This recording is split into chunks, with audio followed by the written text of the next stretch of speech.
Exactly. You are not disposable. It's a dangerous job, but you aren't soul-bound. None of Mortimer's slaves will be able to pick up on you. But you've got the best fucking magic we can provide in your trinkets. It will be better than most of his minions. You'll be informed when it's time to act. Until then, keep your heads down and infiltrate the city. I'll expect daily reports via glimpse. Aresk bless you, secret warriors. A clash of shields rang out, not just for us, but across the entire army. Legionaries raised their shields and spears and bellowed at the sky. Nomads whooped and screamed, the patrols whipping their ponies into a frenzy as they charged across the flatlands. Pautu grinned and offered me a warrior's clasp. I locked wrists with him, controlling my strength. He squeezed, and I smiled in reply. With a chuckle, he let go and turned to his team. "You heard the warlord. Get the ponies saddled." I opened my mouth, but he looked back at me and grinned. We'll put the saddles in storage before we run into anyone. We'll have the crow, remember? No reason we should have sore arses for longer than needed, Lord. Fine. Godspeed, gentlemen. We ain't gentle, laughed one of the killers. He ain't even a man, snapped another, earning a flicked rock to the head in response. We'll do what needs doing. Kill who needs killing, King Mond, Pautu said seriously as his team filed out. I reached up and ruffled the feathers on the back of Glimpse's neck. The army had nomads and Husker scouts. The feral Husker were always roaming ahead, serving as tripwires for any ambushes or resistance we might encounter. We didn't need the crow, but I was reluctant to let him go so far for so long. It will be fine, Ray. It will be good to see a proper city. I gave him another scritch, and then he hopped over to land on Pautu's shoulder and cawed loudly. The man stuck a finger in his ear, and I grinned. He does that sometimes. Remember, he's not just eyes in the sky. He's a powerful mage as well. Shit goes sideways, he's going to be burning the place down behind you as you run. Got the mana potions in here for him, Lord.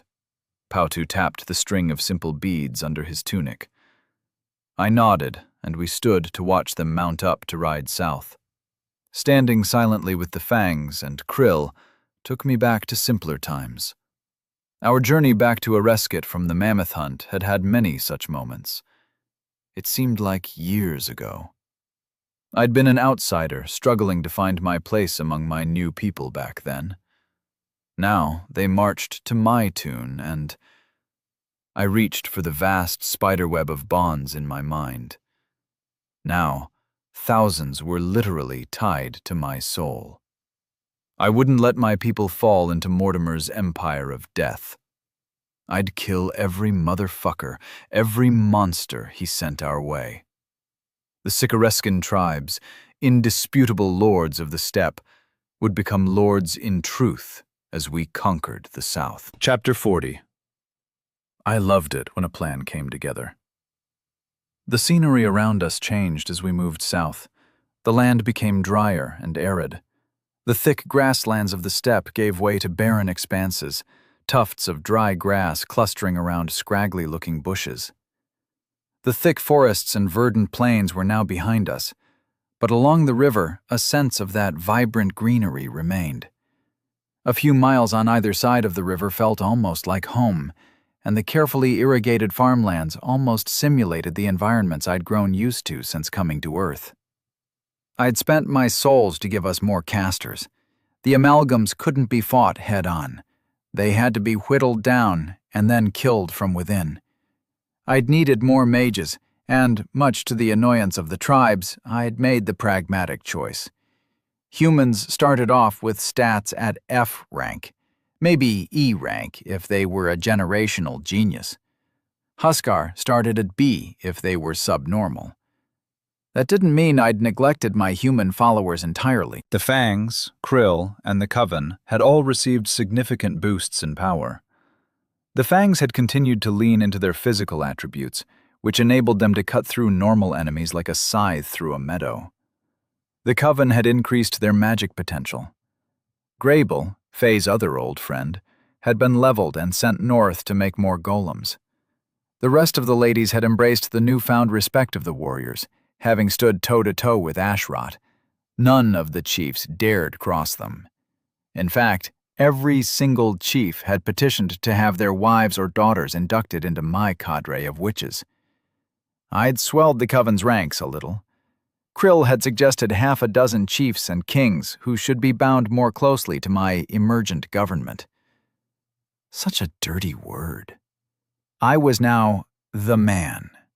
I was the thing that had sent me off to war 15 years ago, a young kid with a penchant for violence and a lack of empathy. I was now the tax man, demanding my cut from everyone else. The exigencies of coordinating such a mass movement of people needed precious metals to grease the wheels. And I had no choice but to become the thing I used to hate. I was sitting in the most heavily defended wagon in our column, Faye leaning against my arm with her head on my shoulder as we rolled along.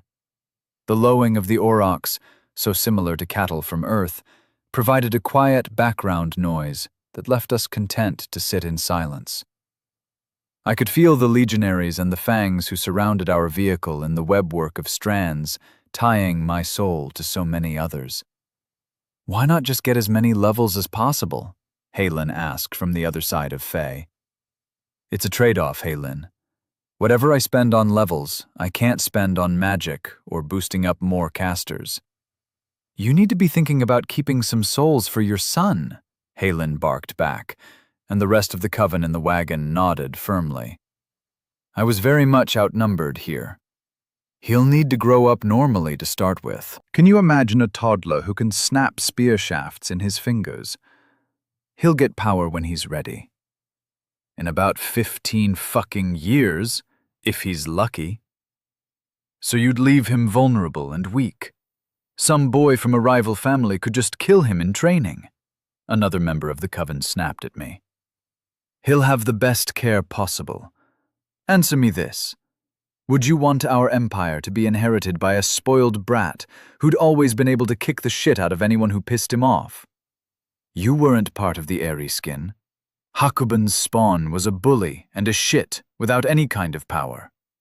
If he'd grown up able to fling fire or stomp anyone he took a dislike to, all backed by his terrible father and mother, it doesn't bear thinking about." I was losing my cool. "My husband is correct," Faye said, raising her head to glare at her colleague. "My son will grow up normally. I won't release a monster on the world. He'll be firm but fair." Her silken hair nestled back against my cheek, as the matter was now settled. I still needed to level up. I would keep a decent reserve of souls, a couple more days, and I could buy some more of the increasingly precious mana and health potions. I examined my status screen and frowned as my head lolled back against the side of the wagon. I was down to just over 60,000 souls, wealth more than I could imagine when I first arrived here, but every choice had to matter. I started doing the numbers in my head, and my frown deepened. After a few minutes of deep thought, I made my decision, for good or ill. Level 150, primary stats, body, S, mind, B+, soul, A. Available souls, 50,553. Secondary stats, physical strength, 70. Reflexes, 60. Health, 700. Magic strength, 40. Focus, 30. Mana, 720. Muscles tightened, and my bones creaked. The increased magic strength increased the duration of all my spells by another 5 seconds. The extra mana and health gave me a sense of confidence. I'd started with less than 100 in each stat, and even then I'd been able to take a beating and dish out some magical damage. Now, for how to dish out more magical damage. The only affinity I had that dealt direct damage was fire, so I focused my souls there. Affinity, fire. Summon fire. Range, 134 meters. Intensity, plus 236%. Lasts 20 seconds. Fire resistance, plus 100%. Projectile. Speed, plus 90%. Detonation, 16.5 meters cubed. Fire wall. Area, 29 meters squared. Lasts 20 seconds. Barrier, 220 HP. Area, 5 meters squared. Fire spirit.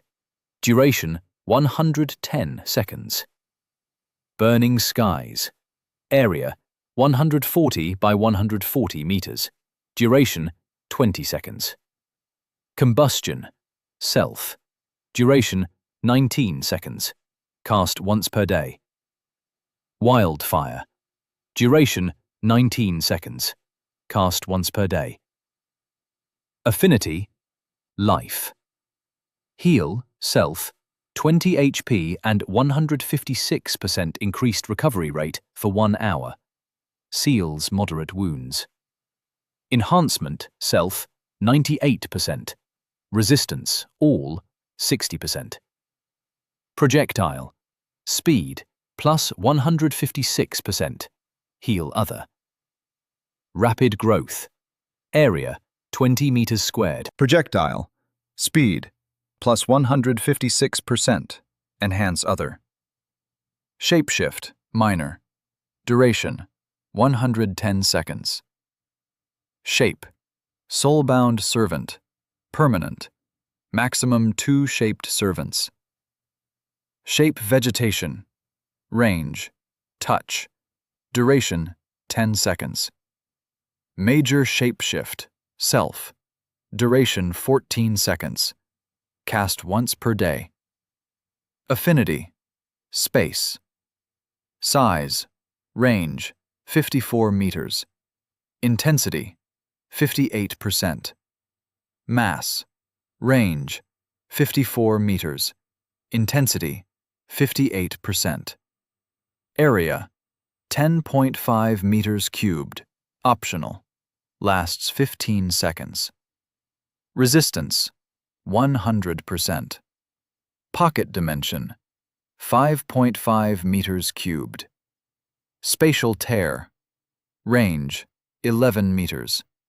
Phase. Duration, 14 seconds. Cast once per day. Titanic majesty. Duration, 14 seconds. Cast once per day. Affinity. Earth. Shape earth. Range. Touch. Duration, 15 seconds. Summon earth. Volume, 0.5 meters cubed. Range. Touch. Refresh earth. Area, 0.5 meters squared. Hybrid spell. Earth/fire. Volcanic vent. Area, 50 by 50 meters. Duration, 15 seconds. Imbue enchant. Soul transfer Erisk's boon. Carrion feeders. Gaze. Erisk's boon. Divine steed. I was down another 20,500 souls, but my big hitters were all a lot more powerful. Burning Skies was now going to cover a huge area. I could cast it from 134 meters away, and the fireballs would fall faster and blow up bigger. A faintly smug smile crossed my face as we rocked back and forth in the wagon. 30,000 souls left in the bank, and Faye's comforting weight pressing against my side made all the worries fall away for a few seconds. But then they roared back with a vengeance. Mortimer had at least one field army in the immediate area. There were more city-sized amalgams out there. Some of the chiefs were angry at me for killing the looters and rapists who'd tried to sack Setall. I was going to be a dad soon. Shit. That last one landed the hardest. I glanced down at the top of Faye's head, and my right hand reached out to find hers where it lay in her lap. She squeezed back gently as my fingers found her own. Her grip reassured me, taking some of the force out of my worries. I had been a loner, responsible to, and, more importantly, for, no one but myself. Now tens of thousands of lives hinged on my every decision. Ray, your band of merry murderers is skirting Urkash's field army. You should take a look. I sat bolt upright, dislodging Faye, who made an angry squawking noise until she saw the look on my face.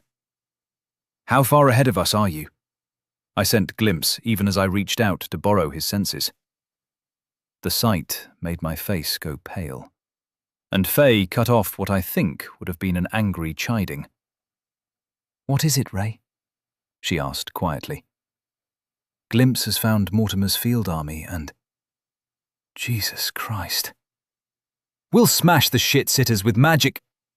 I stopped paying attention to the sudden babble in the wagon as I struggled to pass what I was seeing via Glimpse. A sea of dead flesh.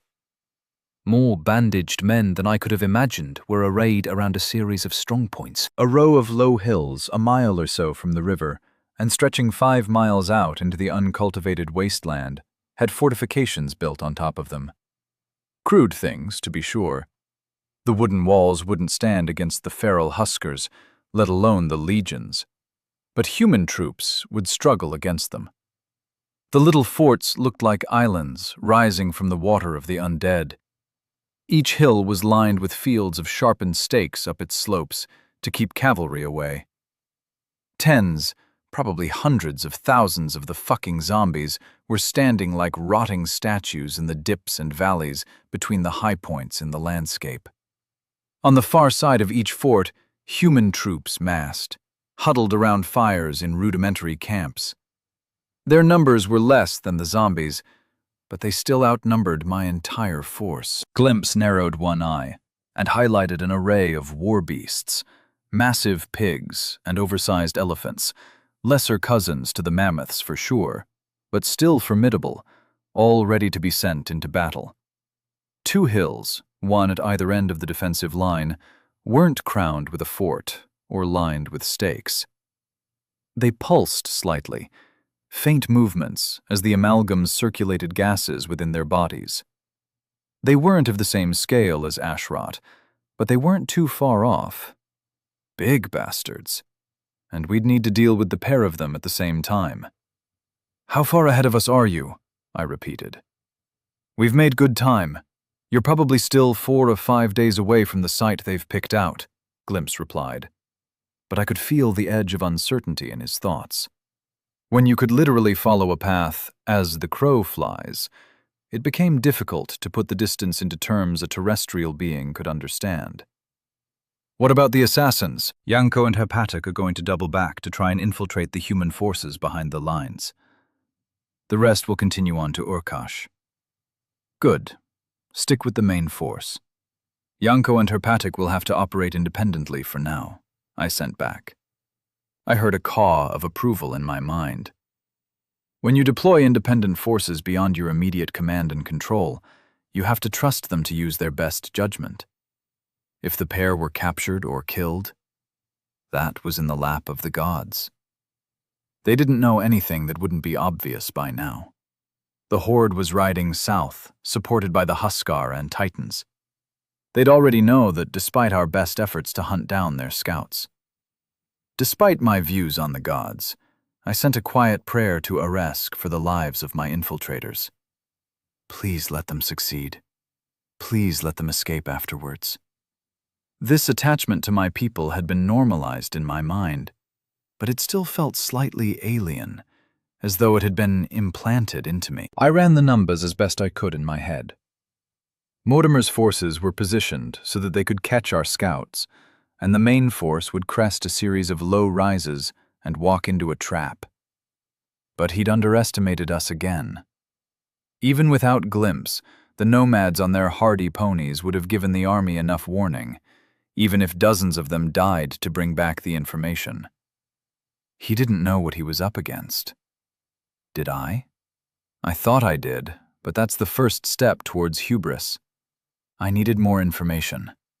How are they being supplied? I sent to Glimpse. Boats on the river unloaded a small town a few miles behind the defenses.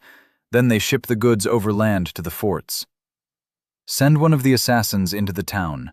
He should burn it down and disrupt their supplies in advance of our arrival. And how do I mime that to someone who cannot hear my thoughts? Glimpse replied with an amused tone. You're a smart bird. Figure it out. I want the humans hungry and demoralized before we even see the bastards. You want to starve your enemies? Raymond, I never knew you had it in you. I'll find a way to send one of them to sabotage the town, Ray. Glimpse chuckled in my mind, and I cut the connection, letting it fall back to a passive awareness of the bird.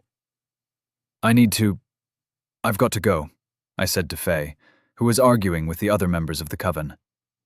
There'll be work to do in the near future, the kind of work you did on Ashrot.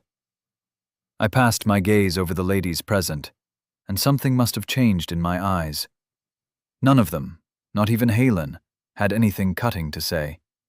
Fierce glares came back, and resolute nods. Go speak to the chiefs, love. I'll pick your brains tonight in camp.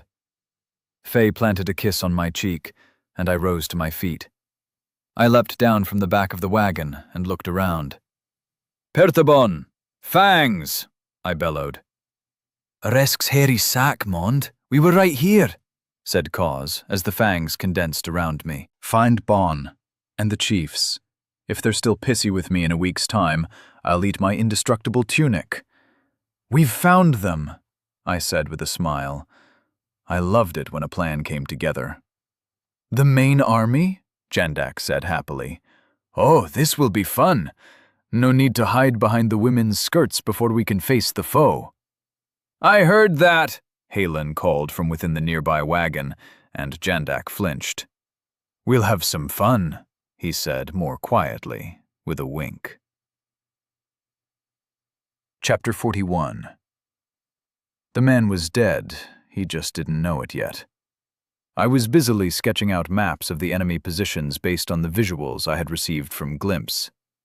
Faye and I were alone in our tent. I glanced up and smiled as she stretched out on our fur-lined bed and rolled over to face me, head propped up on one fist, elbows sinking into the primitive mattress.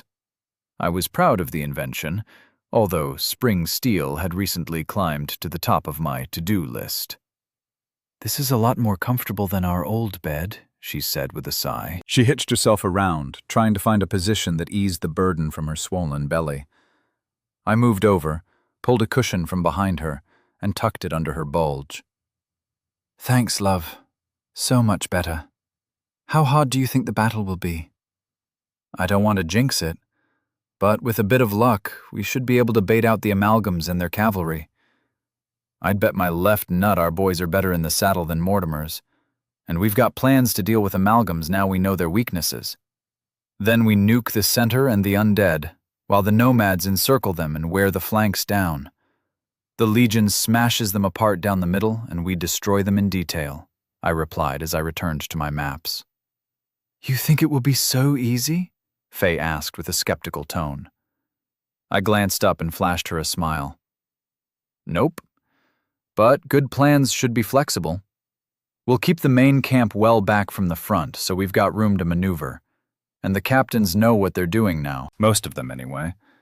There'll always be a few hotheads who get themselves and their men killed. I grimaced as I traced another line between the small port town and the main forts to highlight a supply route.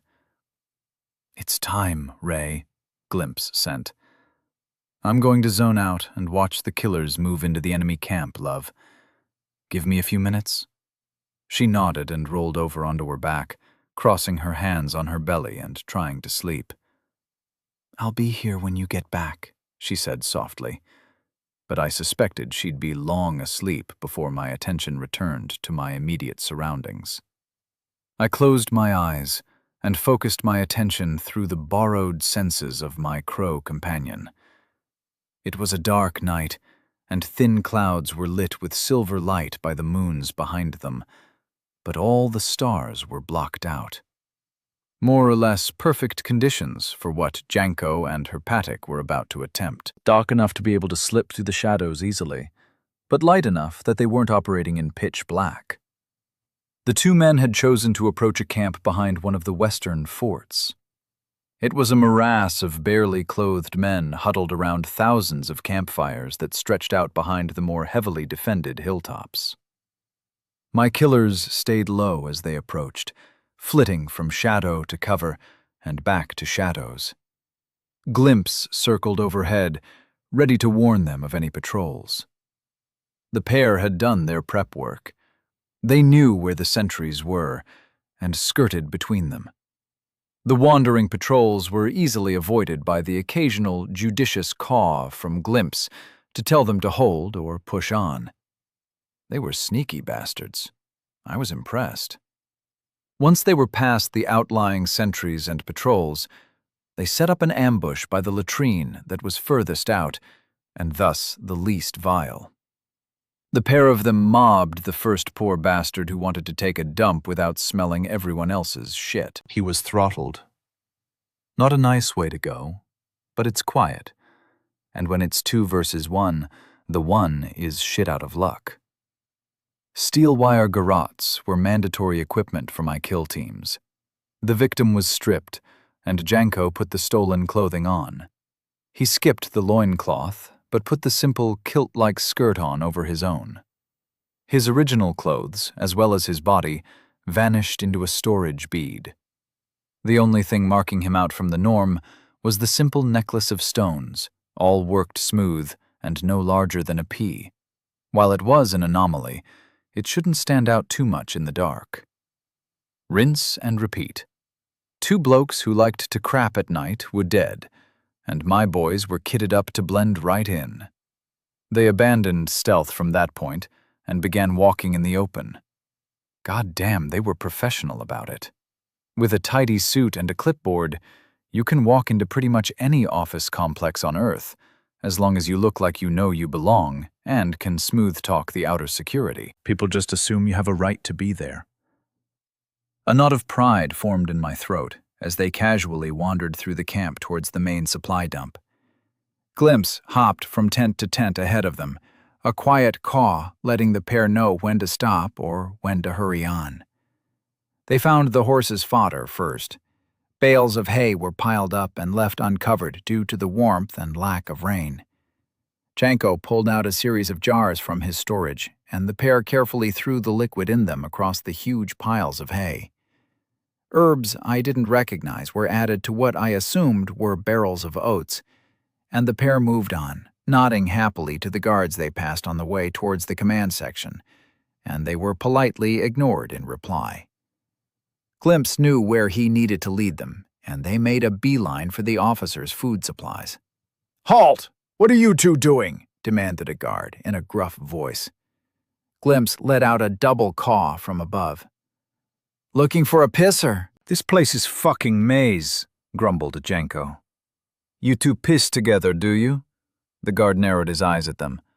"Herpa here doesn't like the dark. Hasn't done it since we were kids.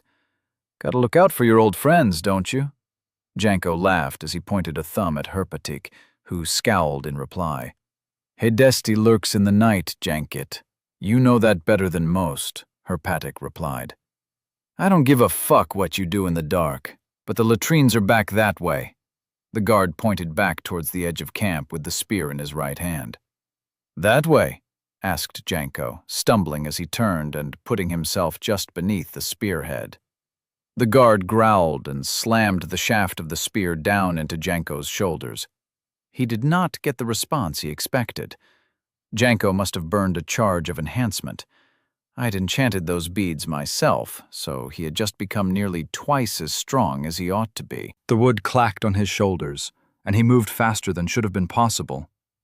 One hand latched onto the shaft and pulled, throwing the guard off balance.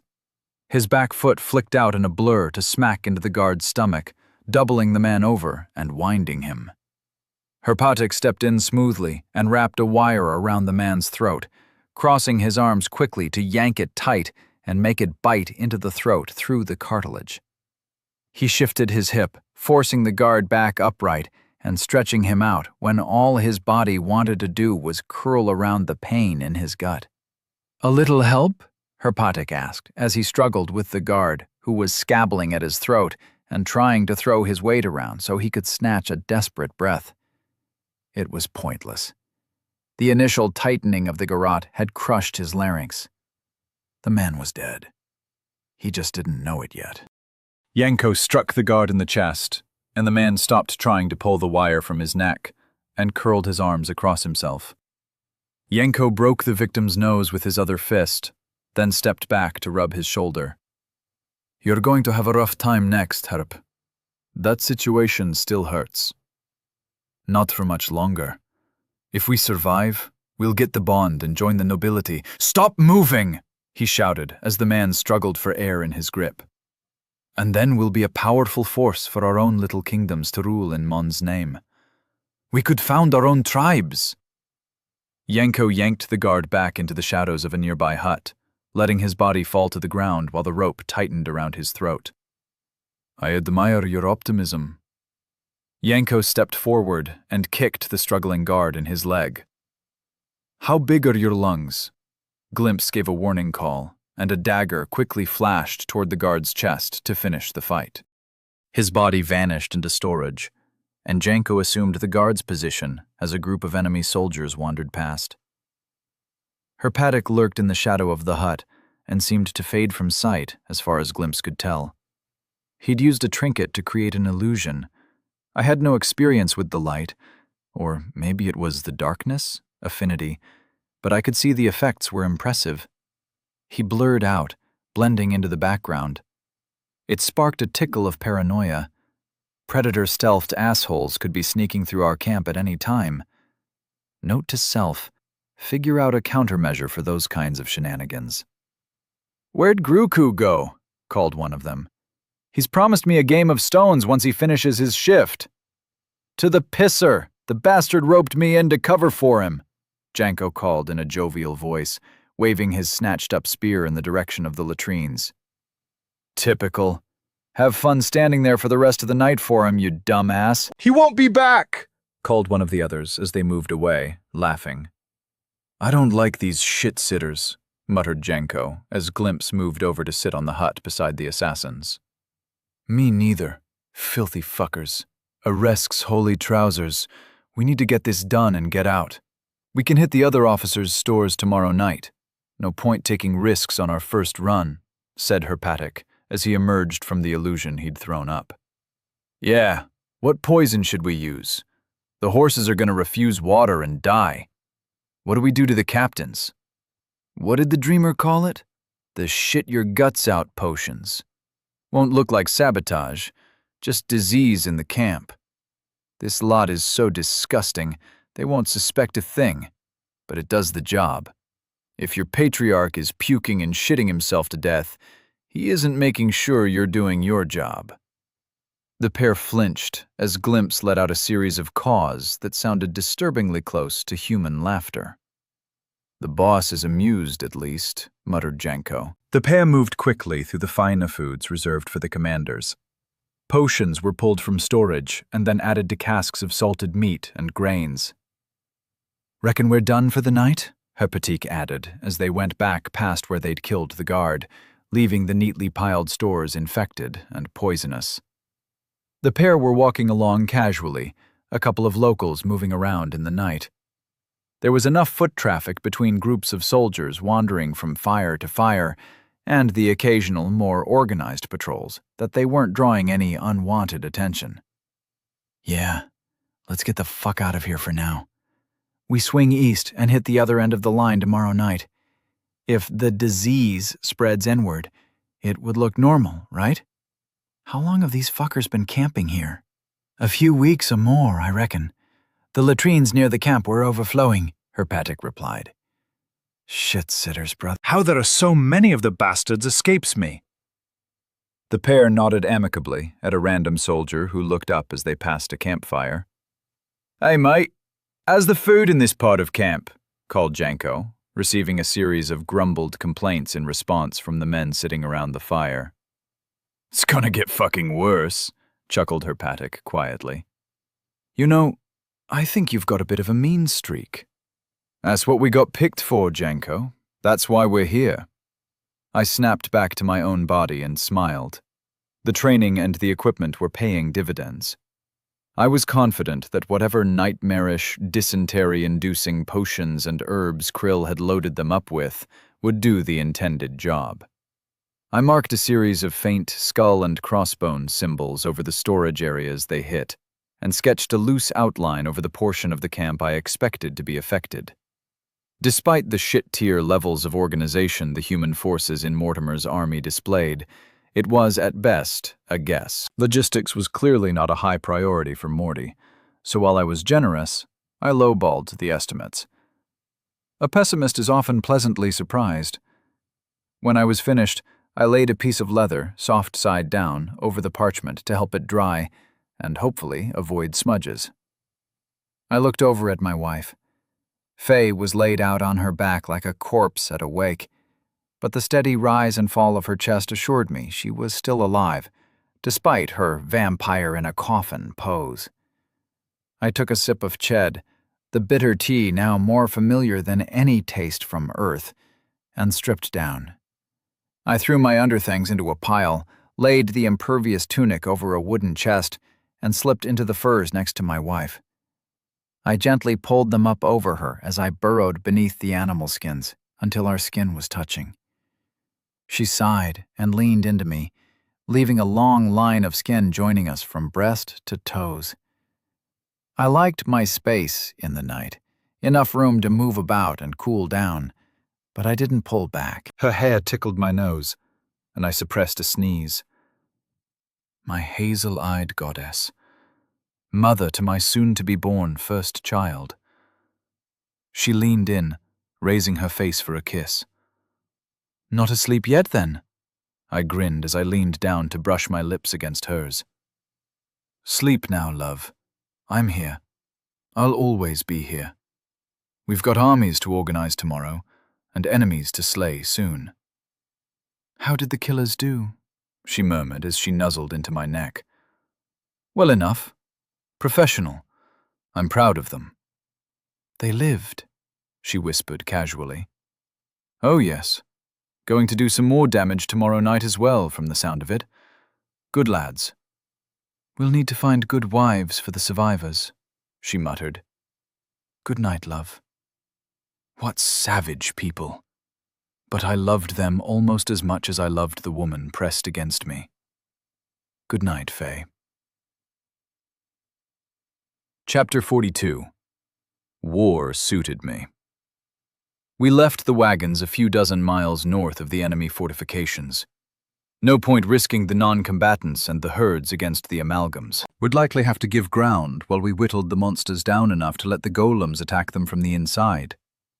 Fodder for the animals was getting scarce. Thousands of huskers and nomads consumed a substantial amount of food each day. We'd abused rapid growth as much as we could, but the lush grasslands of the north had given way to arid badlands, except along the river, and food was going to become an issue in the near future. The husker hadn't bothered setting up a fort this time. We were here to smash the enemy defenses and destroy their army, rather than engage in protracted trench warfare. Not that we weren't deploying siege engines. The enemy scouts had been swept aside by the nomads upon our arrival. Some of them had probably made it back to camp to report on us, but Glimpse hadn't noticed any sudden rush to form up among Mortimer's troops. Setting up trebuchets was not a simple process, nor was it fast under normal circumstances. However, from a huskar's perspective, the massive beams were more like twigs, and could be held in place by a couple of legionaries while bolts were hammered home and ropes were tightened. It took the big bastards a couple of hours to go from parts on a wagon to rock-flinging nightmares able to smash city walls. Fortunately, the walls they were aiming for beyond the next hill were only made of wood. Unfortunately, in the time it took to build them, the Urkash army figured out what was happening and got their shit together. Somewhat. The undead, a wild gaggle of corpses that stretched over a dozen miles from end to end, leapt into a frenzy and rushed towards our positions. "Clear the chaff from the wheat!" Bon called out as I nodded to him.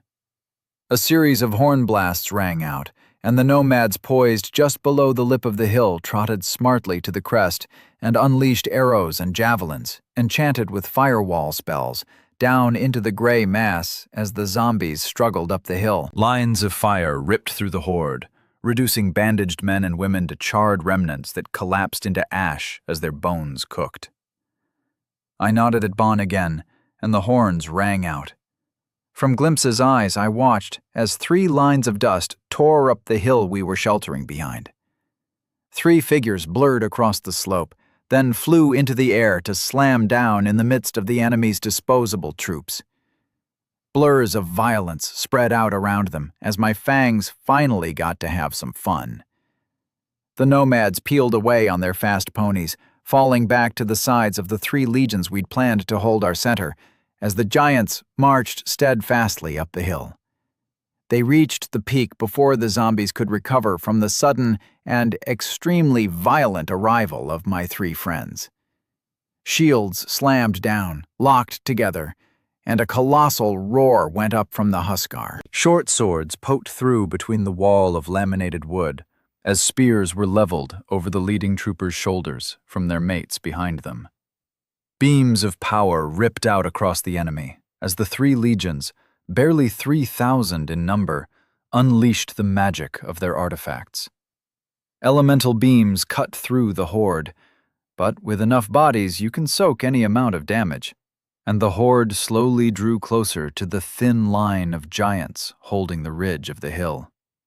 Wilson padded over to me, and I hopped up onto his shoulders. I looked up at Bon and nodded again, receiving a similar gesture in response, and then Wilson took off to my appointed position for the next phase of the fight. My target location was easy to find. 6 bronze humanoid shapes gleamed in the sun. "Raymond, we are ready," said Bob in Erisk's voice. I slipped off the wolf and walked to the top of the hill, my bare feet crushing the dry grass as I went. To my right, the sea of zombies was smashing against Legios 1, 4, and 7. What passed for short swords among the Huskar flashed out between their tall shields, and spears from the taller giants flickered forwards, turning zombies into clouds of rotten blood with each strike. I checked with Glimpse, and sure enough, the Coven and Krill were in position opposite the other amalgam, with their own coterie of golems. The human forces among Mortimer's army were responding very slowly. I shuddered at the thought of what their latrines must look like after a week of nightly raids from my assassins. Suffice it to say, they would be at less than peak performance today. I slipped down the slope towards the amalgam, skirting around the western edge of the horde. Both of the massive lumps of dead flesh had stirred and begun oozing towards the 3 legions currently deployed in the center. They rolled over the undead between them and their targets, moving slowly towards the center of the formation of bandaged men.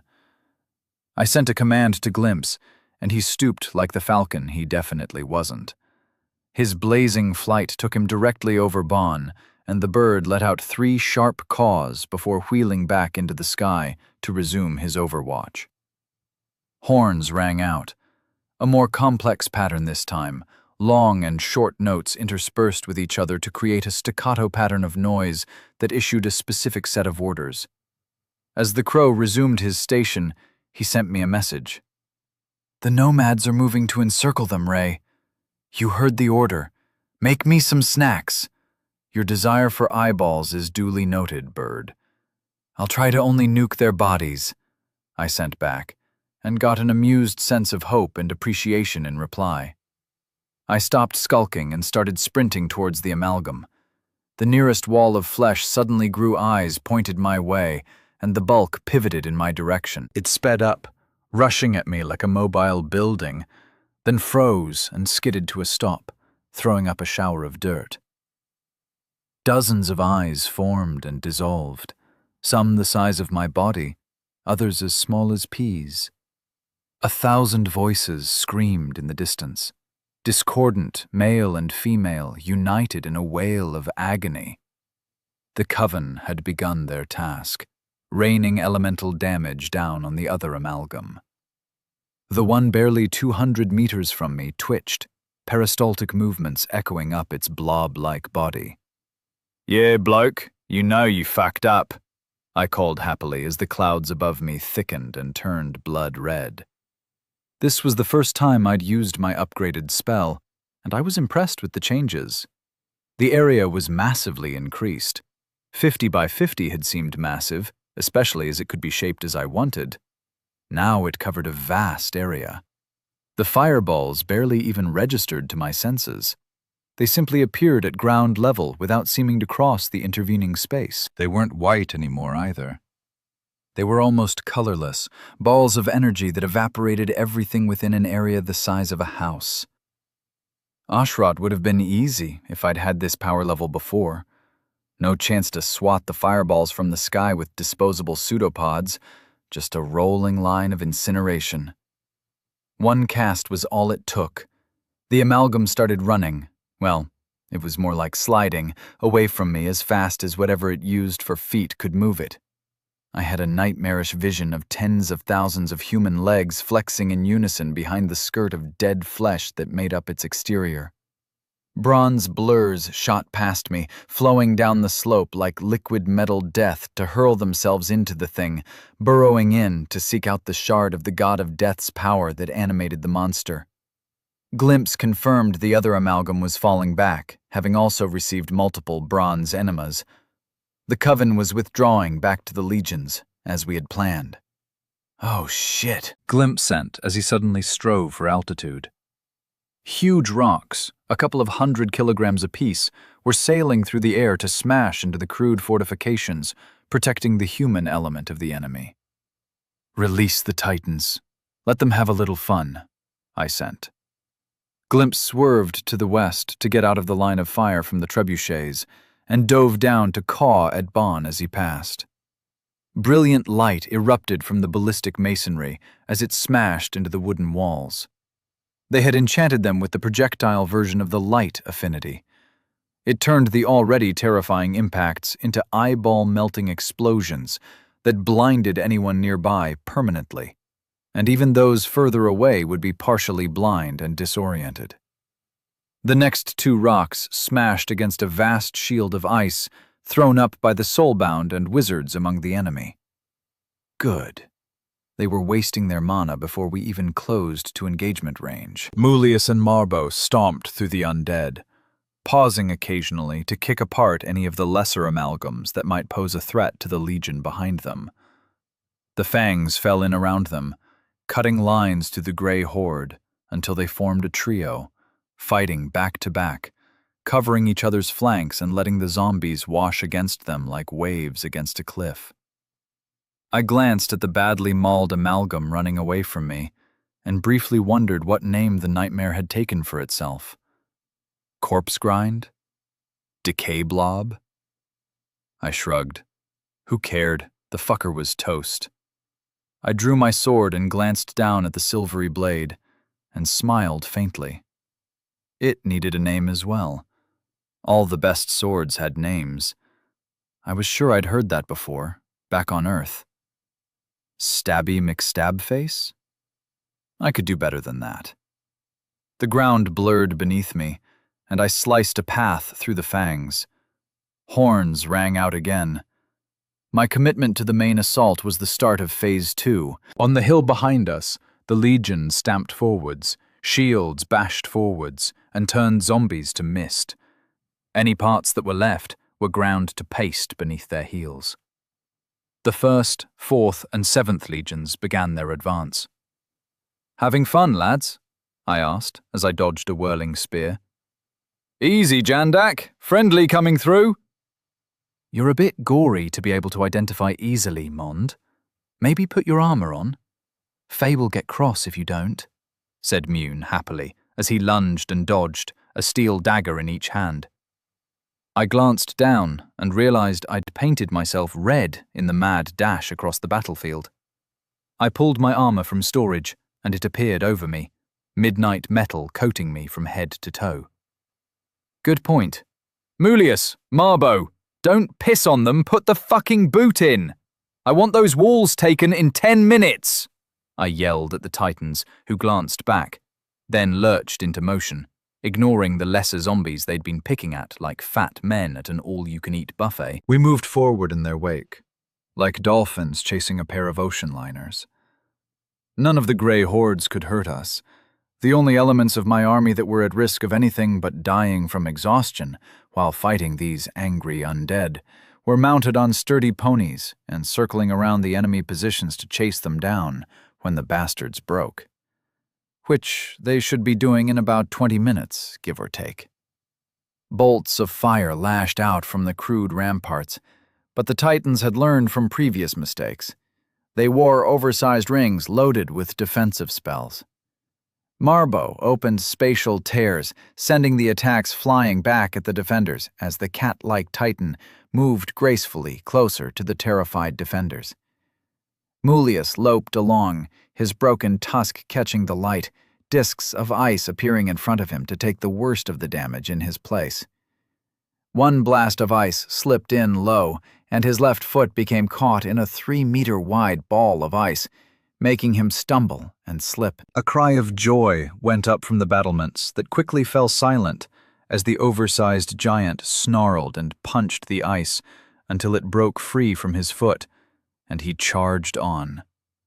Before they reached the flimsy wooden walls, I turned the sky dark once more and shaped the spell to match my wishes. A line of invisible fireballs landed along almost the entire length of the defenses. I'd made it 1 meter wide and long enough to run the gamut of the primitive fortifications.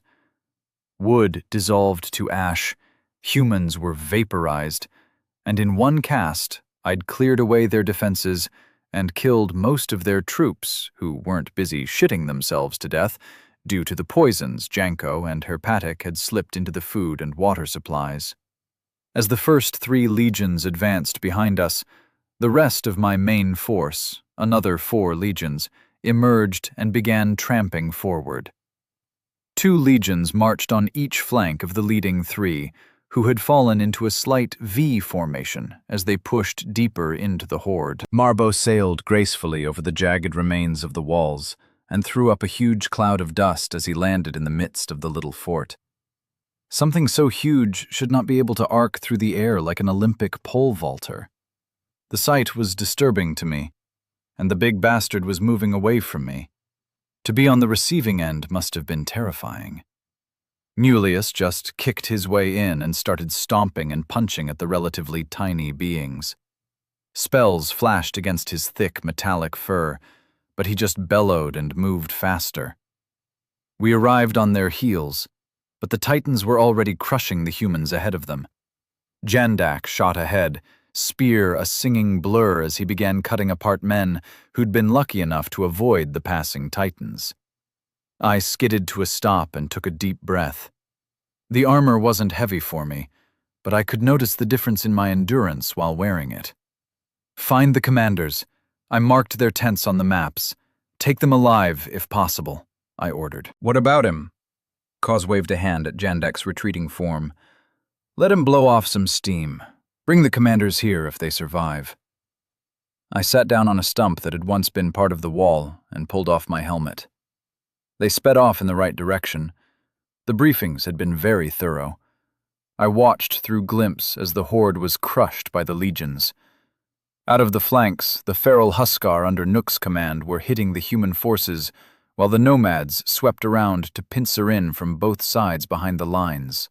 The amalgam the Coven had attacked was the first to collapse and dissolve, but its brother wasn't far behind. Dented bronze machines emerged from the gray gloop that was left when the animating shard was destroyed. We'd lost some, and broken humanoid forms emerged alongside relatively whole ones. I'd need to send another member of the Coven north to make more. Reanimated humanos times 8,430 slain. 126,450 souls harvested. Nomalis humano, soulbound servant, times 279 slain. 5,580 souls harvested. Nomalis humano times 931 slain. 9,310 souls harvested. just shy of 170,000 souls in the bank again. War suited me. Chapter 43. Sometimes right isn't enough. With a thought, I sent Glimpse winging south to catch up with my kill team. As he passed overhead, I watched as the slave soldiers of Urkash were being hunted down by whooping nomads. They were leaving a long trail of blood and bodies behind as they ran. I'd read somewhere that most of the killing in ancient battles took place after one side broke and ran. That truth was playing out before my eyes. Squadrons of lancers were pouncing on the larger groups and tearing them apart, while mounted archers herded the fleeing men and kept them from spreading out too much. Feral huskar ran amok. They would kick or snatch up the fleeing soldiers and then squeeze, turning the poor bastards into empty toothpaste tubes. None of them were eating any of their victims, so I was confident that my orders regarding their diets were holding firm. Beyond the mass of beaten troops lay an arid wasteland. In the steppe, fleeing from a battle wouldn't necessarily mean you'd starve or die of thirst. There was always a stream or a small lake to drink from, and plenty of small game that could be caught with simple traps. This landscape was barren. Very few animals moved, and there were none of the larger creatures I was used to seeing in the north. Goats and skinny-looking sheep replaced aurochs herds, horses and deer. The long green grass was gone, and sandy expanses interspersed with straggly shrubs served as a poor substitute. It looked like hell to my eyes, long since used to the verdant growth of the steppe. Glimpse flew south, speeding ahead of the routed army until he found the killers. That they had all survived thus far was a testament to their training, equipment, and the savage nature of all the tribesmen. A small camp with a remarkably smokeless fire, a Dakota-style fire with a small tunnel and an air intake, was covered by a pot of boiling water. One of the men was tossing meat and vegetables into it to make a stew. Glimpse landed in the branches above them and squawked to announce himself. "Birdie's back," one man muttered. "Battle went well then," called Janko. "These silly fucks must have been shitting themselves before you even arrived." Glimpse hopped down and landed on the nondescript man's shoulder. He gave a quiet caw of approval before flapping over to the man chopping meat and giving him a beady look. A chunk was tossed his way and snatched out of the air. "These men know how to reward a bird. You didn't leave a single eyeball," the crow telepathically sent to me. "If you double back later today, there'll be shitloads of them. Don't be bitter, Ray." It was inevitable. What do you want this lot to do next? To you, a field of dead humans is a smorgasbord. To me, it's wrong, inefficient and unprofessional. Keep them moving south. There should be a couple of cities off to the side of our line of advance that need to be poisoned to keep the garrisons at home while we pass. The boys here will need resupply in that case. City stores are more complex to access and much larger than a field army, Glimpse replied. Fly back tonight, and Krill will have a storage ring for you to carry to them, stocked to the gills with dysentery and plague. I will! The crow hopped over to Pautu and began scratching lines in the dirt in front of the man. Finding literate tribesmen had been impossible, so we had compromised, and the men had spent some time with the coven to learn at least the basics of the written language. The ladies had also trained them in the use of the spells bound to the beads around their necks. Glimpse knew what needed to be conveyed, and when Pautu stumbled, he received a sharp peck on the hand to let him know he'd made a mistake. I focused on my surroundings and slipped my helmet back on, becoming the Black Knight once again. "'Tis but a scratch." The thought set me chuckling as I felt Koss and Mune's threads coming back towards me. They were kicking half a dozen men in various states of disarray ahead of them. The poor bastards were wearing loincloths and not much else. The suspicious brown color of the clothes was a good sign. In terms of how effective Krill's poisons were, they certainly weren't a good sign for these soldiers. Red letters hovered over each of their heads. They had stats in the C and B range. These blokes were bugger all threat to me or the Fangs. As requested, Mond. You might want to keep your distance. The smell isn't so good. What the fuck kind of potions did Krill give the assassins? Asked Cause as he kicked the last man into position, fallen to his knees and clutching his guts. Bad ones, I grimly chuckled. Gentlemen, I'm afraid I require some information from you, and I know you can't just share it, even though you know what's coming your way if you don't. That soul-bound compulsion prevents you from being of much use to us, right? Well, it's a curious thing. We've discovered that a little pain, or a lot of pain if I'm being honest, can help your mind slip those chains for a little while. Long enough for you to be useful at any rate. I crouched down in front of them and raised the visor of my helmet. 5 bolts of power shot towards me and coursed over my armor. Crackles of electricity writhed across the black surface as the fire and ice attacks essentially canceled each other out. I closed the visor, unaffected. I really liked my new armor. Blind them and take them to Krill, I ordered. Mune grinned and drew his daggers to do the honors. Don't tell Glimpse we destroyed so many eyeballs. He's already in a bad mood with me. I am not in a bad mood with you, Raymond, the crow sent. You blokes are in for a world of hurt for a while. Once we know everything you know about Mortimer's armies and empire, we'll put you out of our misery. Don't give them to the women and boys. Just kill them.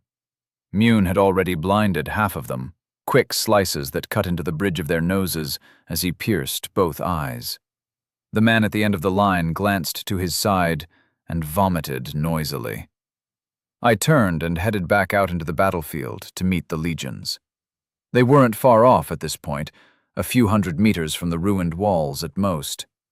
I waved as I approached, and a series of barked orders and trumpets rang out to signal the halt. They stopped in perfect formation, and shields were lowered to the ground, the ranks leaning on them as the Huskar began chatting and joking among themselves. "Where's Bon?" I called. "Back with the signifiers, Legate. You want me to call him forward?" called a centurion. "No worries, bloke. I'll find him. You guys can fall out. They've routed, and we're all clear for the time being. Good work today. Glory to the 1st, the 4th, and the 7th. The rest of you can go first next time." "No thanks, Legate," chuckled one of the soldiers from the second wave. "Glory is all well and good, but it's better to live." A centurion clouted the Huskar on the back of the head and began yelling in his ear, but I walked on with a laugh and smiled at the hard-done-to soldier as I passed.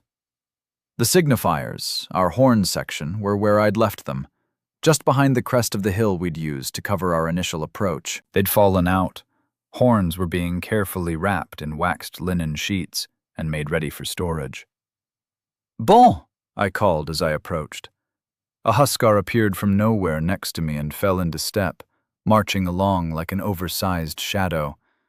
His dull gray armor was markedly different from the gleaming steel of the other troops. "Good job, Umbrati. Glad to know you're keeping an eye on the command team." "We're always watching, Legate," the stealthy Huskar rumbled.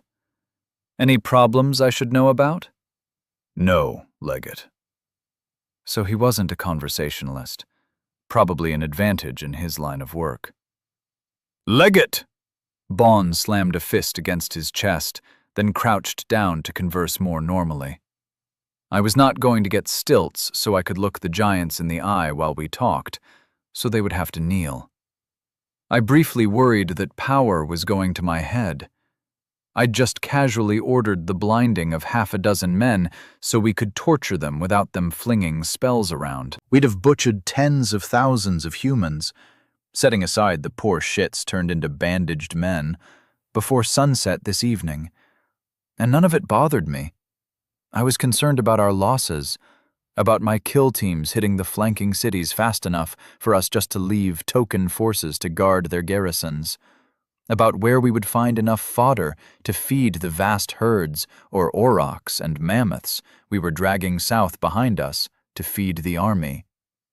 Dozens of things swirled in my mind, but I felt nothing for the ones we'd killed this morning. The trebuchets are great, but they're fucking pointless for a field engagement. Same with the other artillery. Thoughts? I asked. I agree. Why lob rocks when you can incinerate several miles of walls and defenders with a thought? Bon replied. I think they will have a place in a proper siege, but even then, it will mostly be to support the casters. Did you harvest many souls? I did. The golems got the amalgams, so it wasn't a huge haul, but it's enough for another couple of squads of high-level mage husker. Any better ideas for what to do with them? Lord Mond, you should raise more of the nomads. It will quell any complaints of favoritism, the giant rumbled. I glanced around. There were a few nomads nearby, a handful of chiefs standing next to scythe chariots, and a few dozen messengers waiting on their mounts for orders to pass on. It's not efficient, I said quietly. Husker's starting stats make them the logical choice. Bon chuckled, a gentle booming sound that drew all eyes our way. I appreciate your admiration for the handiwork of your predecessor. We are a superior species, but sometimes the best choice is not the wisest one. You need to continue to bond the tribes and kings to you. His voice was almost a whisper, and for one of the giants, it was impressively discreet. After today, they won't have anything to complain about. Victory is its own reward. It's hard to complain about the man who just led you to smash a force 5 times your number, I replied. There's truth in that, Legate, but not enough. I strongly advise you to share some souls with the nomads this evening. There were victory feasts planned for that night. The legions had their arrangements, and a mammoth cull was underway somewhere to the north of us. The chiefs of the nearby tribes had come together as well. After the food was served and the yawk was making its way round the warriors, I stood and called out for silence. It is time for me to reward the brave warriors of the steppes. I want 5,000 warriors brought to me 2 days from now, when they're done hunting down the shit-sitters, and they'll all receive magic. A cheer went up at the words, and I began to sit down, hoping this foolish allocation of resources wouldn't bite me in the ass in the future. The nomads weren't meant to get close to the enemy, and arming them with enchanted weapons made by highly leveled people made far more sense to me. Faye had explained a little of it. What pride I had in the old world came from my dedication to doing the job well, the first time. The only one I needed to recognize that was me. It wasn't as though I could discuss my work casually, and even if I could, I wouldn't have cared. I was my own worst critic. The formerly Stone Age tribesmen had a very different view of pride and self-worth. External validation was a vital part of it. "About time," Calpactor called, to widespread approval. "How are you finding life as a cavalryman?" I snapped back without thinking. But the old warrior laughed and raised his flask of fermented mare's milk before taking a long swig. "Oh, it's not so bad, King Mond. Easier on my feet." He locked eyes with me, and I fought the urge to yank on his soul bond. I grinned back instead. "Good! More yawk," I called, and this earned a louder cheer. "You did the right thing, love. I know. I heard your arguments, and you're right, but sometimes right isn't enough," she said softly. "You sound like Bon," I grumbled as I settled back in my chair. "You've refreshed the bond, Ray," she whispered. "They need to know you value them, and giving them power maintains that sense of belonging, of being loved." "They are—" I started to reply, then stumbled to silence. I did love the ornery, primitive, savage bastards. They were my people now, and the atomized dissociation that was all I'd known on Earth felt like a distant memory. I surged back to my feet. Warriors of the steppes, we've won a mighty victory thanks to you, I called, and cups were emptied as a cheer went up. We, are tied together. A weapon forged in the grasslands, designed to smash the shit-sitters. Another roar of approval echoed around the camp. "Mond!" called out a voice. Another picked it up, and soon enough, it was a chant. I moved among them, exchanging forearm clasps and bear hugs. When I got to Kalpakter, he grinned and stuck out his forearm. I gripped it, and he pivoted at his hips to try and throw me over his shoulder, but all he did was end up in a pile at my feet. I'd have thought you'd have learned the first time you tried that. It's never going to work, brother. He smirked as I hauled him back to his feet, then slapped me on the left shoulder with one hand. Can't blame a king for trying. Got to keep you on your toes. I thought we'd lost you to those bloody giants, Mond. Chapter 44. We need more buckets! Janko and Herpatik were infiltrating a city by night. Glimpse was watching over them, keeping low but occasionally rising up to give me a bird's-eye view of the city. Like most ancient cities that didn't have a coastal port, it was built along a river. It was likely a tributary of the Jarul that joined the main flow after it passed Settle. The city itself was much the same as Settle, albeit slightly smaller. A multi-story keep rose by the bank of the murky water, jetties and pontoons extending out from the nearby dock district. The houses had stone lower floors and wooden upper levels, giving them a rustic look to my modern tastes. The rest of the kill team had gone to the other city, under Pautu's watchful eyes. The two who had proven themselves against the army in the north had been trusted to take on the smaller city alone. The pair was skulking through the taller grass along the river as they made their way closer. Janko tapped Herpatik on the shoulder and pointed up at the flaming torches the guards carried as they patrolled the walls. He covered his eyes for a moment, then grinned savagely. Herpatik snorted softly and nodded. Stupid guards only made their job easier. It was late into the night, or early in the morning, depending on your perspective, when the pair arrived at the foot of the wall. They'd gradually work their way to a point equidistant between the nearest towers. Herpatik crept away from the wall and looked up at the crenellations. He waited until the glow of the guards was as far as possible from their planned point of entry, then waved a hand at his companion. A tear in reality opened up, faintly outlined in purple-pink light. Herpatik sprinted over and dived through just after Janko strolled through and to one side. They emerged in a quiet street lined with simple houses. The road ran around the inside of the wall, a great ring of rough cobbles that would allow rapid redeployment of troops from one side of the city to the other. Glimpse landed on a nearby thatched roof and cawed quietly. The two men slipped into the shadows of a nearby building and took stock of their situation. "West, then," whispered Janko as they stripped off their dark cloaks and donned rough-spun peasant garb. "Granary is in the center of the city. Hit there first, then move against the Lord." Herpatik glanced down at his boots and grimaced. "Fucking shit-sitters."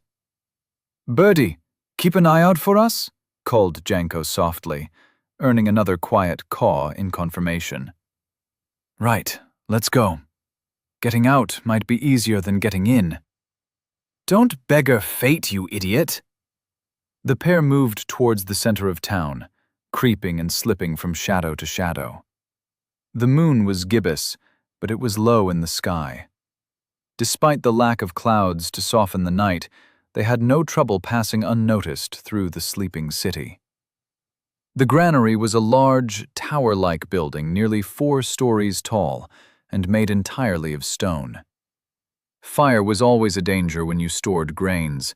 The dust would build up, and it was highly combustible, even explosive under the right conditions. Far to the north, I smiled to myself and tried to shuffle Faye's head off my shoulder as the pressure had made my arm go to sleep before the rest of me. The pair of assassin saboteurs stopped as they came to the street that led out into the plaza outside the granary. Over the last couple of days, while Glimpse was performing reconnaissance, I'd seen this place bustle during the day. Stalls would be set up with weights and scales, and measures would be shared out. It was the center of the city's fragile system of food distribution. Simple tread cranes were positioned on the roof, used to haul heavy sacks of grain up high where they could be poured into the main storage areas. 3 guards watched from the main door to the granary. Watched would perhaps be a little generous. One was almost certainly asleep, while the other 2 were playing a game that involved tossing small wooden sticks and gambling on the outcome. If they worked for me, they'd be digging latrines until they figured out that slacking off on guard duty was a very stupid idea. The sleeping man might be a problem. Glimpse could see red letters floating over his head. Only D ranked in body and F in mind, but that made him a significant threat to my pet killers. A complicated series of caws, some long and some short, echoed out, as Glimpse used the limited codes he had to communicate with the men to explain the danger. They backed off down the street and ducked into a dark alley to confer. Glimpse landed on Janko's shoulder, and the man absently raised a hand to pet the bird. "Birdie says there's a soulbound there. Unless he's the sleepy one, we're fucked," whispered Janko. "Is it the sleeper?" asked Herpatic, and Glimpse nodded. "We can do it. We need to blow the doors anyway." "No, we fucking don't." Use a portal spell instead? Janko, we've still got to hit the keep, and that will be a lot better guarded than the granary. Something's off. They can't be this stupid, can they? They know the warriors are coming, right? Why are they so lax? They're shit-sitters, fat, dumb, and happy behind their walls, snapped Herpatic. How many times did we just walk into those camps and poison their supplies? The city air makes them stupid. Glimpse hopped over from Janko with a brief flap of midnight wings and pecked Herpatic on the ear. "Damn it! Fine. Don't underestimate the enemy. I hadn't forgotten what the Lord told me." "So we sneak in then? Ignore the guards?" Janko asked, and Herpatic nodded in reply. They moved away from the granary and circled to approach the granary from a different angle. The stone was poorly cut and fitted, rough-hewn and badly mortared together, but it still presented a solid obstacle to the 2 men. There was no point climbing. The windows higher up were all too narrow for them to squeeze through. Another portal of pink and purple appeared, and the pair hurried through, only to find themselves in pitch darkness as reality healed itself. "Feel like a rat in a trap?" asked Janko. He pulled a pebble from his pocket and activated a light spell. It glowed faintly, and they moved through the storeroom to the main space. A series of chutes and trap doors lined one end of the hall, thick wooden floorboards supporting the weight of the grain above them. "I feel like I'm staring up at a rock falling on my head. How do these people live like this? It's not natural. Please give me a thick felt tent any day. It's never going to crush me if it breaks. Here, let's chuck these and get the hell out of this cave." Herpatic passed Janko 3 small pebbles and kept 3 for himself. They spread out, whispering about the best places to throw them, and when they made up their minds, they retreated back to the door to the storeroom. 3 quick throws, and walls of incandescent white fire erupted and spread out randomly across the lower floor. The 2 men dived through a portal and ran west, keeping to the shadows. Glimpse watched them emerge and cast his own firewall spell on the grains that had been dumped into the top of the granary during the day, but hadn't been shoveled into the subchambers for long-term storage. The crow flew off after the men as they headed towards the keep. A few shouts quickly grew into a number of frantic screams behind them. The city grew a little brighter as the dried food in the granary caught fire, and flames reached into the sky from the top of the building. My killers slipped into an alley and turned to watch. glimpse flapping down to land on Janko's shoulder as they observed the mayhem they'd caused. Now that's a bonfire. A Resk's hairy back. Look at it burn, muttered Herpatic gleefully. They won't be able to get that under control. Job 1, done. How do you want to play the keep? Same way we did the army. Use the distraction of the fire to sneak in, poison the shit out of the best-looking grub we can see, then bugger off. Sounds good? Yanko nodded to his friend in reply, and the pair moved off through the now flickering shadows. A massive explosion shook the night as the dust at the base of the granary caught and the burning wood of the roof and the cranes was blasted out across the nice, dry thatch of the surrounding buildings. Glimpse circled over to check it had caught, and, sure enough, the wildfire was spreading merrily as it consumed the brittle roofs of nearby buildings. That'll have woken everyone up, muttered Yanko. They'll be panicking. Makes our lives easier. Sure enough, people were boiling out into the streets as a result of the granary going off like a firework. Fire was terrifying in these kinds of cramped and primitive conditions, but it wasn't unknown. It was also a threat to everyone, so the entire town would rally to form bucket chains and do their best to contain it. "Over here! We need more buckets!" a man called out as people began to form lines from the river. "Quickly! Half the bloody town'll burn!" My assassins hurried along as though they were heading to help at the head of the lines. They weren't the only ones. Most people were happy to help, as long as they stayed as far away from the fire as possible. The keep's gates had been thrown open, and sleepy-eyed soldiers were boiling out into the streets to help organize the mass of citizens trying to douse nearby buildings. Hooks on ropes were being thrown onto buildings to tear the thatch away, attempting to create a firebreak. Yanko and Herpatic slipped into the keep after a large squad of half-dressed troops had stumbled out, the men staring in shock at the inferno that dominated the center of town. "I'll go deal with the well. Go see if you can find the kitchens," hissed Herpatic, and Yanko skulked off to peer in through narrow windows and swing doors open gently to peer quickly inside. Herpatic ran over and muttered a quick prayer of thanks to Aresk that the river was the logical point to organize a bucket chain from. The well was stone-lined and deep. A broad wooden structure kept the rain off, and there were 4 crossbars extending out over the black pit, each with a handle and rope attached. He opened his storage and pulled out 6 vials of something noxious, tipping them into the well before tossing the bottles in after them. After a moment's thought, he opened another storage bay and held his hand out below the cranks for the buckets. Half of a dead and rotten vilecat appeared and fell into the well with a splash. "I was wondering why you picked that thing up," muttered Janko as he jogged over, keeping a careful eye on the dark windows. "Glimpse found the stores. Come on." He padded away, and Herpatic wiped his hands on his tunic, then followed quickly. The kitchen had a banked fire in the long hearth that lay along the wall furthest from the door. The constant heat probably helped supplement the lesser fires in important rooms during the winter. Despite the arid climate, I was only too aware of how cold desert nights could get. Glimpse cawed and landed in front of a door, then pecked at it. Janko moved the bar, and the door swung open. Back in the north, I made a note to have a chat with Sulk about inventing simple locks. Not that we needed to worry about them much. Our homes were simple felt tents, after all. Glimpse hopped through first and began poking around. Sacks of freshly milled flour lined one wall, baskets of vegetables another, and along the far wall, furthest from the fire in the other room, hung various game animals.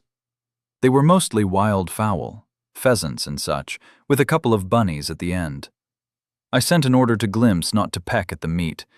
They'd be unlikely to eat it if it looked like a pest had been at it.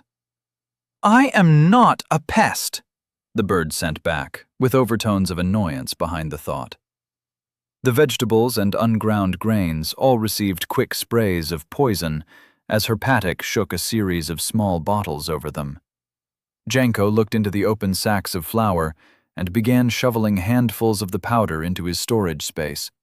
Then he topped them up very carefully from a clay pot he pulled from another bead. He stirred the potent poison carefully with a dagger. "Hopefully it won't kill the cooks before they can serve this stuff to the Lord," he whispered, as the pot vanished again. Get the meat! "How do you know that flour was for the Lord?" asked Herpatic. "Fine white flour? That's only for fancy shit-sitters, Herpa. Did you sleep through all the training?" Herpatic was carefully pouring something horrific from another vial over the hanged meat. "I'm more of an improviser than a planner, Janko. It works, doesn't it? Bet you thought I was weird for picking up that vile cat carcass." "I still think you're fucking weird, brother. Let's get the fuck out of here. Birdie, want to check out if the exit is clear?" Glimpse nodded and flew back out to leave the men to finish their dastardly deeds. As he soared upwards, the extent of the fire surprised me. Nearly a quarter of the city's roofs were ablaze, or starting to smoke. The thick smoke was spreading, blown west by the steady breeze, and the far end of the city was lost in its murky depths. A quick sweep, and Glimpse headed back down. He cawed quietly. 2 quick notes, and the killers jogged out and rushed towards the keep's entrance. "You two! What the fuck are you doing?" called a stern voice as they emerged onto the street. "What unit are you with?" "Lord, we aren't. We just collect the night soil," Janko said apologetically. "Sometimes Houndmaster lets us kip in the stable, Lord." Herpatic sounded like he was about to cry. The pair moved closer to the soldier who'd spotted them. To my eyes, it looked like they were predators moving to surround a lamb, but they had hunched their shoulders and moved as though terrified. "Can't you see the city's burning, you fools? Head to the river and lend a hand with the— You! Look up at me. Let me see your face." He drew his short sword and pointed it at Janko. They were only a few feet apart now. I could feel Glimpse's happiness. He was expecting a new source of eyeballs in his future. Whatever it was that had raised his suspicion, it was too late. Janko grinned and blurred forward to snatch the guard off his feet by the poor bastard's throat, then yank him back into the keep, away from the street. Herpatic followed quickly. A dagger flashed out and buried itself into the man's neck, angled upwards to pierce the skull for an instant kill. The body vanished as Herpatic waved a hand in its direction. "Bet you don't think I'm weird for storing that body," he chuckled. "You're still fucking weird. Let's get the hell out of here," Janko replied. "You're too ugly for this work. He could see you weren't a local from a mile off." "Shut up, Herpa." The friendly, low-level bickering continued as they ran through the streets towards the nearest wall, and with another rip of pink and purple light, they were outside and safely jogging away into the night, a burning city and a hopefully soon-to-be poisoned set of lords in their wake. I rolled over, almost hugging Faye, then carefully eased her off my arm and settled in to sleep. I was starting to think I wouldn't need the army for much. A handful of psychos with borrowed power could easily ruin any city we came up against. Chapter 45. No worries or anxiety. Pautu had dealt with the other city, flanking our axis of advance, in a similar fashion to Janko and Herpatic. They had lost one trooper when the man stumbled into a high-level soulbound, but the rest had set fires, poisoned food, and dropped horrific things into the wells. 2 legions, the 6th and the 9th, had been dispatched to lay a half-hearted siege, and 1,000 nomads accompanied each legion. This was just enough to keep the bastards penned up behind their walls and pose a threat, not so many that it significantly weakened our main force. "Mond, I don't like leaving the herds behind," grumbled Jandak as we walked along at the front of the army. Everywhere around us was dry scrubland. Summer had come, and all the spring growth had shriveled and turned a golden brown in the heat. Fast ponies and a rider equipped with storage rings solve that problem.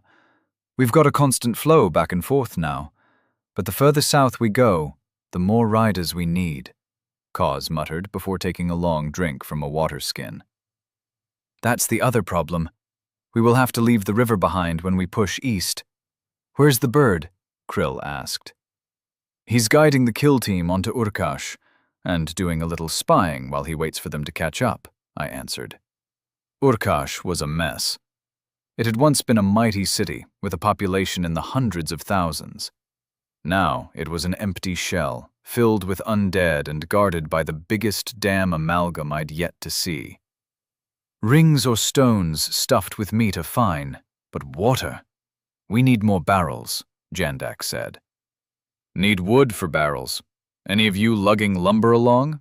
I asked half-jokingly. Why would we bother? Rapid growth can solve that issue, snapped Krill. Then why were you bitching about it? Go set it up. It has to be cured wood. We have to wax or tar the insides as well, Mond. It's not so simple. What we've got is about all we have to work with, Krill replied, then spat to one side. It's going to be tight. It's only a 4-day march for the Legion. We can cover that distance a lot faster, said Mune, deciding to start paying attention. Gods, it's hot. The sun continued to beat down on us. It wasn't even noon, and the world had become an oven. The legions in their heavy armor must be suffering tremendously. It doesn't need to be cured wood. Green wood will work for a while, but the barrels will warp and leak sooner or later, offered Mune. And what would you know about it? Snapped Krill, glaring at the younger man. My wife's family makes them, Mune replied, glaring at the dreamer. Well, I won't argue with that. We still need a plan before we strike towards Urkash. 4 or 5 days is fine, but if we get bogged down in a siege, we'll need to have our shit together, I muttered. What about the kill team? Asked Kaz. They'll soften them up before we even get there. Getting in is going to be tricky. They'll have to infiltrate as peasants bringing in farm goods. They've got another wall-spanning amalgam defending the place. No way to hop through the walls. That's stupid, said Krill. I didn't pick how Mortimer laid out his fucking troops, Krill. Not that, foolish boy. Have them store themselves in a bead and let Glimpse carry them in. Krill emitted his signature cackle. That's not as insane as it sounds. You might just be a genius, Krill. I laughed as I sent the idea to Gimps. The bird approved, but a thread of fear ran through him as well. He knew there'd be a lot of soulbound who could see the red letters over the bird's head, where I was thinking to send him. I sent him a flood of reassurance, but I felt a tinge of worry. Wilson! I exclaimed as the thought hit me. I felt the wolf perk up in my mind and head towards me, but I sent him the idea of continuing his business. He was happy slaughtering goats in the wilderness. The fucking golems! All we need is someone to load barrels of water into rings, and the golems of Wilson can run them across the steppe, Badlands, to the army. We can move tons of the stuff in hours rather than days. Filling the bloody things and getting empties back to the river will be the problem. Golems can do that? Offered Kaz. They'll be busy, and we'll need most of them at the siege. That's a big fucker of an amalgam, I muttered as my thoughts whirled. He'll have something else. Something we've not seen before, Krill said. I can feel it in my water. The water the golems will be carrying? Laughed Mune. What did you get out of the army commanders? I asked, changing the subject. Mune glanced at Kaz, then back at me. Not much that we didn't already suspect. 2 more field armies to match the one we crushed. They're dispersed, though. Unlikely to get back in time to break the siege. They're weeks away at best, Kaz supplied. Figures. So, 1 shot, or we have to deal with the defenses and a field army. We fell into silence as we trudged along. Behind us, the dust rose in a cloud that reached for the sky. Thousands of feet, especially those of the Husker, stirred up a column of dust that threatened to block the sun. The river was still running to our left, a ribbon of blue lined with green, even in the summer heat. I checked with the Crow and noted the kill team was only a day's journey from Urkash. We'll have a better idea about what's going on in Urkash tomorrow, I said. Are we going to get to have some fun? Demanded Jandak. Oh, there'll be too much fun all around. We won't be able to steamroll Urkash, especially as Mortimer is probably there. You think? Mond, that coward, would have run south a week ago. Not a chance he's hanging around. He'll have run to a field army, said Cause. I'm not going to bet all our lives on that. None of us has the death affinity. The stuff I got from leveling up. He'll have something nasty up his sleeve when we get there, I complained. We trudged on south during the day. The sun was merciless. Anyone who spends much time outside knows there are two suns, even if there's only one in the sky. One of them warms your skin, makes the crops grow. The other is a vicious bastard who would drive you mad with thirst. We were dealing with the second type. When the army finally staggered to a halt, the nomads pitched their tents, while the Legion hastily constructed a fort. Everyone was exhausted. The next few days will be rough, Faye, I said, once we were alone in our tent. The night air was blessedly cool, and I was grateful for the drop in temperature. Why are you telling me this as though I don't already know, Ray? She asked, with a raised eyebrow. Shit. Overplayed my hand there, didn't I? I got undressed and moved over to help her settle onto our bed, shuffling a cushion behind her head as she lay back. Well, it might be best if you— Enough. You need me. You need the coven, Ray. I won't be going back up north. Her voice was firm. No argument would be tolerated. What about the baby? This weather isn't right for our people. You aren't even from this world, Ray. You're from some crazy place where wagons don't need aurochs or horses, and machines fly through the air on metal wings. I am fine, husband. I knew I'd pushed as far as I dared when I heard the honorific. I slipped in beside her and wrapped an arm behind her head. I could deal with some temporary blood loss in a single limb under the circumstances. How far off are you? I asked quietly. Any day now. I've had all the early signs. Soon our son will be born, and you can stop all this fussing. And what then, love? Will you go north with the baby? Of course not. He'll stay with Halen, back from the front lines, but he'll grow up a warrior. He'll know what it's like to be on Coriolis from birth. It will build character, she said confidently, leaning into my side. Kids shouldn't see war up close. We both want him to grow up normal. I wouldn't go into how our definitions of normal in this context were very different. You don't want him to get souls too early, right? She craned her head around and narrowed her pretty eyes at me. Making sure he can't snap a nursemaid's neck in a fit of pique and keeping him away from us are very different things. What if he didn't have to be away from us? Just me, for a while. You do want to send me away, she accused. Not away, just somewhere safe. And why do you think being away from you is safer than having someone with your stats on hand to defend me if needed? Her voice was icy. I felt I'd already lost this discussion, but I was determined to plow on anyway. Faye, what if Mortimer has something like burning skies, but from the death affinity? Some cloud of disease or miasma of rot, or something fucking crazy that we can't have seen yet. Do you think I'm special? I demanded. Yes, you're special. Her voice held a certainty that scared me. But I know what you were saying, Ray. She sighed. He likely has something just as powerful that we haven't seen yet and won't be able to defend against. At least the first time he uses it. So you'll go north? Idiot. When our boy is born, I'll take him north, but only as far as the herder camps. But I'm not happy.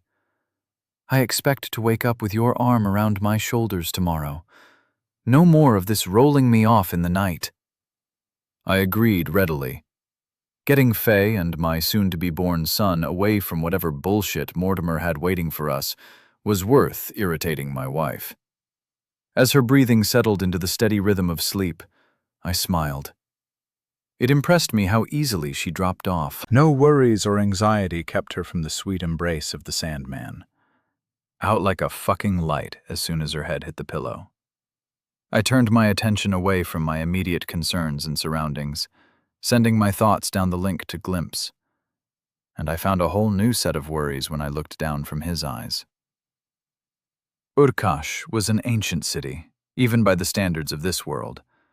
Whether the gods threw it together for every game and just edited things to suit the current paradigm or not, I couldn't be sure. Where were the ancient artifacts from previous games outside the cache we captured at the first hearth?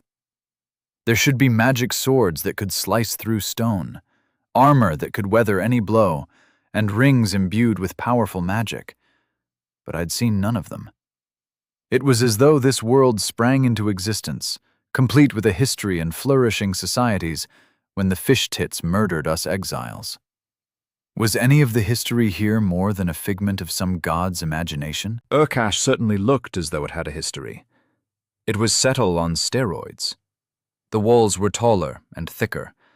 Instead of a riverside keep, the main castle rose over an ocean dockyard, and beyond the vast city, the first sea I'd seen in this world stretched away. The streets were wider in many cases, but the narrow ones formed a webwork like veins in a body. They were made of cobblestones or dirt, but a few were covered in thick paving slabs that made me think of Roman roads. Perhaps this was another leftover from Narbo. My assassins were still half a day away from the walls, and Glimpse had flown ahead after confirming there were no nearby enemy patrols.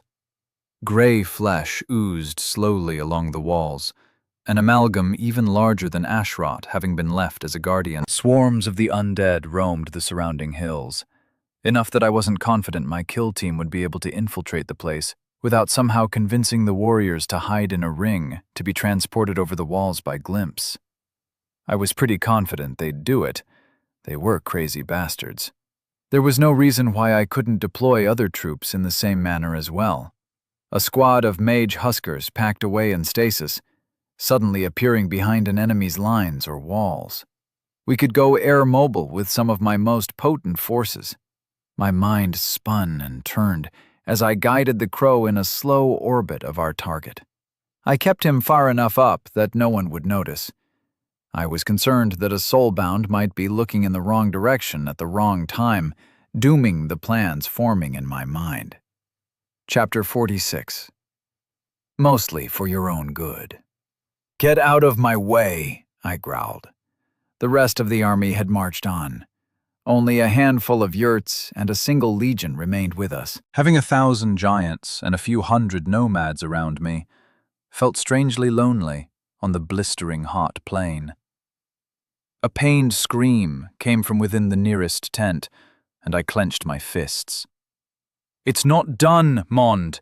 That place is for women only now. You'll doom the boy if you stick your head in now," snapped Cause. "My nephew will not be cursed from birth." Jandak and Moon each held one of my arms, trying to drag me away from the tent where Faye was giving birth to our child. Cause had his hands pressed against my chest to hold me back. For the first time in a long while, I cursed the primitive culture of my adoptive people. "Let me go." My voice was flat and cold. Cause flinched backwards. "Time for the worst plan, boys," he said, and I narrowed my eyes at him. "This is going to be shit," grumbled Jandak, and before I could even turn my head, the pair at my sides moved. They dropped their grips on my arms, and each grabbed a leg. I found myself spitting out dust and dry grass as they charged away from the tent, dragging me along, my face bouncing off every rock and thistle as they rushed me out of the camp. My fingers dug into the arid ground, but the soil crumbled and broke, stopping me from getting a proper grip and breaking their momentum. I left twin lines of torn-up grass and dirt as I scrabbled to regain control of the situation. As soon as the tents began to recede in my vision, we were outside the camp. Everything went sideways. The bastards spun in a tight circle, and then there was a blessed lack of pressure on my ankles. The consequence of this was that I went spinning hundreds of meters through the air. I slammed down into the ground and skidded, rolled, and bounced. As I struggled to my feet, disoriented and angry, a fist smashed into my ribs on my right. I lashed out without thinking, a hand blurring through the air, but hit nothing. Someone threw a handful of dust into my eyes, and I blinked back tears as the world went blurry. Another fist, this time into my left thigh, that sent a wave of numbness through the limb. Again I lashed out, and this time my fist connected. One of the shadowy shapes assaulting me tumbled away. I took a step forward just as something slammed into the back of my knees. It wasn't a fist. This was a staff, maybe a spear. I needed to end this and deal with the coven. I had to be there for the birth of my son. I folded backwards, trapping the weapon by bending my knees to lock it in place. As I rolled, I reached out with one hand and snapped the wood in the middle by closing my fist around it. I came back to my feet with a fragment of broken staff in one hand and kicked the other half into Jandak's gut.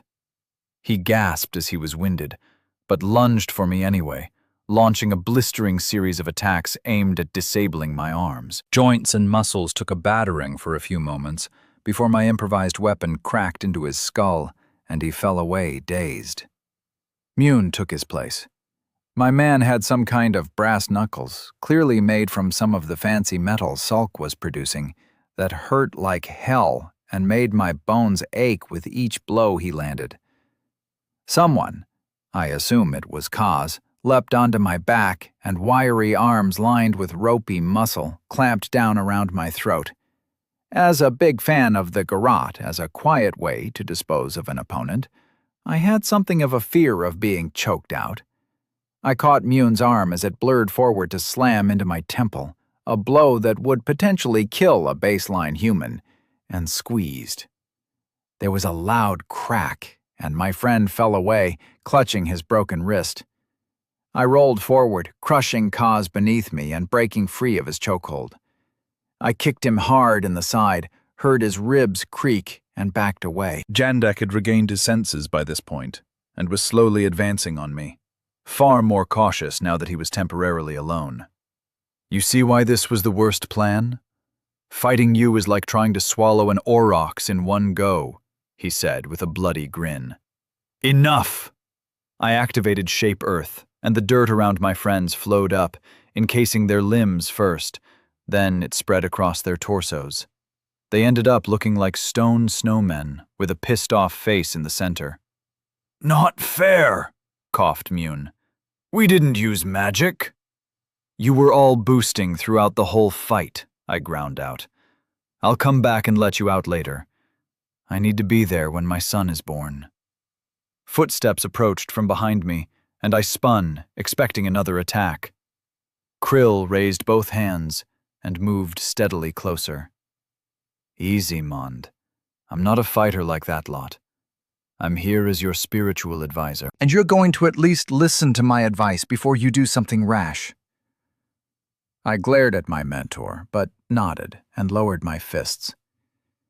You have to stay away from the birth, Mond. Did anyone ever tell you the story of Garbadil? No. I inched closer towards the remains of the army's camp, where Faye was struggling through her labor without me. Krill backed up a little, but kept himself between me and my goal. I growled without realizing. Garbadil was a mighty chief. Oh, I don't know how far back. Hundreds of generations, according to the songs. A bit like you, but not a Shikrakin.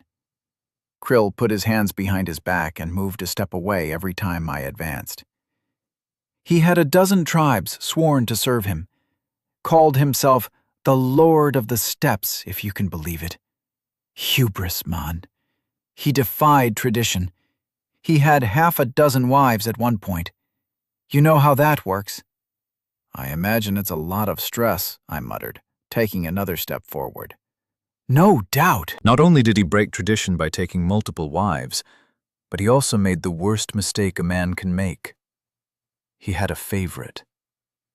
A bead of sweat trickled down Kree's forehead, and he blinked it away as it ran into his eye. Christ, this place was hot. He loved them all, apparently. But when a Kendu went into labor, he paced outside the tent for hours. As her screams intensified, he brushed past the women standing guard and stormed in just as the boy was born. The child was monstrous. He had flippers for arms like a fish, and his face was on the top of his head. Krill continued. He had stopped backing away, and I was now looming over him. That's not how that shit works. That kind of mutation is something that would have started at conception, if it's even possible, and that's some bullshit myth the women put about to keep the men away from the birth. In my world, having a dad there is normal. I never got that chance in my first life. I won't miss this one. I reached out to move Krill aside, and he brought his hands around and threw powder in my face. I blinked for a moment, the world fading away. "I've never heard that legend before, Krill," said Mune. "Did you just pull all of that out of your arse? Being a dreamer means you've got to be able to think fast. If your prophecy is wrong, you've got to find a way to move their focus gently away from the cock-up." I fell backwards onto my back as the pair talked. "What was the dust?" asked Jandak. "Get me out of here, will you? I need to piss." "Dream spice. The only thing I could be sure would work on the aurochs-brained monster," Krill replied happily. I watched him move past me from the corner of my eye to try to help the fangs break free. Good luck. That dust turned into granite. They'll be stuck there as long as I'm unconscious. They won't. Aresk was sitting on his throne of spears and shields, looking down at me. I was back in his god world, arms and armor spinning on marble plinths all around me. "Send me back." "I can't." "Well, I can, but I won't." The god of war chuckled as my face went red with rage. "Don't get pissy with me, little mortal. You aren't a god killer. Yet. That's kind of what I wanted to talk to you about. Take your mind off becoming a father for the first time. Send me back." I wasn't in the mood for the god's bullshit right now. "I won't. Now listen up, kid. You're doing pretty well so far. I have to ask, though, what are your long-term goals?" I was taken aback enough to snap out of my irrational rage at being denied access to Fae. What the hell were my goals? Did I still want to go back to Earth? Assuming I kept my levels and magic, I'd be no threat to Poseidon. Yep, no threat at all over there on your own. But on Earth? With some friends at your back? You could do something that hasn't happened since Jesus stabbed Mithras in the back. I shifted uncomfortably. Jesus killed who? I was wearing my black tunic, the one I'd bought from the shop, and it felt itchy here. It had felt like silk in the real world. Don't worry about the brother wars we fight back on Earth, Ray. They don't matter anymore. It's all interfaith this and tolerance that. There's no blood and fury anymore. His countenance shifted for less than a second, but I caught the briefly revealed image. A blood-red being, clad in obsidian armor much like my own. Crimson, pupilless eyes glaring at the world, demanding more. Always more.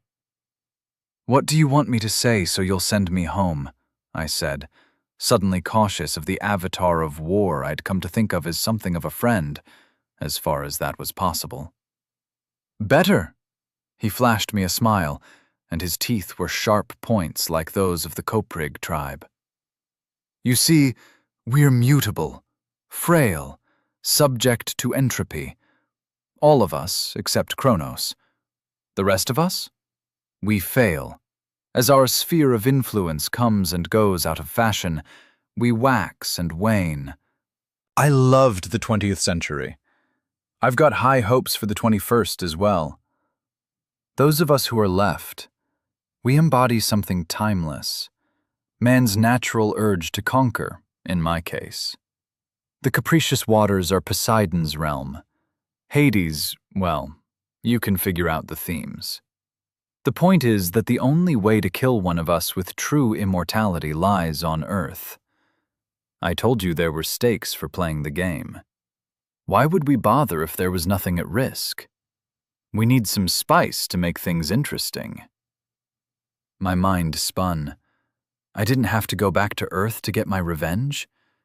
At this point, I wasn't that concerned about going home. My people were the nomads and the legions. I belonged here. You've found a place where you aren't a dangerous monster. You are still a dangerous monster, but you've found a world where that's an advantage rather than something to hide. I'm not a monster, and stop reading my fucking thoughts, I snapped. He grinned down at me, straight bronze teeth flashing in the light. You can be whatever you want to be, Ray. You can take your revenge and eat your cake. I'm mixing my metaphors. Marie Antoinette was one of Aphrodite's pets. The point being, I've got plans for you, kid.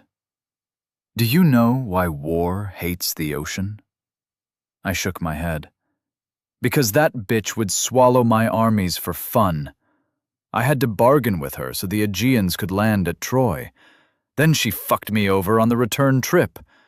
Imagine if Achilles and Agamemnon had just drowned at sea on their way to the fight. She's got no soul. It's great to know that the gods are basically a bunch of bitter high school kids with thousands of years of resentment stored up. Why the fuck are you keeping me here? Mostly for your own good. The kid wouldn't be a mutant if you were there when he was born, but you'd lose the respect of the tribe. Your heir would be considered illegitimate. Stone Age perspective, little dude. Gotta work within the paradigm. Anyway, have a think. Thee and me, mortal, we could kill a true god or two if we get lucky. She's done, by the way. A healthy baby boy. Congrats. Name him after me, eh? Now hang on. The god world faded away, and I blinked my eyes at a cloudy sky. I sat up and found that Krill was nowhere to be seen. I'd have words with him later. Any chance you could let us out now? Called Cause. I glanced over, and the three of them were all still entombed in stone, only their faces showing. Nah, I just became a dad. I'll be back in a bit. Probably less than a day or so. A column of dust rose behind me as I shot back into the camp. Their cries of anger faded quickly. A brassy cry, new lungs stretching themselves for the first time, echoed out around the tent Faye was in as I approached the three members of the coven who'd been glaring at me before, who moved aside with broad smiles. Faye was a mess, but in a good way. Giving birth isn't precisely a photogenic moment. Her hair was plastered to her head with sweat, and the bed around her groin was painted red and slick with amniotic fluid. Pressed against her breast was a tiny human. The first one I ever made. My heart stuttered and my breath caught. She smiled up at me, smeared with sweat, knackered looking, but somehow radiant. Her hair hung lank around her face, but her hazel eyes were bright and focused on the little being who was wrapped in linen on her chest. Say hello to your firstborn, husband. Her voice was full of warmth and weariness. She offered me the bundle of rags and dampness, like Simba being held aloft over Pride Rock. I reached out to take him from her, my face locked in a stupid grin. Screw you, Erisk. I name him. A fist slammed into the side of my head at the same time as a foot landed on my kidney from the other side. Why the hell was I getting beaten up now? You don't name a child until their third birthday, savage. It's bad luck, Halen hissed into my ear as she released the arm lock she had on my right side. Infant mortality was a bitch back in the day. Chapter 47. Brother, that's a war crime. I'm going to let you out now. I trust we won't have a repeat of yesterday? I glared at my friends, whom I'd left entombed in stone overnight. It was petty and mean, but I couldn't help but feel somewhat bitter at them. We did what we had to do, Jandak said stoically. You didn't curse my nephew, Kaz added happily. I really need to scratch my ass, brother. Care to let us out now? I moved between them and cast Shape Earth again. The foot-thick stone that had turned them into blobby statues dissolved back into the dirt I'd formed it from, and the three of them stretched and grumbled. Dick move leaving us out here all night, Mond, Mune complained. But we need to know, what happened to Krill? He ran to the army after he drugged me. I'll speak to him soon, I laughed. I have a son! The three of them, my closest friends in this new world, came forward and slapped me on the back and shoulders, offering their congratulations and a certain amount of teasing that would make most sailors on Earth blush. A new prince of the steppe, Mune muttered, but I cut him off. A prince of the empire! The nomads aren't going to be the same as they were before, brothers. We've taken control of Setal, Holtak, Garin, and half a dozen other cities. Where Mortimer has left a weak garrison, they revolt and throw the heads of his captains over the walls when a dozen riders approach. We don't even need to fight half the time, I exclaimed. True enough, Mond. But whatever we can take easily can also be easily lost. They fear us more than him now, but that will only last until they hate us more than they fear us. I looked at Jandak in surprise, then nodded. You're right.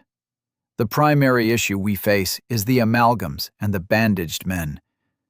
Those bastards are scary as hell. That's the level of fear we have to beat, without becoming monsters ourselves, I replied. So we burn the shit-sitters out. Kill enough of them and the rest will bend the knee, snapped Kaz. Brother, that's a war crime. What the fuck does the law have to do with war? He snapped in response. There is only one law of war. Win or die. There are better ways, I countered, but all three snorted in disgust. This is your old world poisoning you. I've listened to your stories of your weird world, and I am not impressed, said Mune. When the hell, I began. When you're 14 jars of yalk in, Mond. You have a strange affection for a place that follows such an unnatural order, Jandak interrupted. He laughed and slapped me on the back, earning a glare. Land rights was the funniest. The steppe will still be here 1,000 generations from now. How can we claim to own it? If another tribe drove us out, what claim could we have? Laughed Kaz. That could never happen. They'd have to kill us first, snarled Jandak fiercely. I could believe him. The tribes would never appeal to any authority beyond themselves. They would take matters into their own hands and die trying. I'm not fucking arguing about this with you. When we take a settlement, we ship the best crafters, scholars, and artisans to Riverwheel to serve for a few years and benefit the tribes. We leave a tribal governor to hold the town and take a cut of their taxes. Taxes are another fucked up thing, muttered Mune. As someone whose income was, of necessity, off the books, I didn't have a dog in this fight. Sure. Look, let's get our shit together. Kaz, I want you to stay back with Faye. You want me to miss out on the fun to keep an eye on your wife? He glowered at me. I want you with your sister and your nephew, my son, to ensure I have someone who can kill any fucking thing that might come after them before anything bad happens. Jandak, what about you? Are you willing to arrive a few days late at the front to ensure the future of our tribe? Arask's bollocks, Mond. I didn't say I wouldn't. Just leave some of the fuckers for me to kill when we catch up, okay? Kaz cut off Jandak before he had half opened his mouth. Good. This won't be an easy siege, We're going to be here for weeks, at least. Ashrot looks like a baby compared to whatever the fuck they call the thing infesting Urkash's walls. It's that much bigger? Asked Mune in a worried voice. When I released them, he raked a hand back through his hair to shake out the last bits of dirt and stone that hadn't fallen away. And meaner looking. I hadn't described the appearance of the bloody thing to anyone other than Faye. It was grayer, more rancid. The previous amalgams had oozed across the ground when they attacked. This thing looked slimy. I was confident this was the first of Mortimer's monsters. Based on the size and the importance of guarding his capital, I felt it was a reasonable assumption that this monster would be the worst we would face. Famous last words, but I wasn't too worried about jinxing myself at the moment. We're going to take the thing apart, piece by piece, until the golems can run in and liquidize the fucker from the inside, I continued. If it comes off the walls like Ashrot did, we'll fall back. The Legion and Nomad forces are aware of the plans. The next few weeks will be more like a normal war. Long stretches of boredom interspersed with short bouts of terror. I laughed as they all grinned. You don't understand war at all, Mond. The quiet parts are the best bits, chuckled Mune. Veterans. Got to love them. We had reached the edge of the camp. We threaded through the tents until we reached my tent, which was being guarded by half a dozen mage husker and 2/3 of the coven. They glared at everyone who approached, so I didn't take it personally. Are you well? I asked Faye after I had negotiated my way past Halen. She smiled radiantly and hitched the linen bundle that housed our son up her chest. Better than that. But you're going to spoil my mood, aren't you? She asked. I need to ride on. If the amalgam at Urkash attacks while so much of our magical strength is here, it could destroy the army. I know. I'm going to keep Halen and Grable nearby. Leave me a couple of the magic Urviles and a few squadrons of cavalry. That's all we'll need. She nuzzled her face into the opening at the top of the swaddling. Koss is staying as well. I expected an outburst, but she just nodded at me. That's a good idea. My brother is going to be training the boy anyway. This was news to me. I made a mental note to up my own training of Koss. I had plenty of nasty tricks I hadn't passed on to the others yet. We kissed, and then I kissed my son's brow. He had fierce blue eyes. He looked like every other baby I'd ever seen. Part bulldog, part Churchill, part pug. His oversized eyes looked around, almost glazed. But as I brushed a finger down his cheek, his right hand moved and latched onto my digit. He'll be strong, I laughed, as he clamped down on my index finger with his tiny hand. Like his mother. She laughed at the face. I made, Go on, love. We won't be far behind. The boy doesn't come near the front. The nomads will camp well back if the amalgam attacks. He will stay with the camp. As do you, she scowled at me. I didn't care. Keeping that little bundle of helplessness and his mother safe was more important than anything else. I could hunt Mortimer down solo if I had to. Whether it was the mark affecting my feelings, or simply the natural human impulse of a new father, I wouldn't be able to carry on if anything happened to this pair. Perhaps Faye read some of my feelings from my face. Maybe she knew me better than I'd care to admit, but she nodded with pursed lips. Go on then, Ray. Go take the greatest city in the north for our son. Another kiss, and I was out of the tent, glaring at all those nearby. Let's move. We've got an army to catch and a city to take. Halen, Grable, Koss will be staying with you to watch out for Faye. You there. I pointed at a mage husker. Name? Bardic, Legate. He snapped to attention and slammed an armored fist against an armored chest. I felt around in my mind until I found his thread and gently flicked it. He winced. Pick another good man, husker, and join the guard. The rest of you will follow me, I called. The legionaries fell out in good order, Bardic dragging one of his colleagues over and standing on either side of the tent's entrance. Wilson was busy running storage devices full of water back and forth from the river, a task he had made plain he didn't enjoy by peeing around my tent whenever he was in camp. So Jandak, Moon, and I fell into a loping run once I was happy the nomads and legionaries would be on the road soon. Running across this barren place was miserable in comparison to the steppe. The long grass and vast herds of large mammals were missing. It felt like running on the surface of the moon. The wind stirred the scrub and desiccated plants, but nothing living seemed to move. The animals probably hid from the sun, sleeping through the day's heat. The three of us could easily maintain speeds the cavalry couldn't match, and that would test the stamina of most of the Huskars. As the sun set and night fell, I insisted we keep running. "Why not take a break, Mond?" gasped Jandak in an annoyed voice. "We won't reach the army tonight."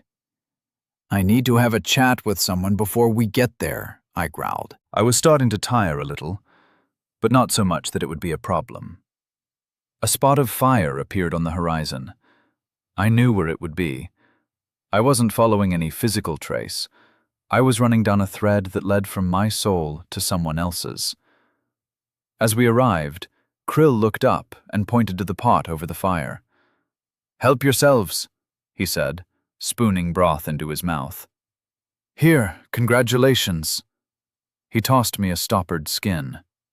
I opened the top and took a sniff. This was the strong stuff. And it wasn't made from blood or mare's milk. "Where'd you get this?" I asked, before taking a fake sip and passing it to Jandak. Jandak took a generous drink and threw the flask to Mune. "Ha! Don't trust me anymore?" Krill cackled. "Not that. But once bitten, twice shy. You drugged me and sent me to Arisk. I'm still a bit miffed about that." He sniffed and scooped up more stew. "Had to. Couldn't let you fuck everything up." "We're going to need the boy after you're gone." For all we know, this world gets destroyed and remade every time the fucking gods decide to play their games, I snapped. When the last of us exiles dies or goes home, that's probably it for you. This had been bothering me, and I finally started venting about it. There have been games with firearms in the past. Probably fucking cyberpunk augmented humans running around with lasers and shit. The gods are fucking with us all. I'll stay here until I die, even if I have to keep one of the others in a fucking cage for the rest of his life so we don't trigger the win condition. It's not like that, Mond. Krill sounded remarkably sure of himself. Some things change with a new game. Some don't. Aresk says it's about quantum wave modifications and the energy required to change how they fold, collapse, or something like that. He said you'd understand? Beady eyes looked up at me. Not a fucking clue. I was a hitman, not a physicist. This place exists in its own right. We exist independently. The gods change it and shift our history, but your lot being here didn't snap it into being. It will go on without you. Your son is part of my long-term plans for the tribes, for after all of us are dead in battle. The wiry old man was fierce. His gaze passed over the two fangs and locked on me. I didn't flinch, but I wanted to. His eyes burned with a passion I'd never seen before. A cackling loon, well-educated for a nomad, was the character Krill played. He had the battle lust of all the nomads, colored by a broader perspective. But he was more than that. The Dreamers were the spiritual guardians of their people, serving as intermediaries between the living and the ancestors in a culture that lacked a written language. I fixed him with a stern look and accepted the bowl of stew that was offered to me. It smelled rich and well-seasoned. The quality of the tribe's food had risen significantly since Krill had discovered rapid growth. You need to fill me in on your plans. Ray, I'm about to deploy the team. Urkash is crawling with soulbound. It's dangerous for me to be here. Glimpse sent to me through our bond. But right now I need to eat and see what the kill teams are up to. I glared at Krill. I still owe you for that blast of dream spice, bloke. But we can let it slide for now. Chapter 48. Give them the bird. Glimpse was orbiting above Urkash. The city was on a whole different scale from any that I'd seen before. There were 2 sets of walls. The outer walls towered a good 15 meters tall and must have been 4 meters thick at the base. Huge blocks of stone, irregular in shape, had been laid together so carefully that I doubted I'd be able to find a single handhold if I wanted to try and scale them. Behind those walls lay long streets that ran straight and intersected regularly, giving the city a surprisingly well-organized, grid-like layout. It appeared to have been recently rebuilt. Many of the buildings were cut off, either half demolished or completely torn down, to make way for the efficient road network. The workers had built piles of rubble and transported them outside the main walls, piling them up into a crude bulwark, making it almost impossible to move siege engines up to the wall. The inner city, which hadn't been remodeled, lay within a 5-meter-tall wall made of red bricks, probably baked mud unless I missed my guess. The buildings within this sector were of much higher quality construction than those beyond the red wall. They were about the same size, but each had at least a small plot of land to call their own.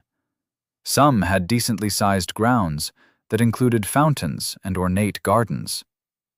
At the center of this noble's district lay a palace. Another wall guarded it, but this one was more for keeping out the riffraff than serving as a defensive bulwark. It was only 3 meters tall and was thin enough that one of the fangs could simply punch his way through the thing. Away to the south and east, an ocean stretched into the distance.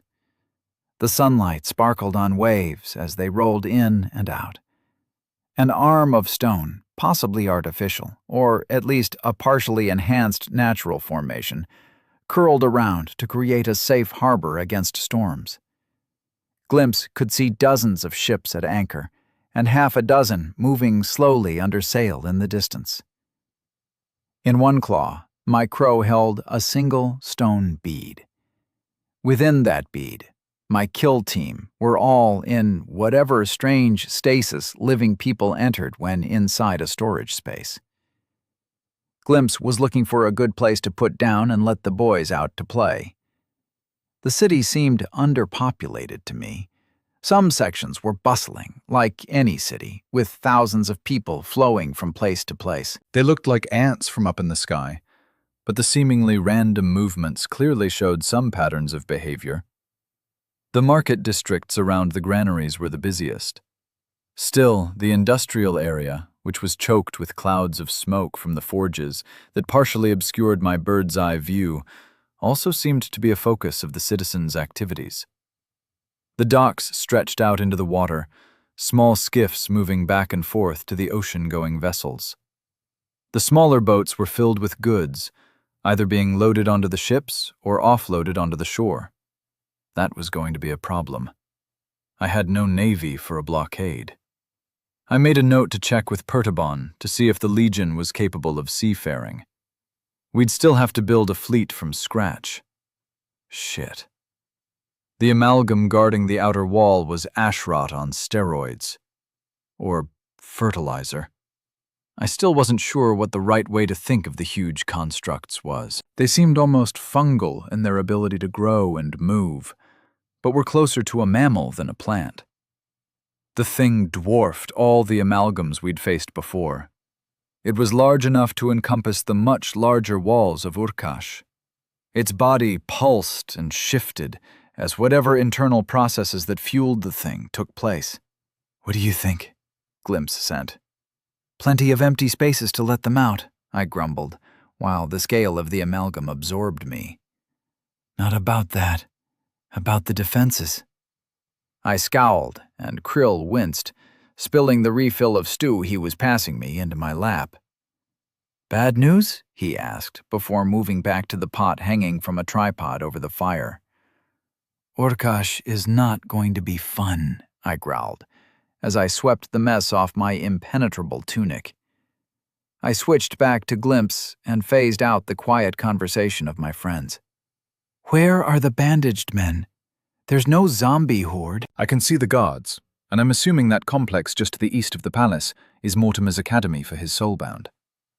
The smaller palace couldn't be classified as anything else. It was a rival to the main palace, but lacked the ostentatious outer wall. It was lined by a waist-high wall instead, but no one went near the place. All the normal citizens passed by on the other side of the road, and within the grounds, I could see people flinging spells at targets in the grounds. I don't know, Ray. You can see what I see. Where should I let out the kill team? Find an abandoned building somewhere in one of the depopulated areas. You'll need a base well away from the academy, I sent. What are our primary targets? I thought for a few seconds, spooning stew into my mouth on autopilot, hundreds of miles away from where my attention was focused. The granaries had been built before Mortimer culled the city and turned everyone into zombies. I'm guessing a lot of these people are now permanently dead. Undead, scattered across the steppe and the Badlands. We'd need to take them all out quickly. If we don't, they'll guard the ones left so heavily the blokes won't stand a chance of getting to them. Then there's the fucking docks. They'll be bringing in food every day. Not enough to support the city if we cut them off from the harvest, but enough to stretch out their reserves for months. I can deal with the boats. Glimpse sent with the equivalent of a bird's grin. He sent me an image of dive-bombing the ships out to sea and unleashing fireballs from the sky on them as he swept past unharmed. I didn't have a navy. Maybe having an air force made ships unnecessary for now. Okay, let the guys out somewhere discreet, and we can have fun playing a game of battleship. A happy caw came back to me, and Glimpse began to circle lower, making sure to stay away from the patrols on the walls, as well as keeping clear of the academy. He flew from roof to roof, moving steadily into the more desolate parts of town. This section wasn't as uninhabited as I'd assumed from on high. The bird's keen ears picked up quiet conversations from within some of the buildings where he stopped to perch. From the snippets of conversation we caught, the people were terrified.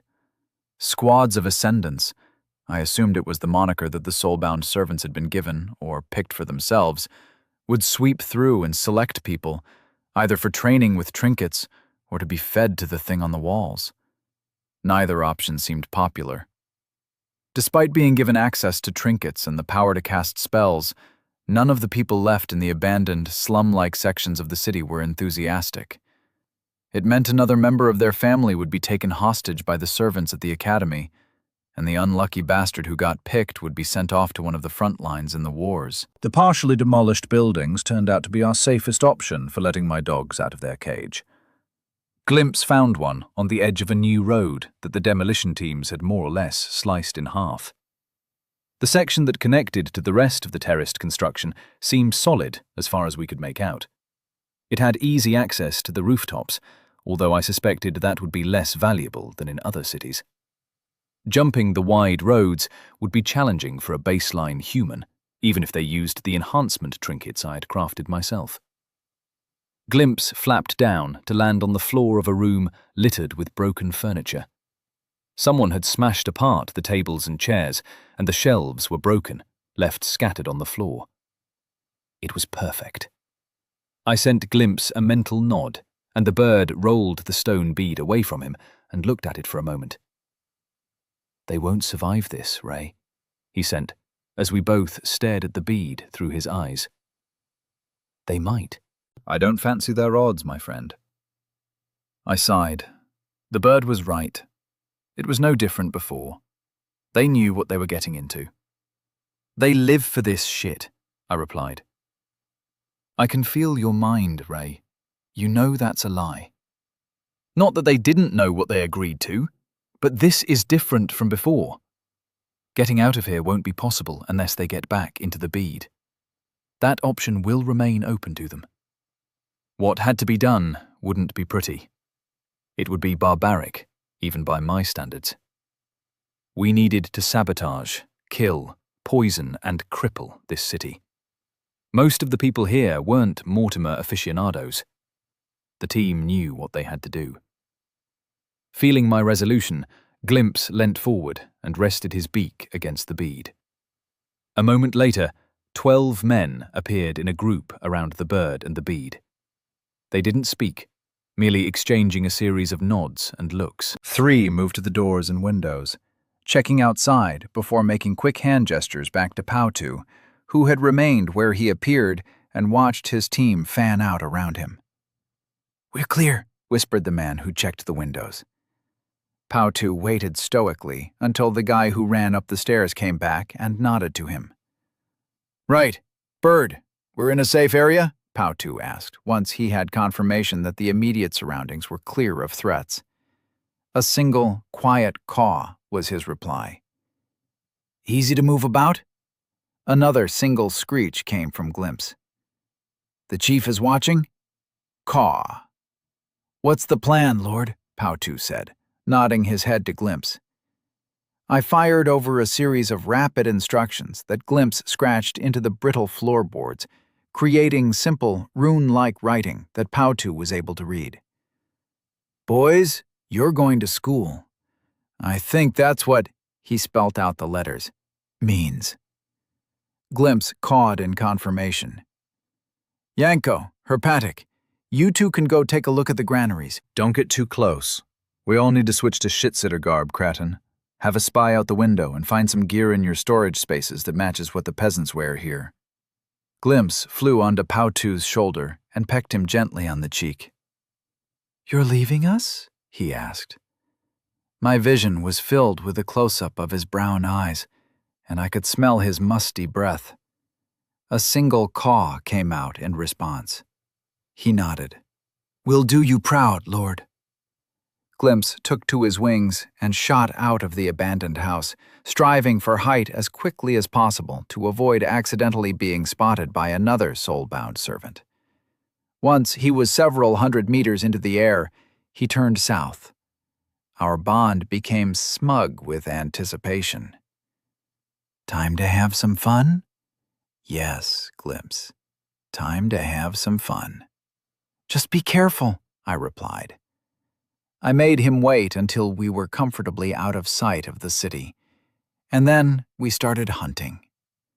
The ships of this age had single masts and banks of oars to move them. They could move quickly for short periods under oars, or steadily if the wind was behind them. The crow's eyes were far superior to the human norm. He picked out specks on the sea that I'd assumed were flotsam and zeroed in on them like he was radar-guided. Ancient ships were highly flammable. The tar and caulking used to make them watertight made them little better than oil-soaked tinder if a fire were to get out of control. Glimpse maintained a decent altitude as he passed over his first target. Then he released a bolt of fire that fell like a seagull crapping on a tourist. It slammed into the base of the mast. Blue flames erupted as the detonation removed the mast, sending the upper half spinning out to sea before the tangled lines pulled it up short with a splash. The boat heeled over, now missing a considerable portion of its midsection. Screams rang out as the rowers, trapped below decks, saw the creeping fire and struggled to escape their chains. "Next!" the bird and I thought simultaneously. I grinned, and Glimpse let out a cackling caw of laughter. We hunted ships together for a few hours. Any vessel we could find heading towards or away from Urkash was destroyed. Sailors threw themselves into the depths to escape our fire. We left dozens of ships as burning hulks. The thrill of stooping on defenseless prey and obliterating them with a single cast of fireball ran through my veins like fine wine. "Mond, are you well?" I heard Jandak ask. He sounded worried. "Of course." I blinked as I opened my eyes. "Glimpse and I were just dealing with some enemy shipping. I don't think we need to worry about a navy anytime soon." "You won't have one, Mond. The Sikaraskan don't build ships, and the Huskar are too heavy," Krill said cautiously. He was still scared of my upcoming revenge for the involuntary dream spice. I wasn't going to be a dick about it. He'd done what he thought was best. and while I was angry, punishing him would be like cutting off my hand. I grinned at him, and he flinched in response, looking away.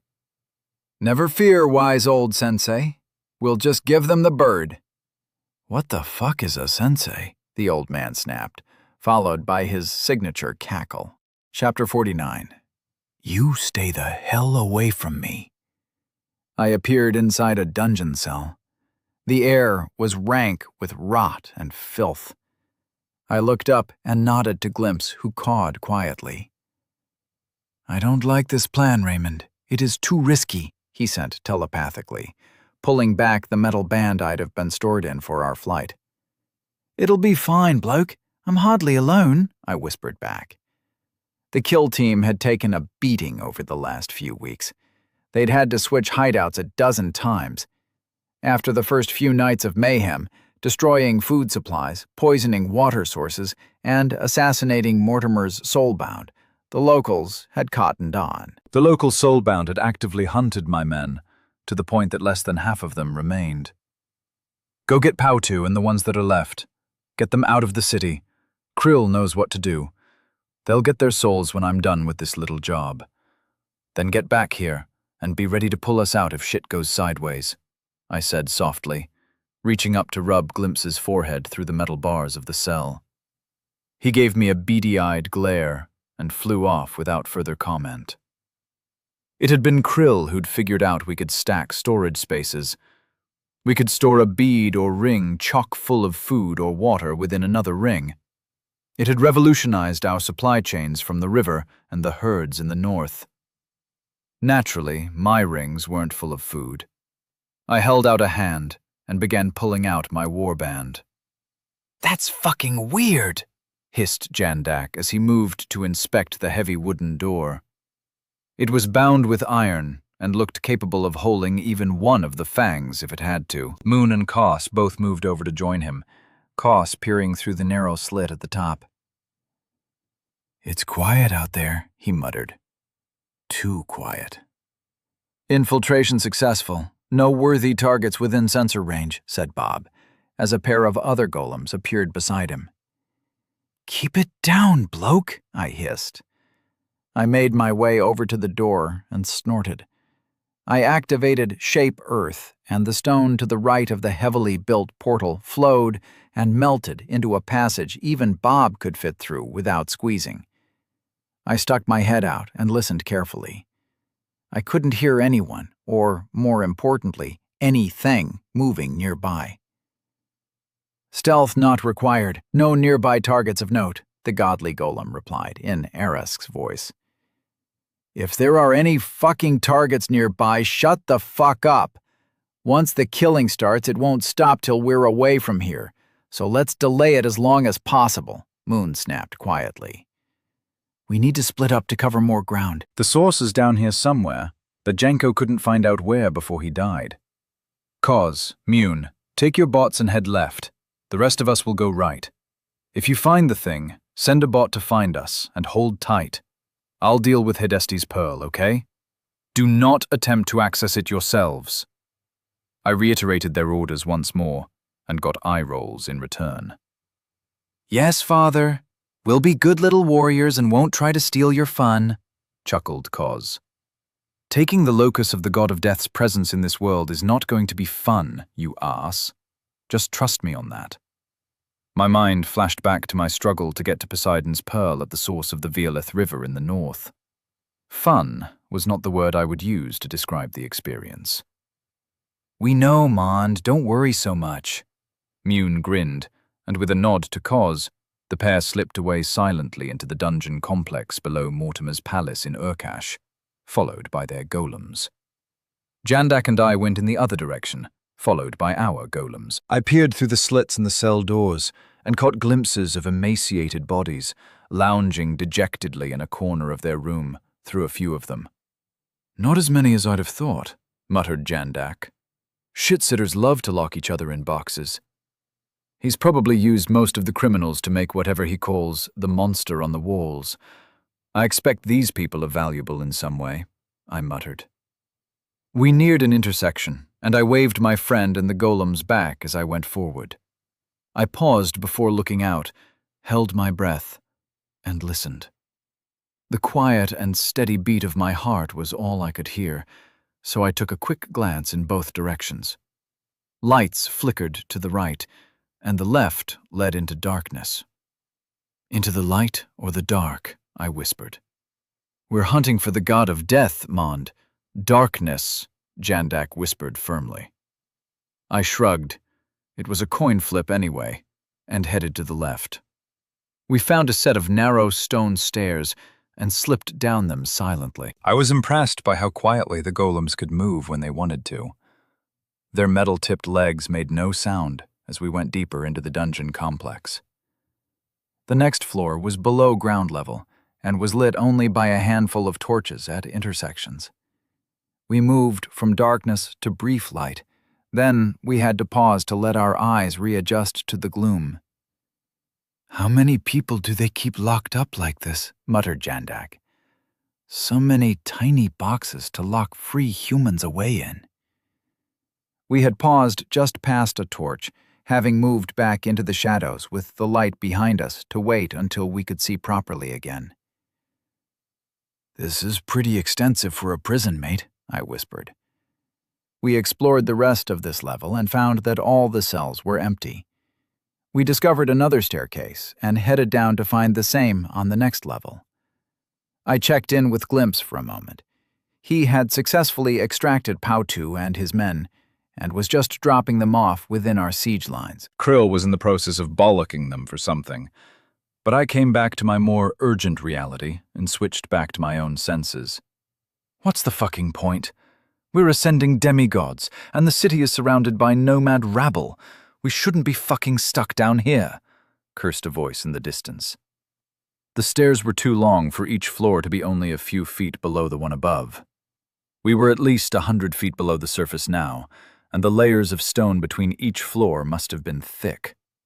I didn't want to waste the mana on Shape Earth just to check, but I was confident we were now deep underground.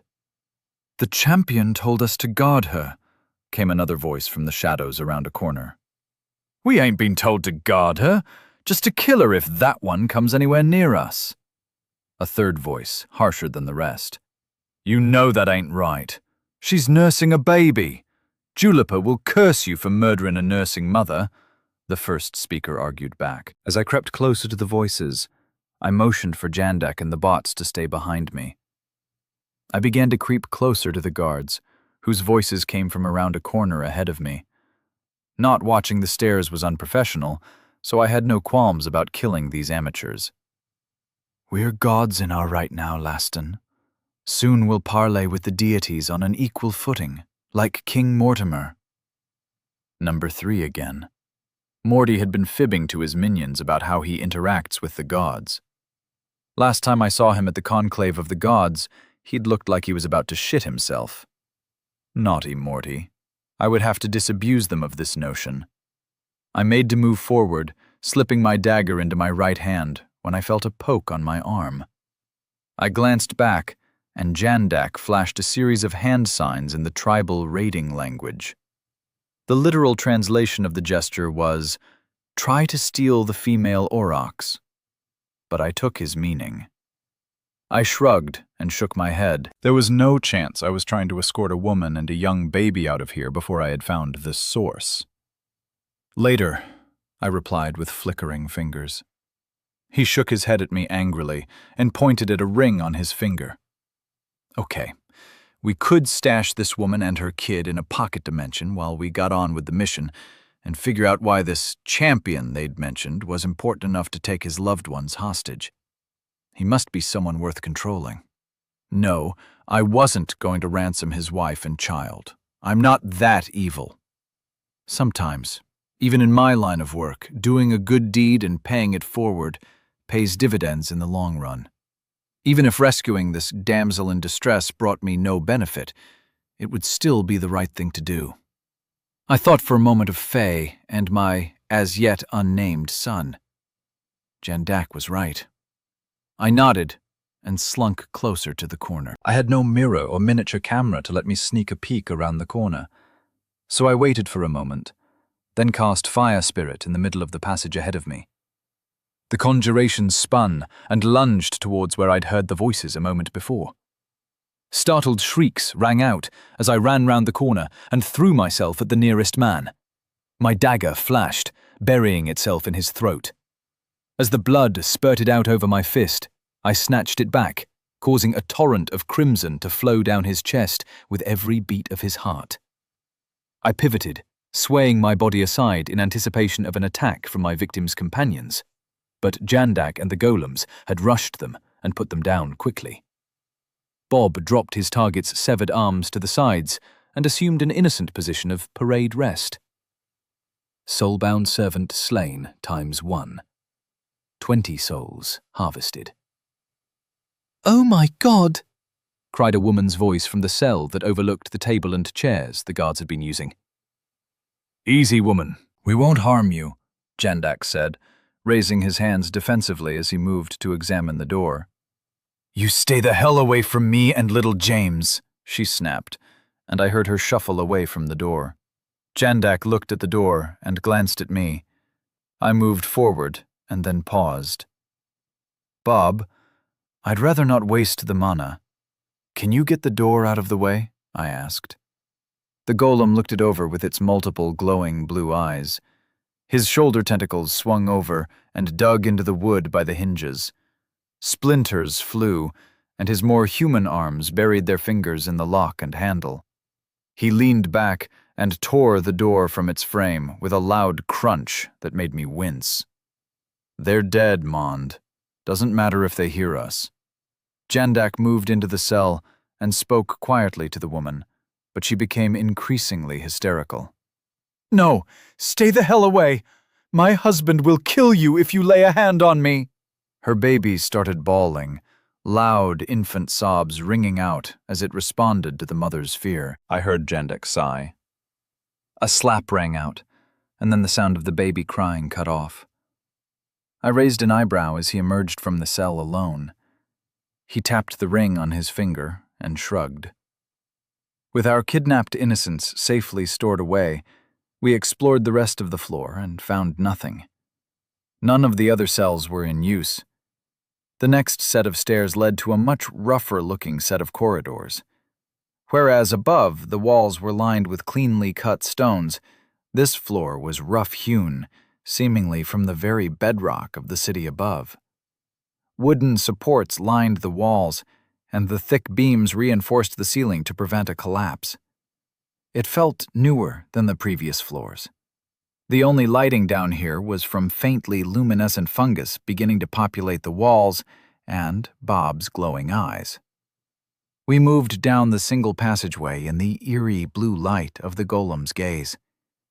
It twisted and turned, winding ever deeper underground. I had no idea how far down we were now, but the sense of tons of rock hanging over my head, barely propped up by flimsy wooden supports, made the place feel claustrophobic. Finally, the tunnel opened into a large chamber, at the far end of which was a portal of complete darkness. No light entered or escaped that darkness. I think this is it. Bob, go find the others and bring them back here, I said over my shoulder as I strode forward and stretched out a hand to touch the void. Chapter 50. A river breaking a dam. The void gave out into a well-appointed living room that might be found in any middle-class home on Earth. Settees, a big TV on the wall, bookshelves, everything you might expect in a typical home. I stumbled forward as the resistance of the barrier finally gave way and spat me out into death's domain. Ah, Ray. I've been expecting you, but then again, I expect everyone sooner or later. The man sat in an armchair at the end of a mahogany coffee table, sipping from a porcelain teacup. Hadasti? I asked, moving very slowly towards him. I reached for my sword, only to find it was missing, as well as my knife and impervious tunic. I wore jeans and a t-shirt, like I used to when I wasn't working. The very same. You can call me Death, if you prefer. He tipped his glass at me. He had short, neatly cropped black hair and dark eyes, His eyes completely lacked sclera, appearing as midnight orbs. I threw myself at him, right fist cocked back, and at the same time I reached for my magic. It wasn't there. As I sailed through the air, he smiled and winked at me, as a force took hold of my body and gently sat me down on the sofa, locking me in place. Tea? He reached for the pot in front of him and poured another cup that he held out for me to take. I found I could move again, and took the offered drink, sniffing it cautiously. Now, Raymond, if I wanted you dead, you already would be. I do like to play little games with mortals, though, but that would be too cliché, don't you think? His voice was deep and smooth. So not chess, then? I would have argued for Yahtzee anyway if it was going to be games, I replied. He laughed, the booming noise making the pictures on the walls shake. Ha! No, not chess or games of chance. I am often portrayed as having other functions in human cultures, so I thought we might make this interesting. Death reached out and picked up the remote for the TV. He clicked a button, and the device came to life. I wonder what's on the telly box, he said with a sly chuckle. My head craned round, the teacup out of reach of my lips. I couldn't look away from the screen. An image of me appeared.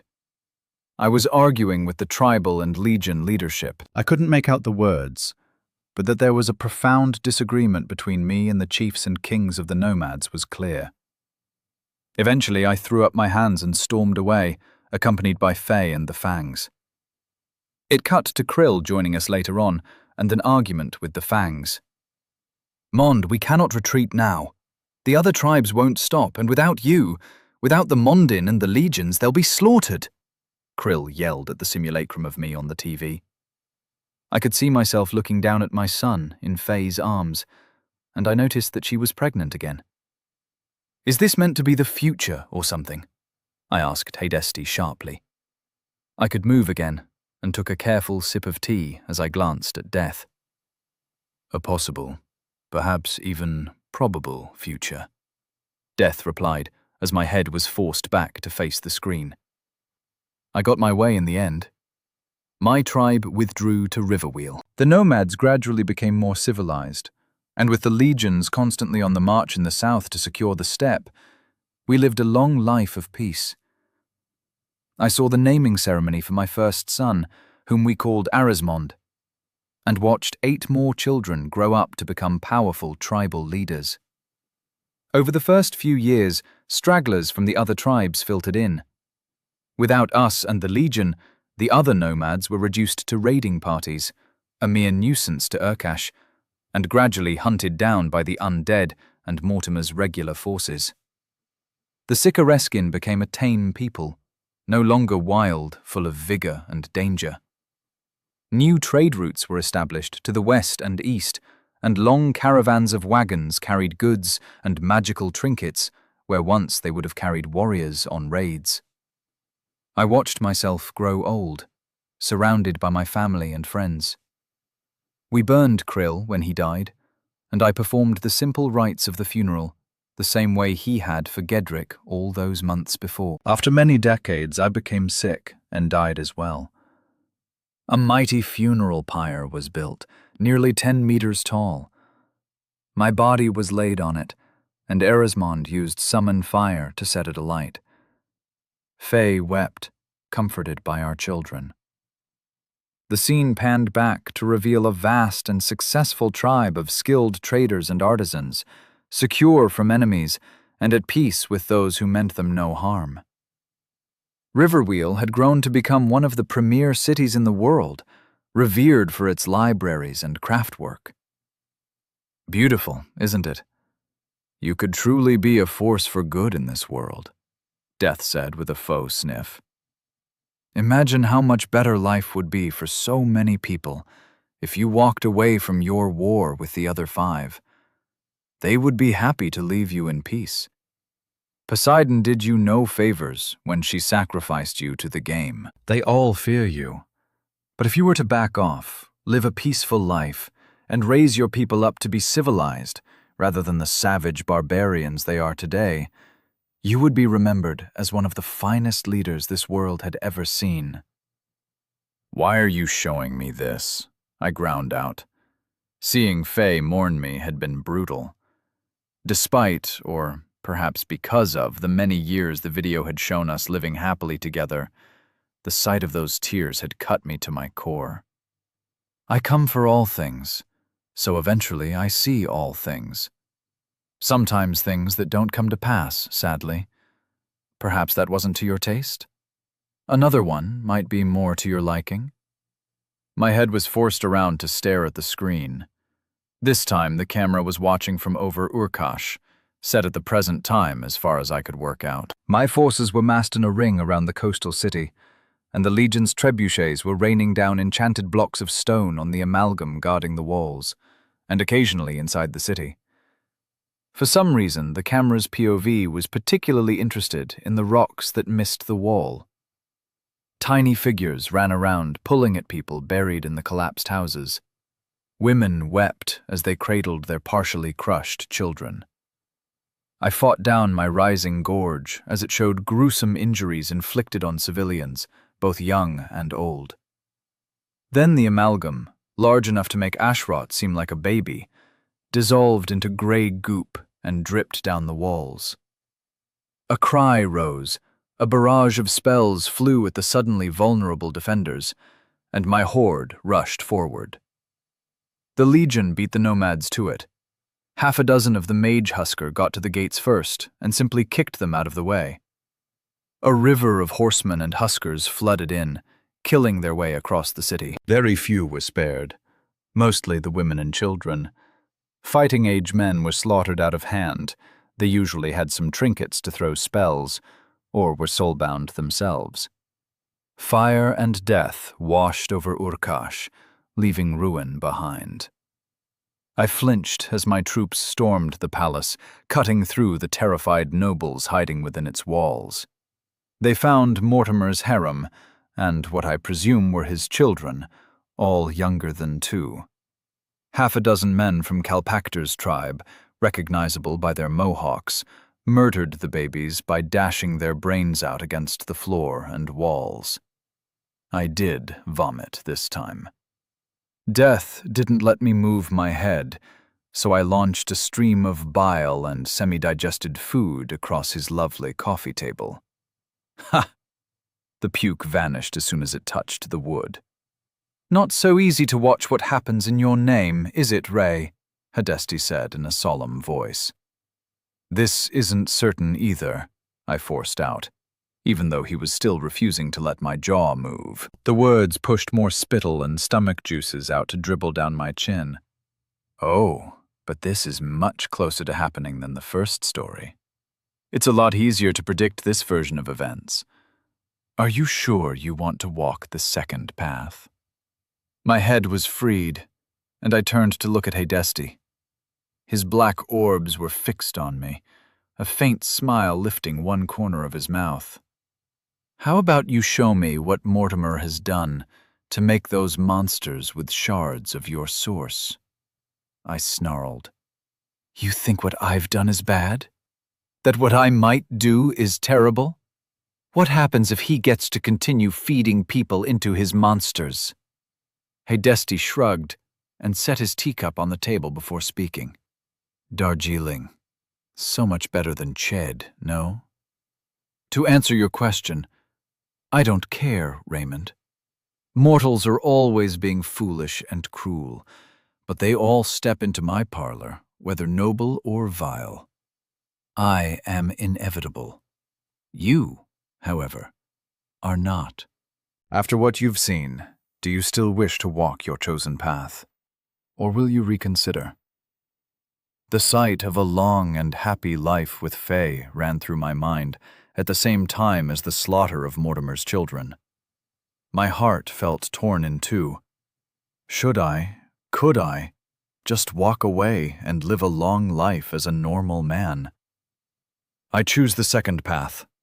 I won't leave Mortimer alive after what he's done to the people of Earth.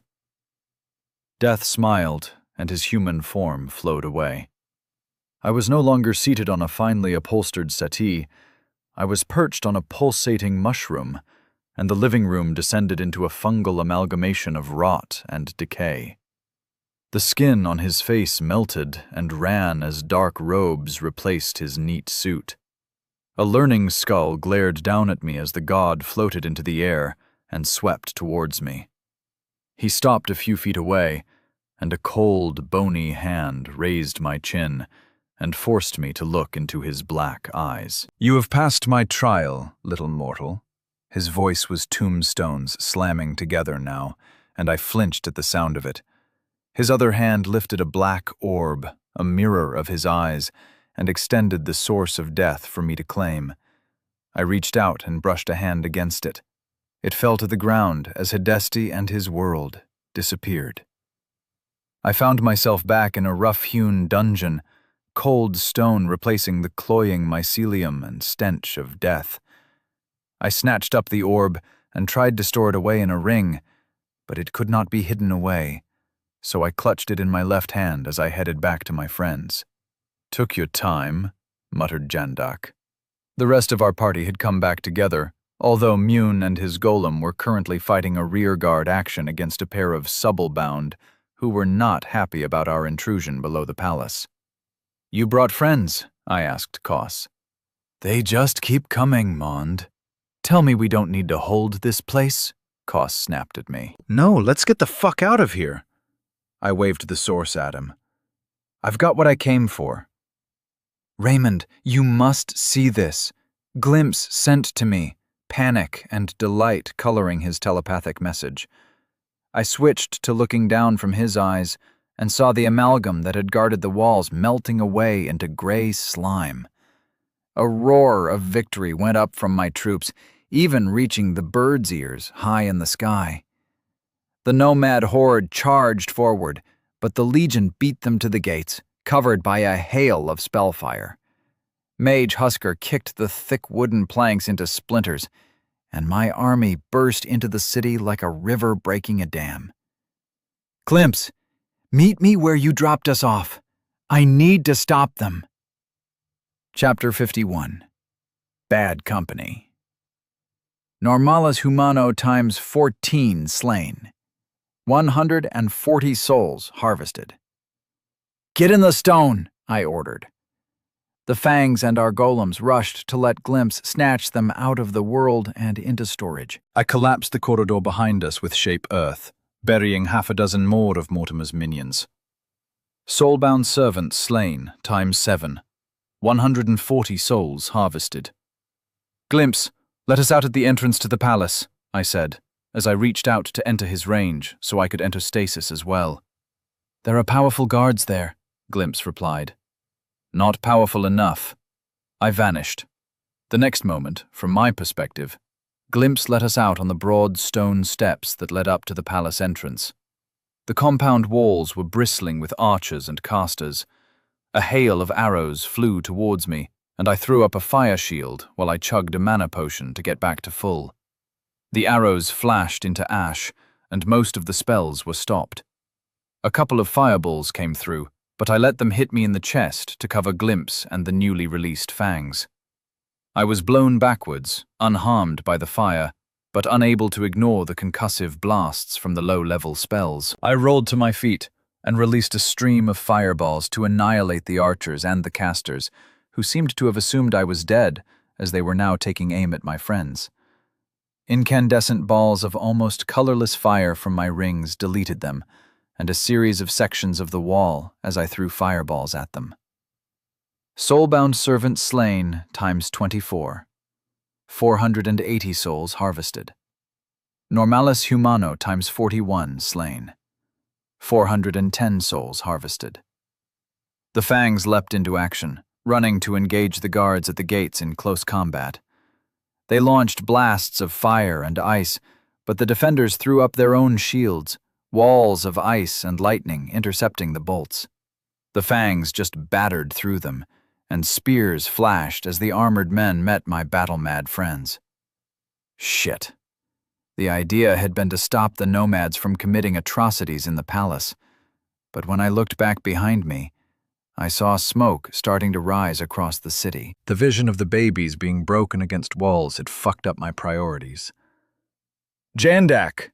I yelled, but he was busy dueling a man wielding a flail and dagger. I charged over and snatched his opponent up by the neck. I clenched my fist, causing a loud crack and my victim's head to loll to one side. I threw the corpse to the ground. Soulbound servant ×1 slain. 20 souls harvested.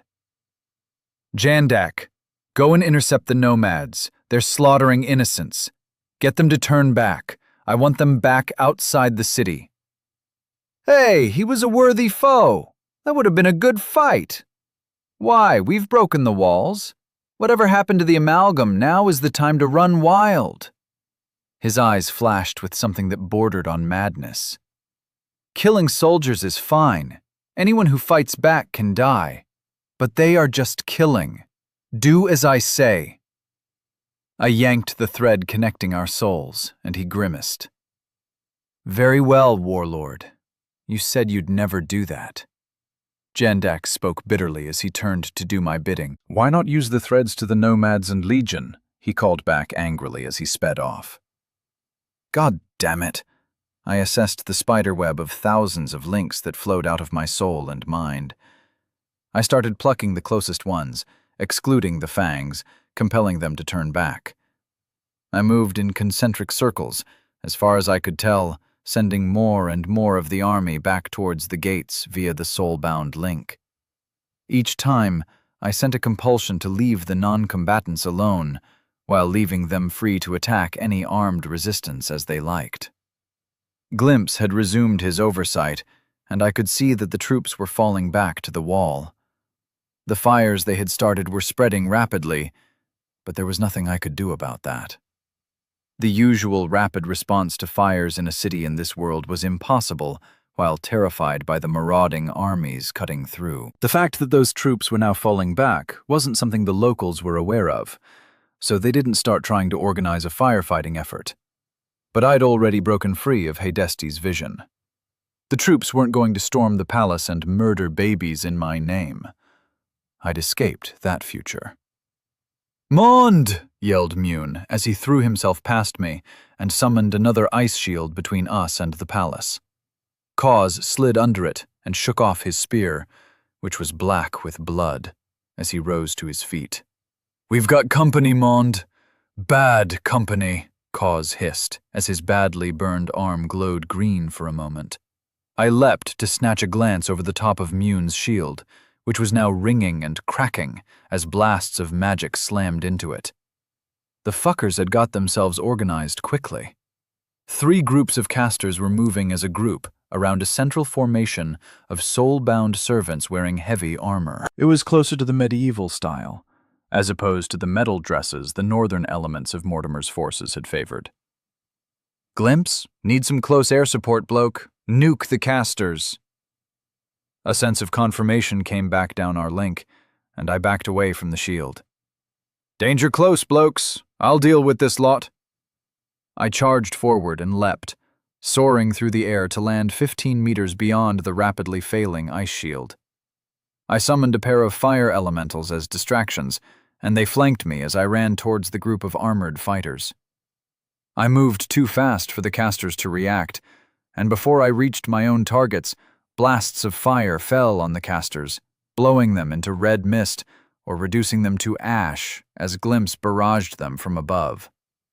My sword cleaved out, slicing through 2 men in one swing. Then we fell into the dance of death. The 24 fighters were at best A-ranked in the body stats, and this felt a bit like a grown-up fighting a swarm of heavily armed toddlers. They were potentially dangerous. They had things with which to stab me, after all, and there were a lot of them. But individually, they were no threat. I ducked a slash and punched out with my free fist, the armor cratering as my assailant was launched backwards to skitter across the stone in a shower of sparks. I took another man's head with a backslash as I spun to drive back the mob. Then Mune and Cause slammed into their flanks while they were focused on me, and we took them apart. Within seconds, the three of us were panting, surrounded by scattered and broken bodies. Soul-bound servant slain times 17. 340 souls harvested. "Well, that was refreshing," said Mune. "I don't think I need many more workouts today, Mond." I tossed him one of my dwindling supply of mana potions as I slipped 3 more into my belt pouch. As long as we hold here, we're fine.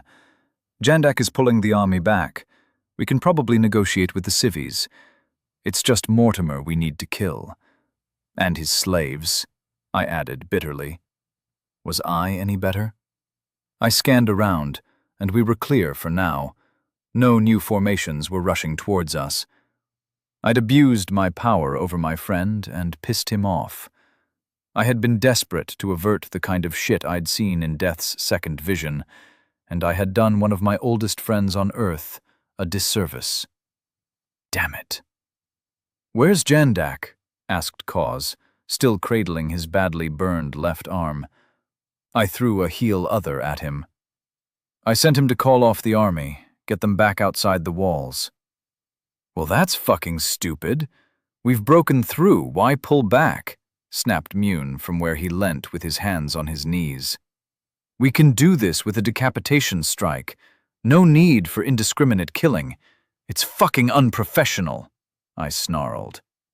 I knew they were right on some level, but targeted violence made sense to me. A bad person, with bad enemies who were willing to pay, needed to be removed. I'm okay with that. If someone pays me to kill my former employers, that's also fine. In fact, every new client had been a new target. It had been a fantastic business model. But it was always precise, always neat, with no collateral damage. Killing civvies and randos accidentally? That shit was for the artillery and the Air Force. The burgeoning mass slaughter had offended something fundamental in my psyche. Death didn't know me. He didn't know my fucking future. I had his source now, and when I had a moment, I'd figure out what I could use it for. To serve me and my people. I wasn't the monster he showed me in his domain, but I couldn't be the man of peace he claimed was a possibility either. Mortimer had fed hundreds of thousands of people into his amalgams. All the cities we'd taken had been severely depopulated. Anyone who wasn't useful had been turned into bandaged men, or worse. Whatever evil I had done, and would probably still do, I would never compare to that shitbag, and I'd see that fuck 6 feet under before I stopped. Mune exploded into a cloud of red mist. His head, still attached to part of his right shoulder, flew high into the air. I snapped back to focus and threw myself between the place that Mune had been a moment ago and where Kaz was currently standing. Something slammed into my chest, and I felt my bones crack as I was thrown backwards into my brother-in-law. I pushed aside a wash of grief from Mune. Getting attached was always a bad idea.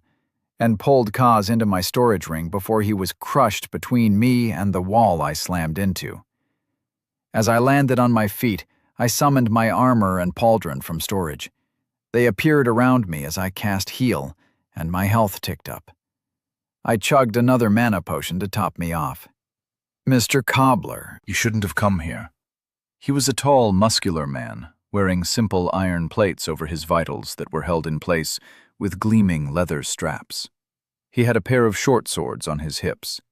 I quickly scanned his appearance and equipment and realized I knew this man. "The fighter," I snarled. "Why the fuck have you thrown in with that zombie-loving twat?" I paced slowly to one side as I slid my helm closed and drew my sword. He watched me impassively. "I have my reasons, cunt. You and your hordes are just as bad," he said slowly. "You killed my friend."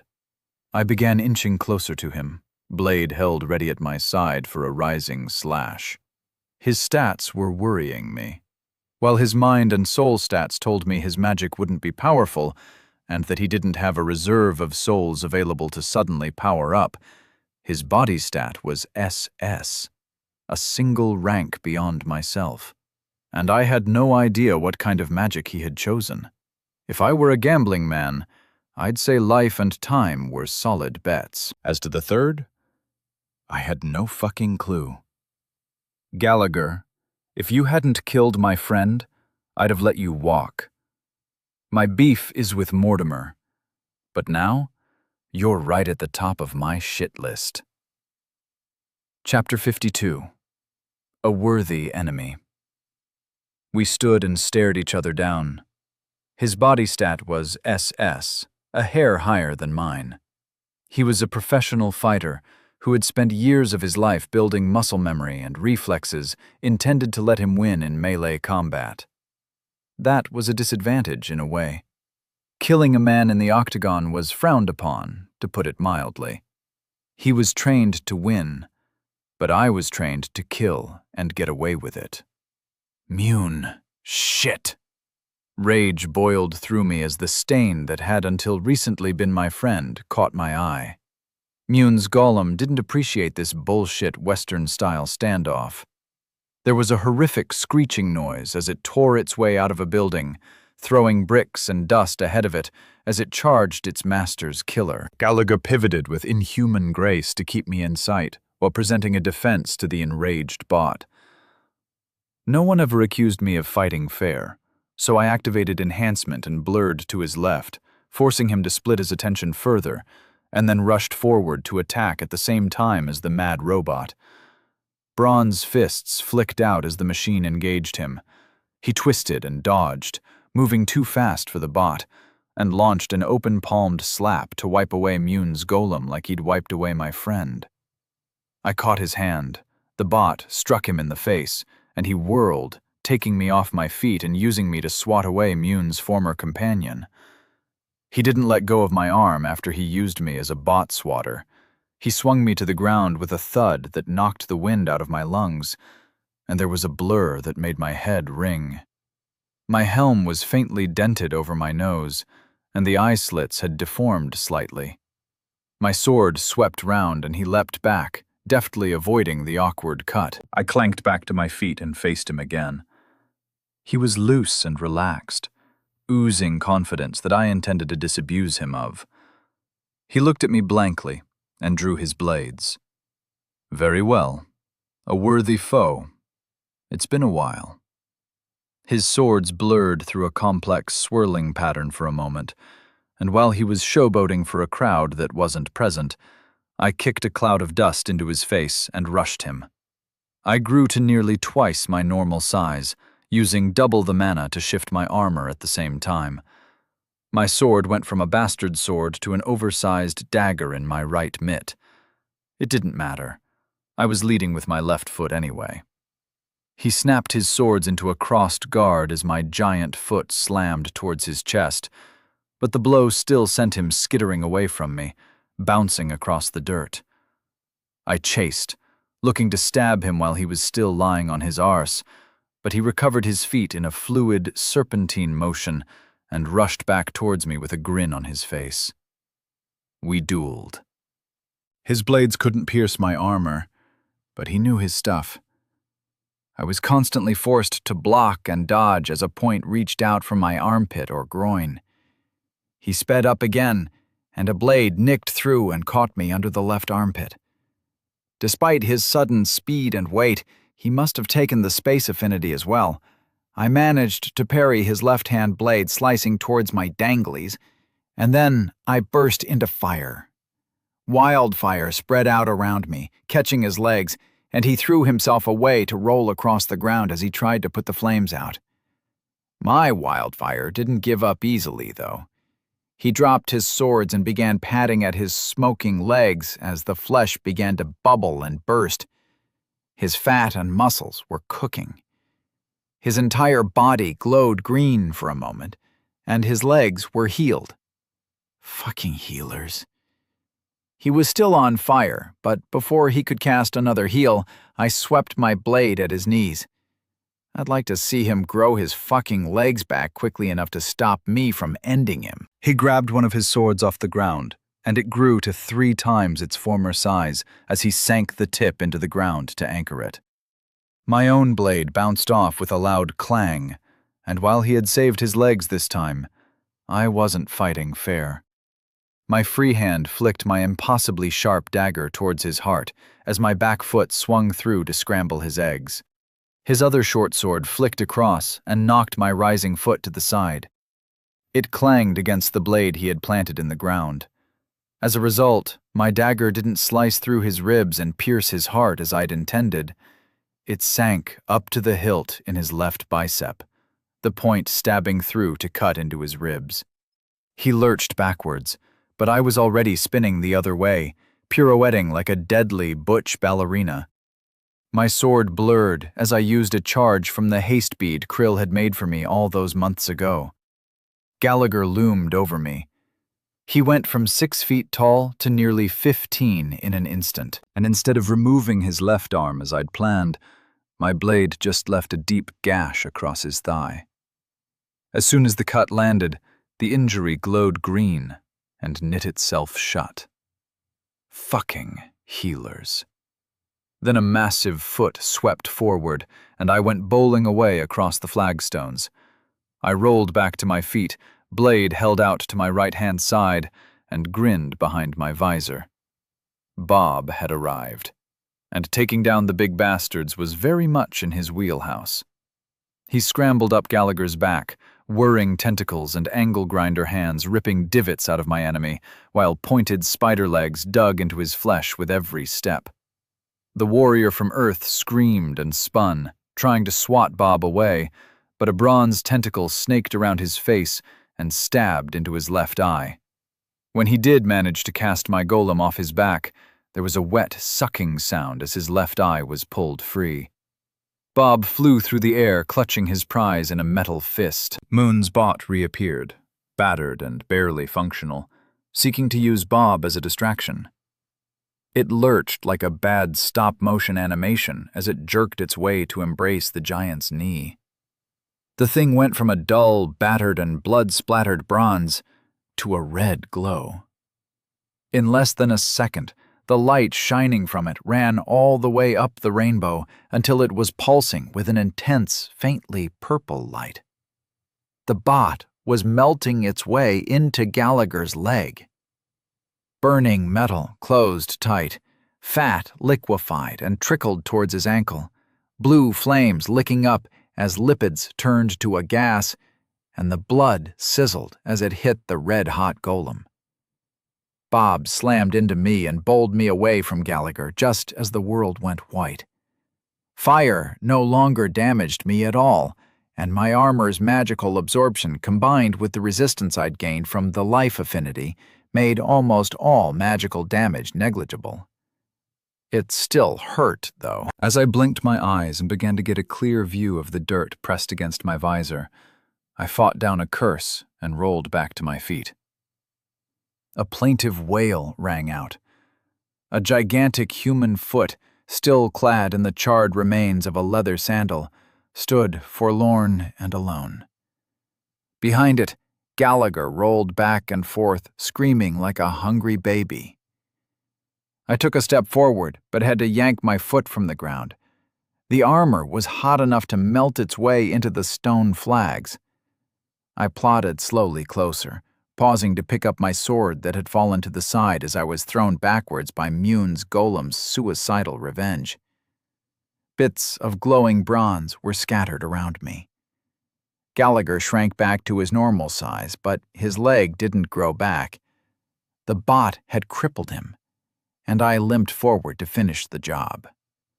Mune's death lurked in the back of my mind, like the furnaces that used to be the beating heart of the old dreadnoughts.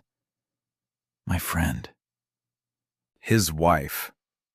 Any sympathy I had for Gallagher vanished, and I flicked a trio of fireballs at him. He bounced and rolled across the grounds from the concussive blasts, but the damage was nothing compared to the achievement of the golem. My magic had scooped semicircular sections of the ground out of existence, but had done little more than inconvenience Gallagher. He was glowing green almost constantly, spending mana like water to try and... What the fuck? His goddamn leg was regrowing as I limped closer. Skin and muscle boiled as the limb began to reform. He looked at me, and I became heavy enough to sag to one knee.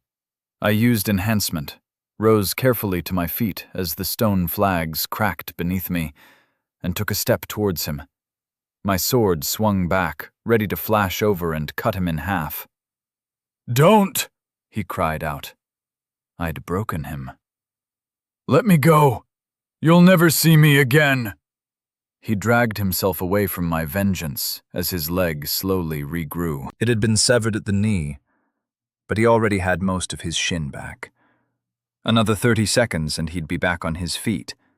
Plural. How high was his level? I didn't have anything that would let me regrow limbs like a gecko that lost its tail. "Why are you fighting for that shit?" I snarled as I limped closer in my red-hot armor. "He forced me. I didn't have a fucking choice, you fucking psycho." Fun fact, I'm not psychotic. Maybe sociopathic, but nowadays I'm not so sure. I think I've grown as a person, you know? I'm not the cold-hearted bastard that green-eyed bitch stabbed back in England. But he's still in here, you know? Still staring out from behind my eyes. I released Koss and the woman we'd kidnapped earlier from my storage space. I shoved the lady and her once more crying child towards Koss. "I've got this, brother. Get her out of here. I'll avenge Mune." "Make it slow," my brother-in-law snapped as he dragged the woman away. "James!" she screamed, and Gallagher lurched to his knees and bounded towards us like a three-legged dog, his face a venomous mask. Koz lifted her off the ground with one hand, and she cried out in pain. He was careful to make sure the baby was supported, using his free hand to press it gently against her chest. "Makelin," Gallagher grunted. Koz sagged, letting the woman drop to the ground. She ran over to throw herself on top of Gallagher, then spun, holding her child in front of her like a shield.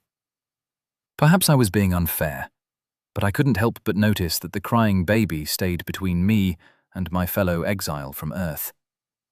Koz grunted as he sank to his knees, his bones audibly creaking.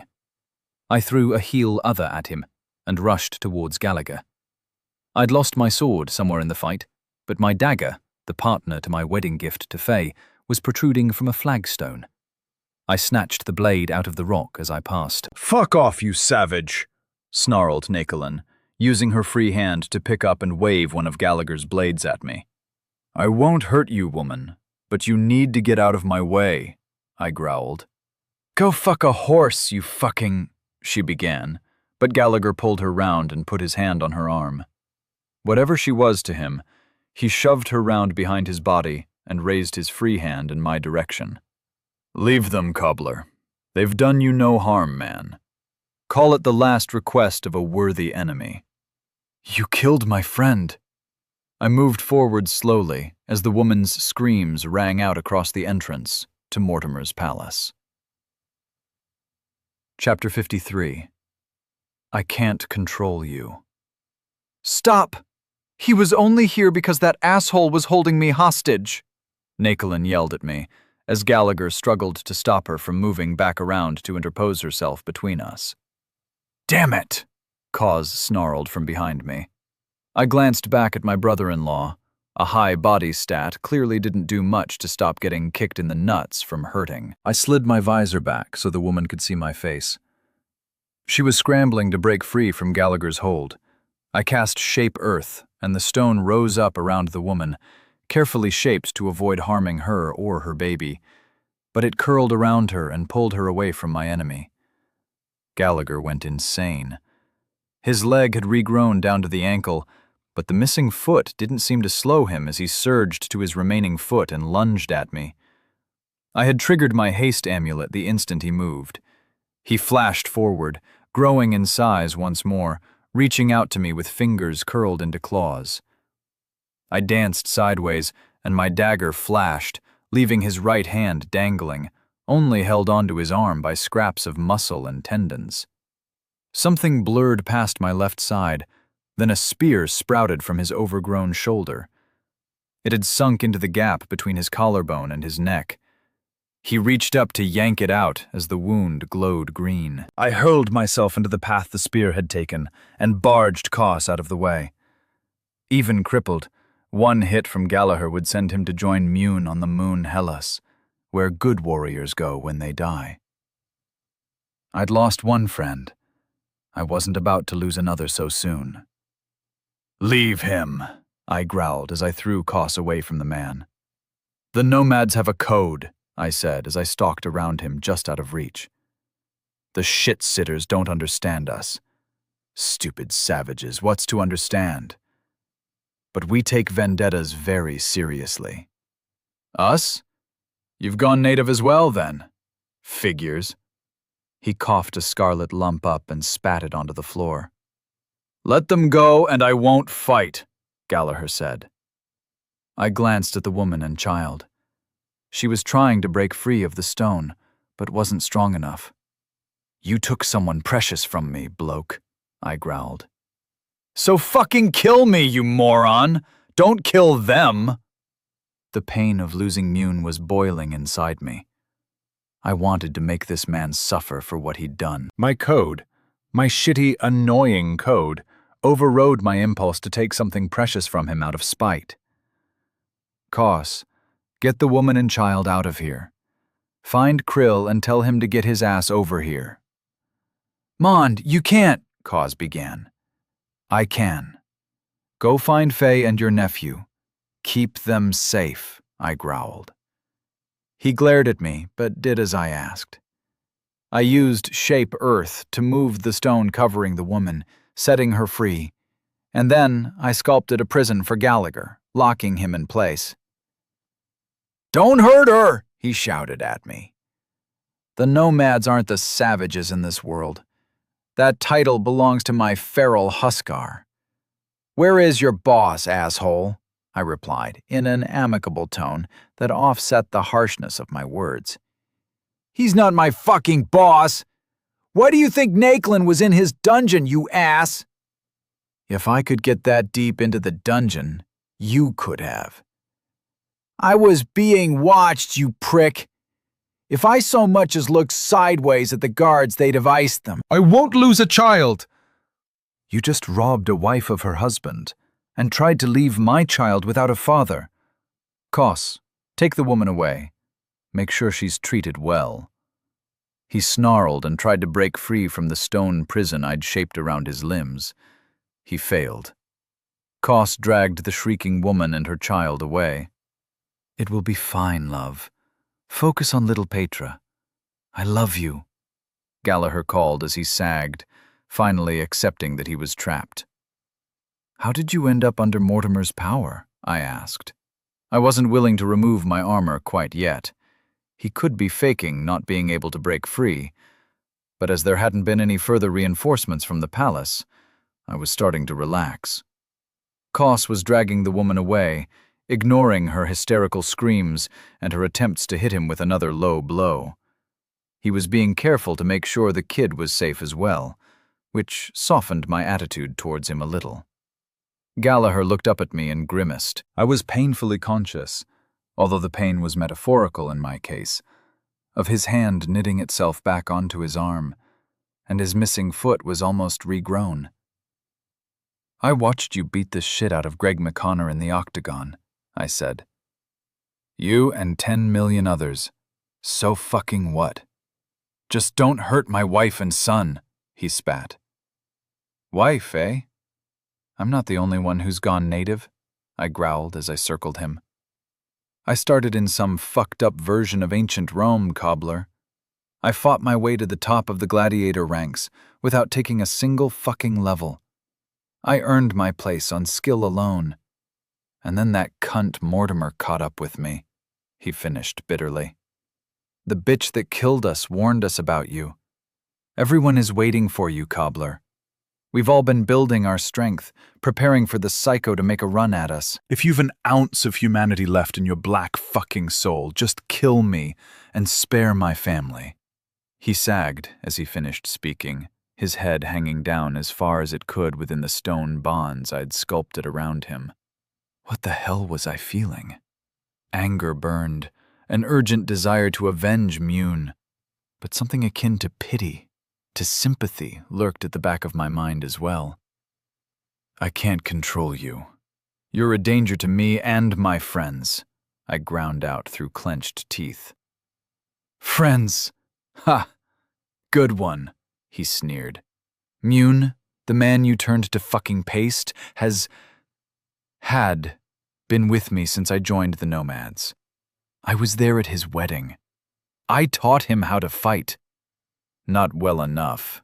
I kicked him in the face before he could finish that sentence. Maybe not. Do you know what the Nomads do with prisoners?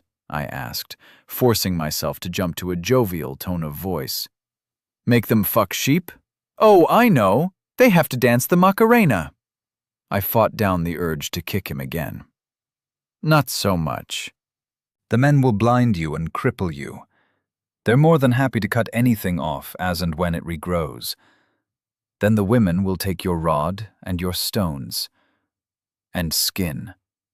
The Nomads are not fucking Care Bears. Makes sense you'd fall in with savages. What the hell are you waiting for? Just kill me already, he muttered.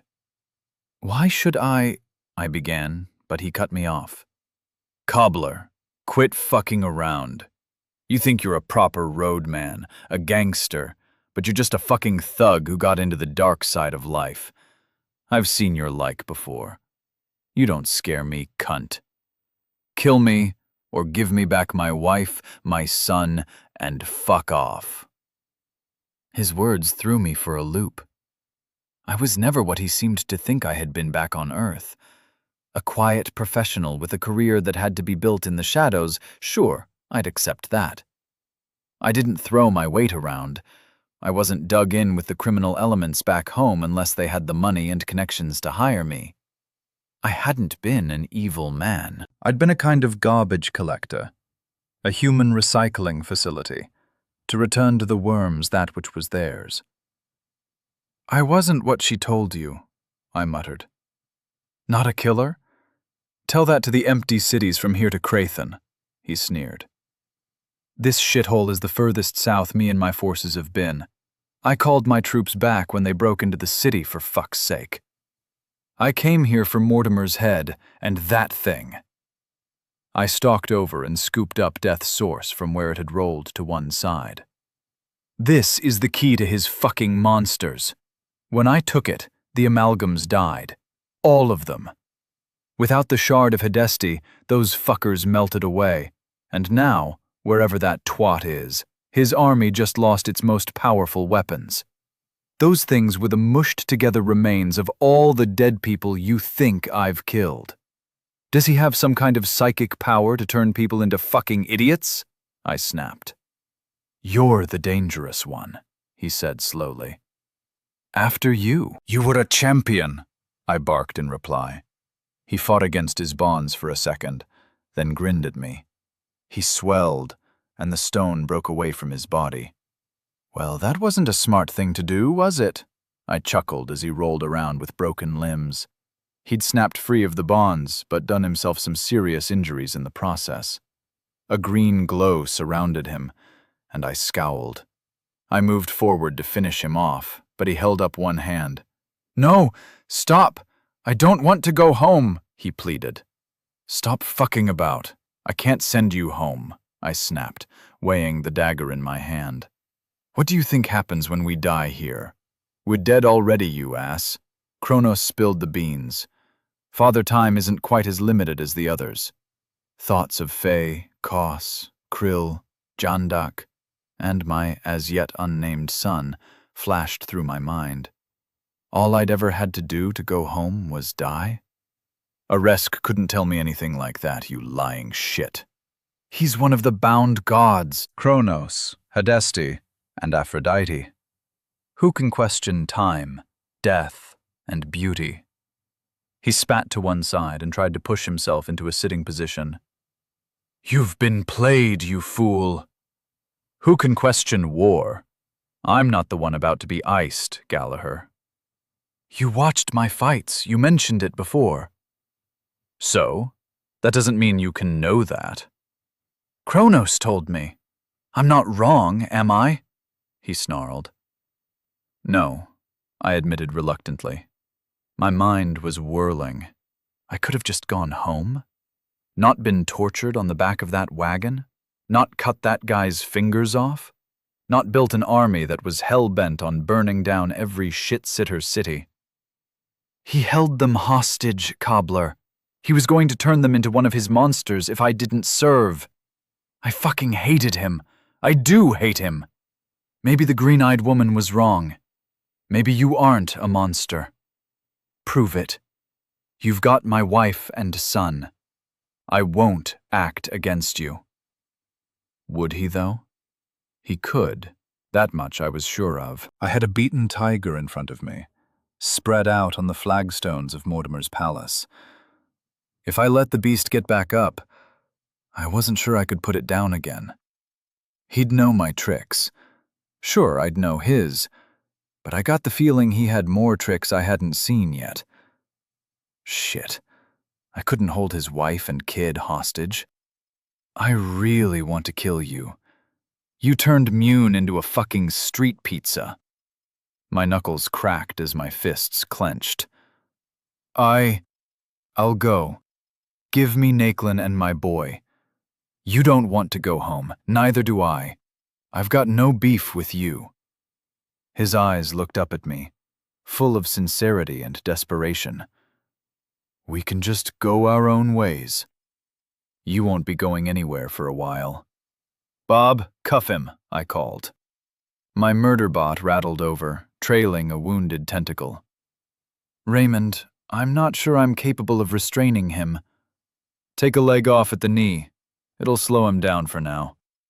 Bronze met flesh, and Gallagher grunted. You fucking twat, he snarled. That'll do, Bob. That'll do. Chapter 54. Shikrkin slain, ×1. He'll never drive the herds again, Krill intoned solemnly. The old man made no gesture, but a series of flames rose up along Mune's pyre. The dry wood quickly caught, and soon a fire was roaring to carry my friend to the warrior's moon. He needs to die, Ray, Faye said quietly. If you don't want to, I will do it. We will have to tell the tribes that you did it. She had a hand resting on my shoulder. My face was stone, unmoving. The other chiefs and Legion staff who had gathered to say farewell to the first of my fangs to fall flinched whenever they met my eyes. I know. Gallagher was locked in a dungeon cell, bound to the wall by shape earth, and 4 golems were constantly watching him. He lost a limb every time it grew back. His screams rang out every hour or so, giving the palace a nightmarish soundtrack. It's been 3 days, love. It would be a mercy to give him to the women. I know. I'll do it when the pyre is burned down. Knife to the brain. What's happened to his woman? She's being watched by Halen. I winced at her words. Not the guardian I'd have picked for her. Ouch, that will only make a bad situation worse. She needs to be taken care of properly. I want her gone. To kill a nursing mother? Not gone, Faye. She's going to hold a grudge. I need her away from you and our boy. I can break her like dry grass, Faye snapped. Sure, but poison? A hit on the bairn? Not worth the risk. She goes somewhere else. An escort to Crathen or something, with enough valuables to live a good life. Can you set that up for me, please? She turned and looked up at my face. I was still focused on the fire, but I saw her expression in my peripheral vision.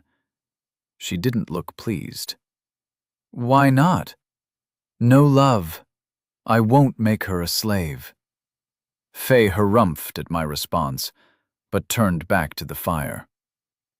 I stood silently for over an hour as I watched the pyre burn. We'd gathered up as much of Mune's body as we could. Most of his torso had simply exploded when he was hit. But his head and legs had been recovered, carefully wrapped, and placed atop the timber. Kaz and Jandak stood on the other side, flanking Krill, and they joined me in my vigil. Most of the others drifted away. In the end, it was just my remaining Fangs, Krill, and Faye who stayed to the end.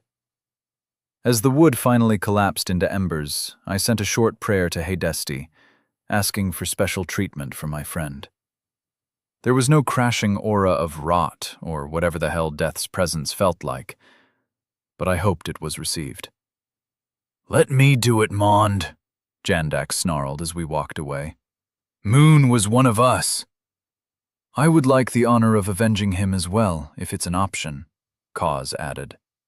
A scream rang out from the dungeon complex below the palace as another limb was removed from our prisoner. "You'd think he'd stop trying to grow them back," Kaz said with an evil chuckle. "I'm not sure what kind of spells he got, but I reckon it's some boon or something," Krill muttered. "You're going to do it now?" "Yeah." "How are the nobles taking their loss of power?" I asked, as we made our way towards the side of the palace that led to the dungeon through the barracks. The structure was intact, the long wings of the palace, ornately decorated with bright paint and intricate designs, stretched out around us. "Not well," Krill cackled. It felt good to hear the mad old bastard let rip with his signature noise. Mune had laughed a lot as well. Always brave, always loyal. We passed down the edge of the gardens. The plants were looking a bit worse for wear. They required constant watering at this time of year in the semi-arid climate of Urkash, and the gardeners had seemingly chosen to retire and seek other work elsewhere, all at the same time. They're too scared to do anything at the moment, but Mortimer knew his shit. Their heirs and daughters are all with his main army that went southwest. They know they're fucked if we take a dislike to them, and they know they're fucked if we don't. So they're a little torn at the moment. Another cackle rang out from my mentor. "The scouts have gone out to find him?" I asked. "Aye. What about the bird?" Jandak asked. He was still pissed at me for abusing our thread, but he had calmed a little after we scraped Mune up off the flagstones. "Glimpse is going to head out that way soon. The kill team, or what's left of it, needs a break. In a couple of days, they'll load up into a storage bead and be flown south to make more mischief. Bon is prepping a unit of Umbrati to go as well. I'm going to throw some souls at them, give the boys some proper backup in case things go sideways for them like it did in this shithole."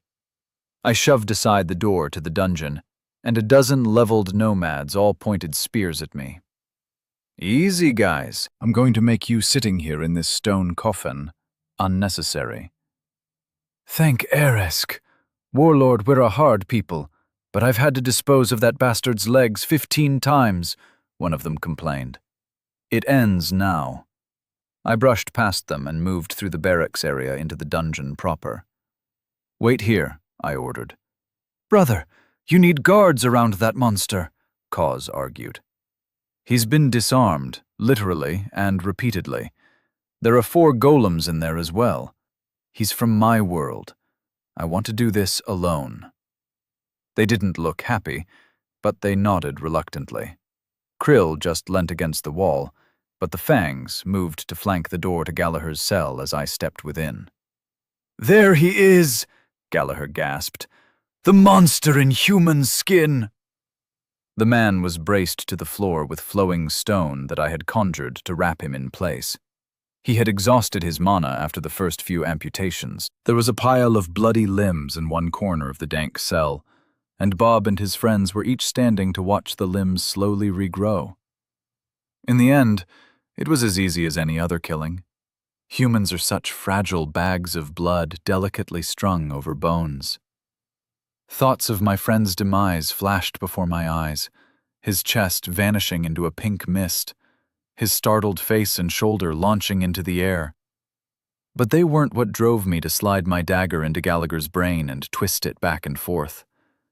He was too dangerous, too much of a threat to those I'd come to love to risk sparing.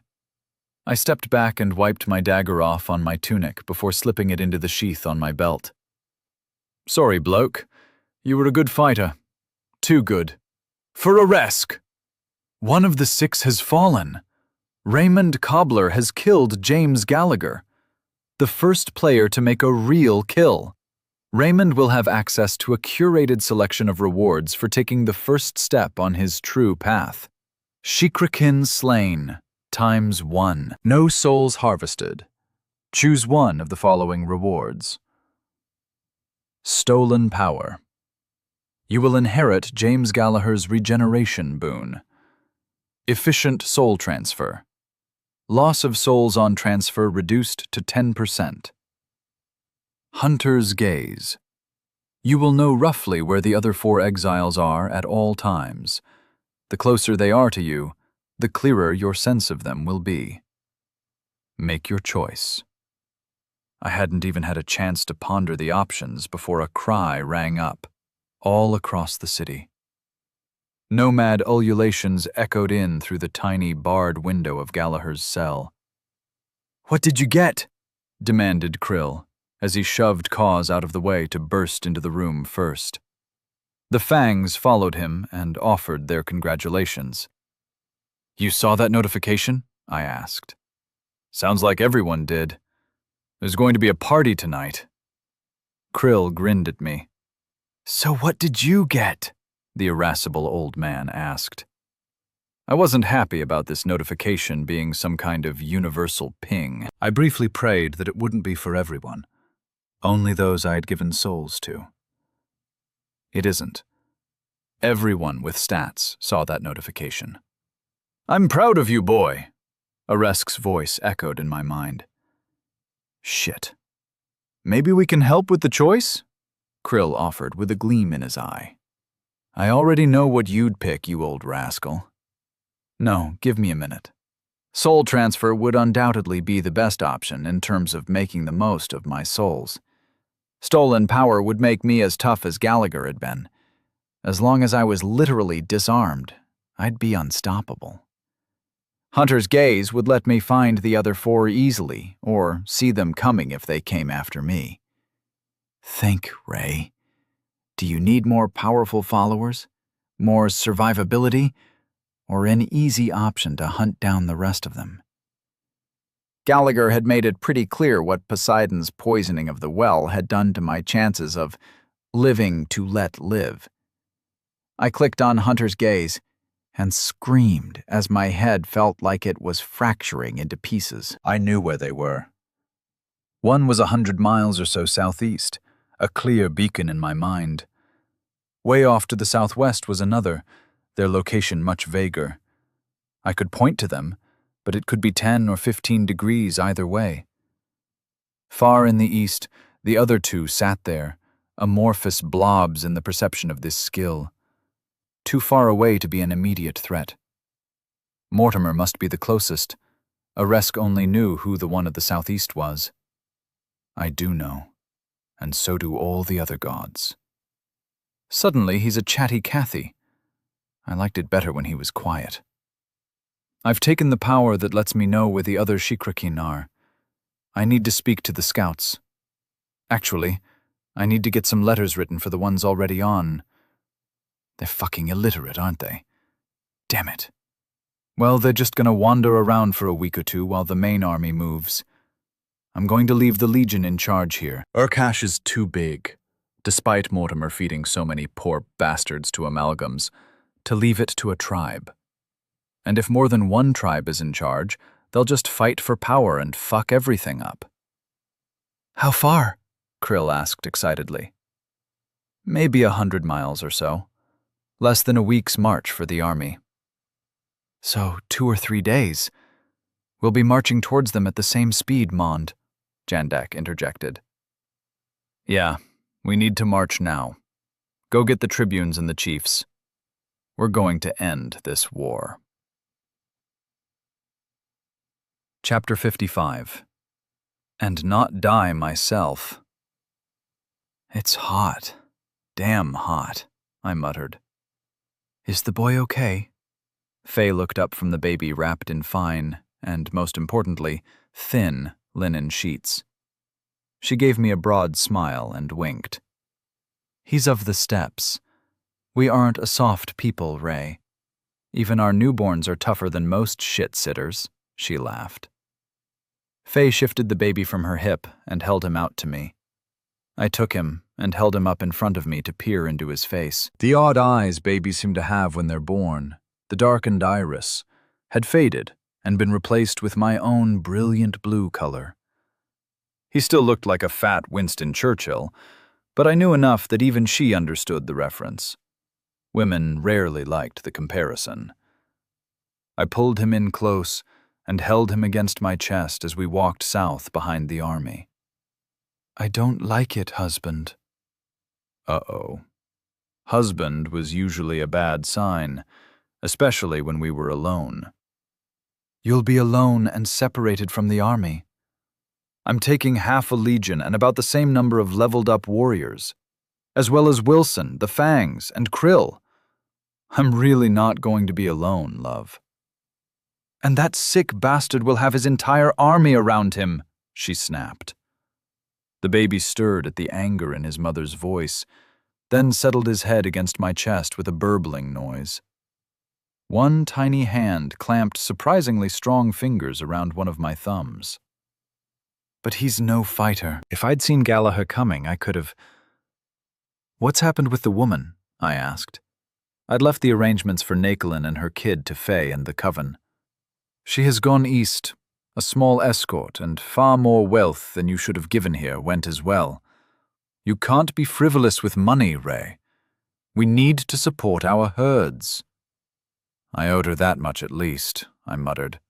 She's got a baby, like you. So, because you're a new father, you go all soft in the head? Are all men from Earth so deranged? That woman will hate you and your sons until the day she dies. She should have been put down and the child fostered. She nodded her head firmly in my peripheral vision. No, I was the worst of the men from back home. Glimpse is going to be busy for the next couple of days, deploying the advanced parties, so I won't be able to watch over you while I'm gone. Stay close to Halen, please. Operation Change the Subject had begun. How big is his army? Faye asked quietly. Operation failed. Abort! Was this really what had been worrying her? It's not small, I hedged, and got a slap on the arm that prompted the baby to roll his head around and burp loudly. Okay, it's fairly sizable? Another arm slap. It's fucking huge, Faye, but it's a few casts of burning skies away from being ashes, so don't worry. The others are all far away. Once I deal with Mortimer, we'll have some peace for a while. They will move against you, sooner rather than later. I would. You were the first to claim a Shikarakan life. They will all be after you now. They were before. I bumped my shoulder against hers. Poseidon guaranteed that when she gave them a truncated version of my life story before she killed us. Were you such a threat to them? Mortimer is a shit-sitter parasite, a rent-seeking leech. But Gallagher was a fighter. What of the rest of them? An academic, scholar, I guess, a high-ranking soldier, and a social media influencer are all that will be left once Morty is feeding worms. What's a social media influencer? She asked. Kind of like... The nomads had no concept I could compare it to other than dreamers, but they were more akin to priests. Like someone who makes money by telling people what they want to hear, in a way that they find entertaining, I think. You guys don't really have the equivalent. Do the shit-sitters have bards, skalds, or troubadours? Singers? We have singers, Ray, she said acerbically. They don't always sing back home, or have any real talent, if I'm honest. I'd like to see this world of yours one day, Faye said softly. When you go back, I don't think I will. I'm not going anywhere. She reached up and kissed my cheek, her hand stroking our son's hair just beneath my chin as she did so. "But that means," she prompted me like she was Eresk reading my thoughts. "That means I need to keep at least one of the others alive. And not die myself," I chuckled. "What about accidents?" she asked in a worried voice. "I'm not going to have an accident, love," I reassured her. Another arm slap that made the baby gurgle. "Not you, idiot! What if the last one of them falls off a roof or gets trampled by stampeding aurochs?" Huh. I honestly don't know. Next time Captain Brass Bollocks summons me to his lair, I'll ask him. I'm guessing I need to make sure nothing happens to them. Damn it. That won't be easy to arrange. Perhaps a job for the kill team after the war is done. Not like that, but spies who are constantly watching out for one of the other Shikrikin, keeping them safe. I had raised an eyebrow at her initial suggestion, but I could see some sense to it. It would make sure I didn't have to be anywhere near the others and run the risk of a lethal misunderstanding. We talked quietly as we approached the rear of the army, and I passed the boy back to Faye, who settled him against her breasts. They had stopped to make camp for the night. Seagulls circled overhead, coming inland from the coast and trailing behind my forces, looking to snatch up any scraps that got dropped on the march. This was the end of the first day's march south. Mortimer's army was hurrying towards us, hugging the coastline as it hurried to retake his capital. We would intercept him and offer battle, while portions of the army were deployed behind his troops via glimpse, so we could hammer his rear and flanks if he chose not to run. I guided us to where my bird was waiting, 1,000 troops standing in front of where he was perched on the end of a wagon. The legionaries were in neat lines, holding formation like automatons while they waited, while the nomads lounged about in untidy groups, most of them stretched out on the ground and passing jugs back and forth. "Legate!" "It's done," Pertobon said as soon as he saw me. He pulled what looked like a steel twig from the back of his belt and passed it down to me.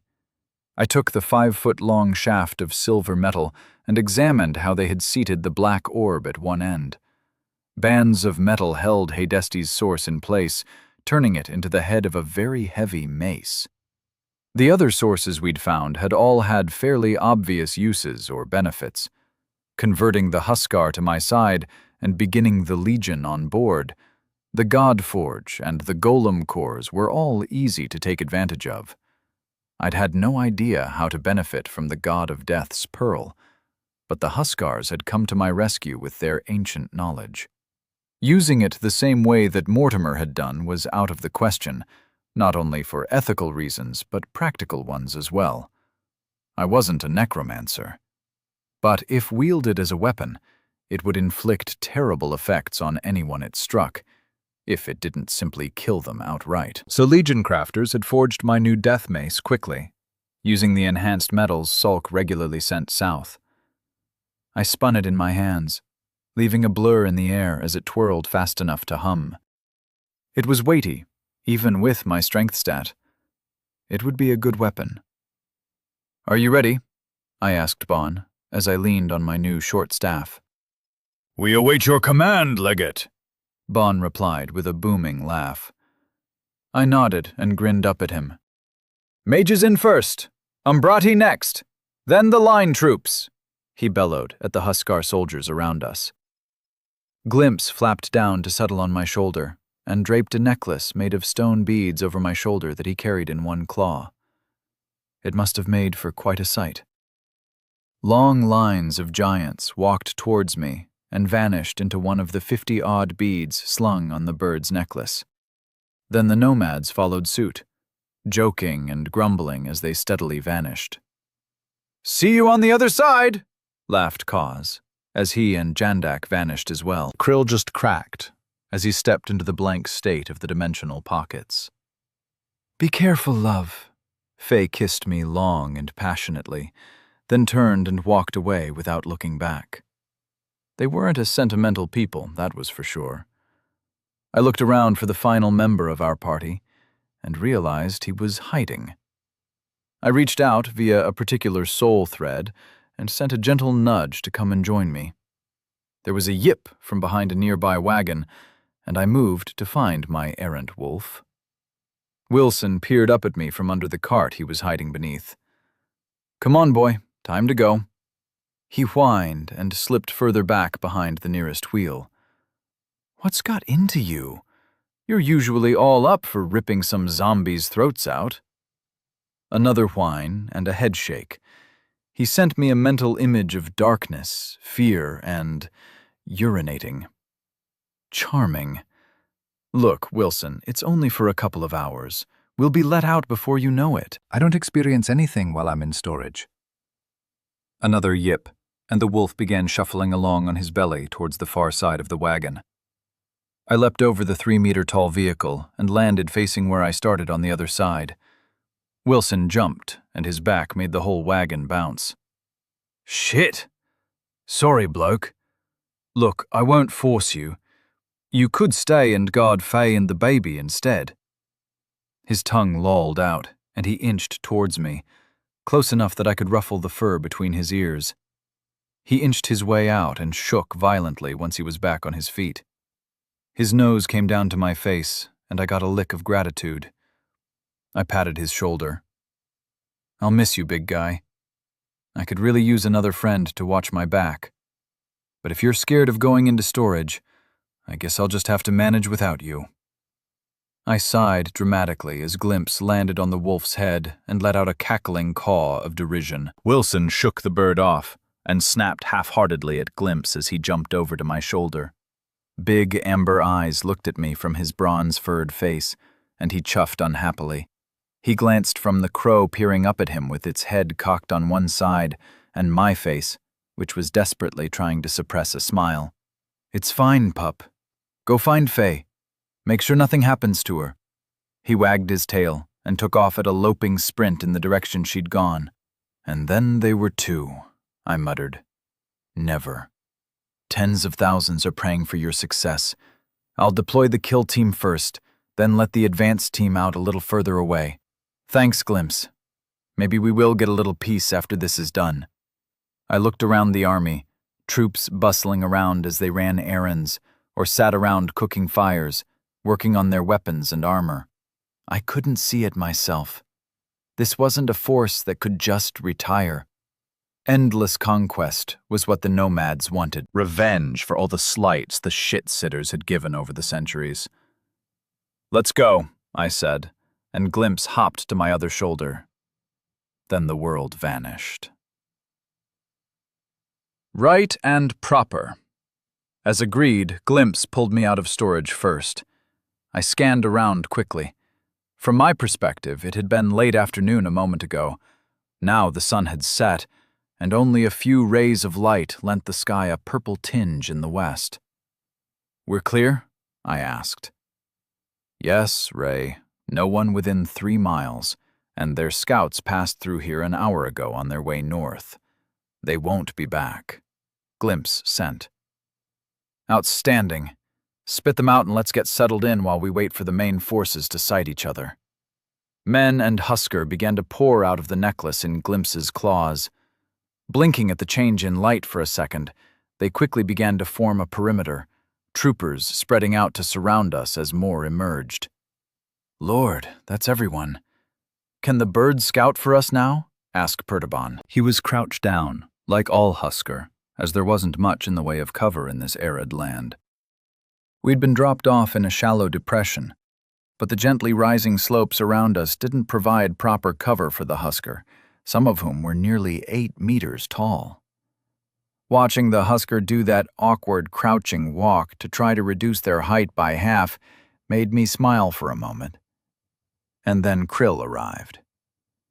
"You need the kills, Ray," he said without preamble. "You lead the charge and nuke them with burning skies. How many mana potions do you have left?"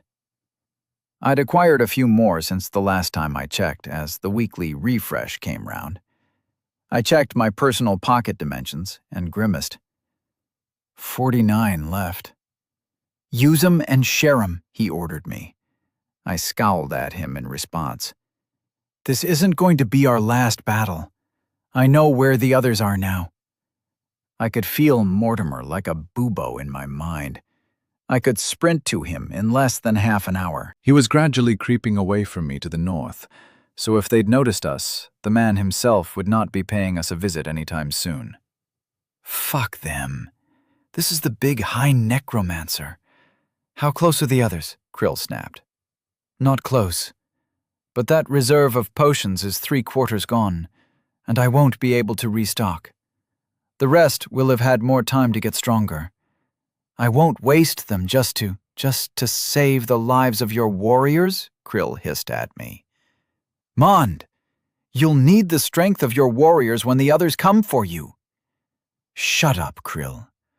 Warriors are born to die in battle, Jandak interrupted.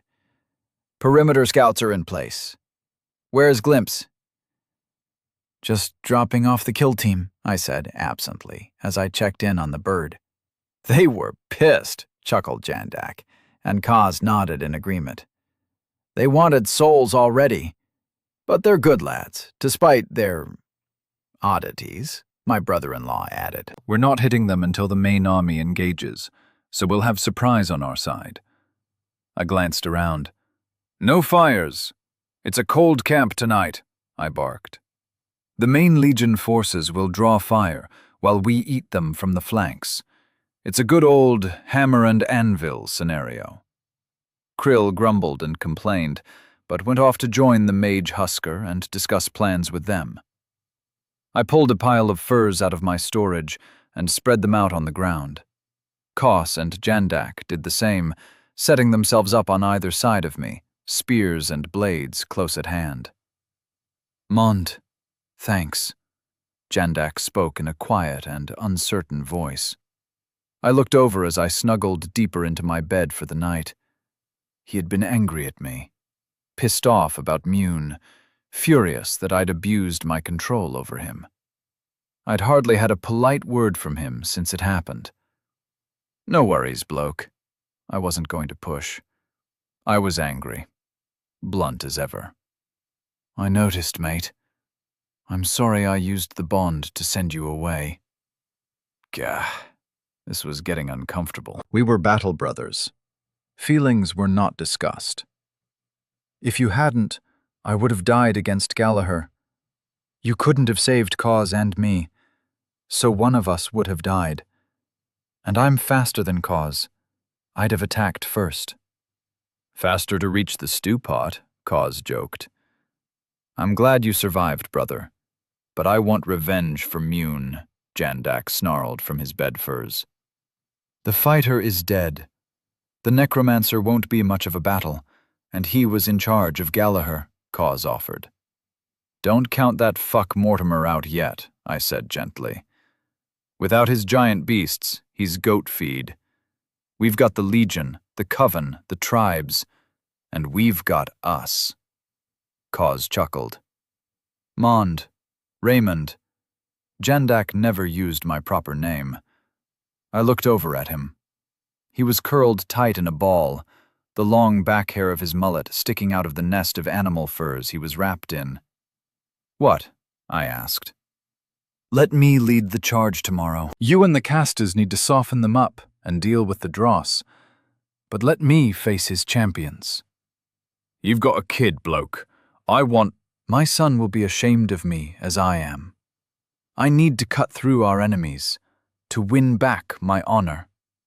I could almost feel the words, that you took from me, hanging in the air. Bloody crazy Stone Age assholes. Why couldn't I find normal friends in a new world?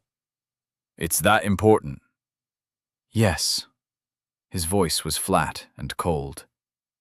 You can lead the Legion troopers after the mages burn their mana. It will come down to the cut and thrust after that, I offered. Thank you, Mond. He settled deeper into his bedding, and his breathing became quieter. Is he asleep? Whispered Kaz. No, Jandak snapped. Shut up, Kaz. My brother by marriage snorted and rolled over. Tomorrow was the day. All these months, the horrors of the bandaged men, the ambush at Helath, the revelation of the amalgams, and the genocide involved in their creation. I slipped into sleep with visions of horror and grey melting flesh in my mind. I awoke in a bronze temple, with a smirking Erisk looking down at me. Great job, Ray! First kill accomplishment goes to us! To me. He shouldn't have had to die, I replied, looking behind me. A chair rose from the plaza, and I sat down to face my god. I thoroughly approve of your choice of perk. Now we can hunt the others down and win this for sure. You've robbed Fish Tits of her power, some of it anyway. Death is on your side, as is Vulcan. We're building quite a little coalition with me at the head of it. The bronze statue paced back and forth, gesticulating happily as he spoke. You and me, kiddo, we're going places in this version of the game. We, me, I snapped back. You can't lead a coalition of the gods. You're just a mortal, a mote, a speck of existence. Ray, I am the only one the others will treat with real respect. I wasn't sure about that. Death had been courteous enough while I was in his domain, and Velkit had lent me his aura a few times when dealing with Sulk and Clip. Pah! They saw we were on the rise. They weren't acting to support you, but us. Aresk chuckled. And I know you don't like it when I read your thoughts, but you've reached the point where they practically scream at anyone with divine senses. Senses you now possess in some small degree. I thought for a minute, and watched the smile playing at the edges of my patron's mouth. The gaze thing, I guessed. Yes, that was a canny choice, boyo. The trash Mortimer sold demigodhood to were gullible fools, but you've taken the first step towards leaving mortality behind and joining the Celestial Brotherhood. What the fuck? I know. It's been so long since anyone has gotten this close. Who was the last? Not Narbo. He was a tinkerer. He liked to play with material things. Fucking atheist. What was his name? Targetaos. That was him. He went back to Earth and became a proper hero. Had to give up most of his power, though. But you don't want to go home anymore, do you? No more homesick, revenge-obsessed Raymond Cobbler. I've never heard of the bloke.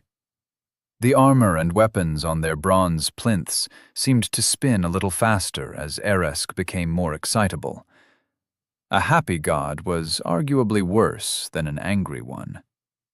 Oh, don't be a baby. I'm not going to hurt you, am I? You heard of Hercules? Yeah, Kevin Sorbet, right? I snapped. Close enough. Targeteos is the bloke the Greeks nicked the idea from. One of ours who won the game. All I had to do to go home was die. Gallagher knew. He didn't know shit. Kronos is a tricky fucker, as you'd expect from old Father Time. Trust me, boy. I have no idea what it would be like to have a real hero on Earth in the modern age. Imagine what you could do. Get ganked by corporate assassins or government kidnappers? I said wryly. Ha! Maybe, but I think you'd do a bit better than that. You'd retain a portion of your power, especially now you've partially departed the realm of mortality. So I can live forever? The bronze statue burst into laughter and slapped his thigh with a loud clang that made my ears ring. Not even close, lad. But you'll live longer than most men. And if you can win the game, anything is possible. I can keep my life here and take my revenge on Poseidon? I asked. A wash of power went out from my patron, and my chair keeled over backwards. I was pressed into the ground. Dick, move, I grunted. I've got plans, human. I'm not a mere thug, no simple berserker, although both of those archetypes are among my favorites. You'll get what you want, after I get what I want. The pressure vanished, and my chair righted itself, so I was once again sitting facing a smiling metal golem. What plans? I asked. Ray, don't be a dickhead. If I can read your mind, Mortals. Suffice it to say that you'll get most of what you want, as long as I get most of what I want. Deal? Do I have a choice? Honestly? Nope. If you say no, I'll withdraw my support. The tattoo won't work anymore, your army will fracture, and you and your tiny band of nomads will be hunted down. You could probably run for a long time. You're sneaky. I like that about you. But it won't just be you on the run, will it? Think of your spawn, of Fae, and your friends. You'd be killing them all. Gods are dicks. Ha! We certainly are, at least from the point of view of little mortals. I'm sorry, Ray, but it's very much a you-scratch-my-back first kind of a deal when it comes to us Celestials. It's only right and proper. What should I expect tomorrow? I snapped. Oh, the usual. Swarms of undead, miasmic clouds of disease and death. Haven't you ever read any books about evil necromancers? No, I had a life. Did you now? A life of hiding who you were, never trusting anyone. Always alone, except for dear old Freddy, who you could barely stand to be around for longer than strictly necessary. Now you have a life, my boy. A son, a wife, mighty warriors by your side, and a host at your back. Your life is a song for the ages now. Before, you were just a petty killer. Now you're a titan, bestriding the world. The statue swelled to gigantic proportions, leaving me staring upwards at a face suddenly far away. It was what I'd built, I snarled. There's my boy. Go on back to real world now, and do what you were made to do. The plaza faded out, and my eyes snapped open to the pink light of dawn. Chapter 57. Outnumbered. Up! I roared. Get your shit together. We're moving out. I threw off my bedfurs and snatched them back into a storage ring. The camp was badly lit by the first hint of dawn, but the sentries jumped at my yell and began to hurry about, waking the rest of the force. Mond? What the hell? The army won't engage them for another 6 hours. We've got loads of time to get into position, Kaz grumbled. We're the anvil, not the hammer. We'll pull their attention. The main army can smash them in the flank. Get your shit together, I yelled again. We're moving out in half an hour.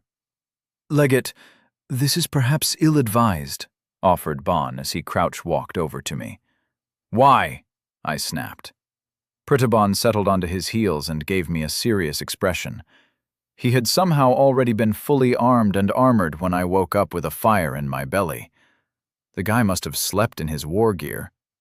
We are but a small force. The other groups are in position, I trust? I checked with Glimpse. Yes, Ray, the third flanking team has been deployed, and the birds sent back. Yeah, they're good to go. No point pissing about. I want Mortimer's head before sunset, I said firmly. Yes, said Jandak as he threw a fist in the air. See me, Erisk. I'll win glory today. I exchanged an exasperated look with Kaz before we both grinned. Yep. Fangs, go light a fire under the nomads. Bon, I want the legionnaires ready to move in half an hour. Kick everyone awake, shove some food in their hands, and get them ready to march. We need to catch up to the bastards first. They spread out to follow my instructions. Anyone who was still in their bedfurs got a kick as they passed, and harsh orders cracked through the air. With the Fangs and an irate tribune acting as the spurs, it wasn't long before my small band was moving out. I'd grown accustomed to having tens of thousands of warriors around me.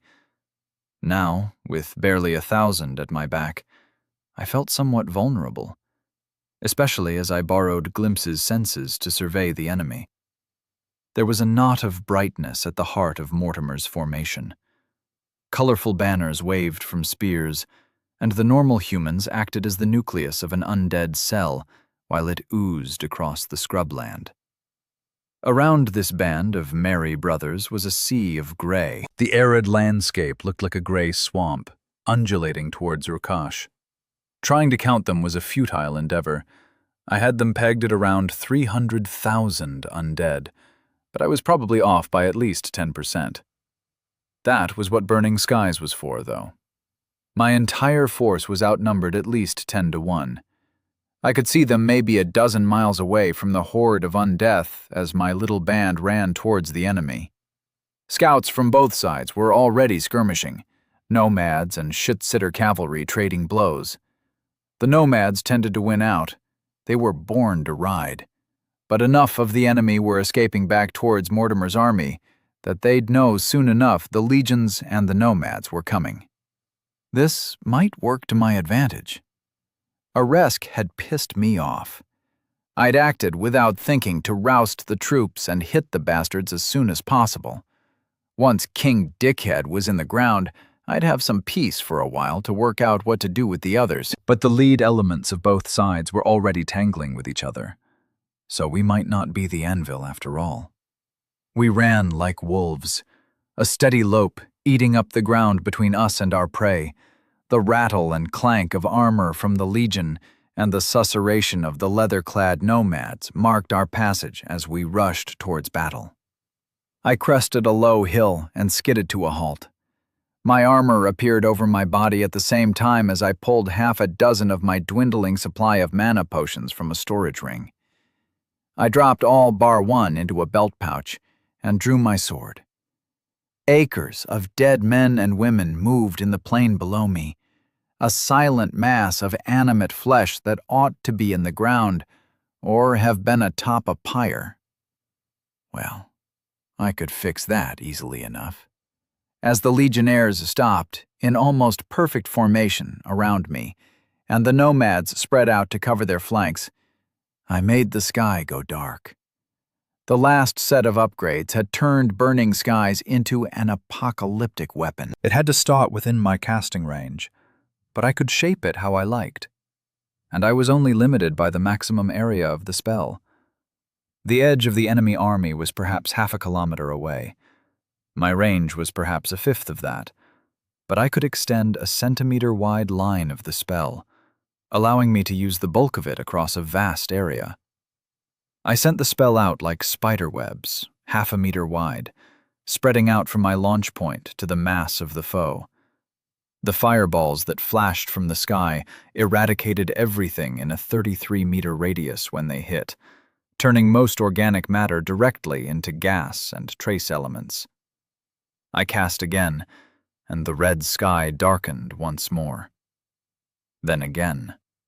I sent threads of boiling skyfire down in an intricate web. I'd never tried to use the spell like this before, and it was absorbing all of my attention. Spheres of impossible heat exploded without warning among the zombies, butting lines through them that reached almost to the bead of color that lay at the heart of the army. Near Mortimer. I could feel him like a cyst in my mind. I knew exactly where he was.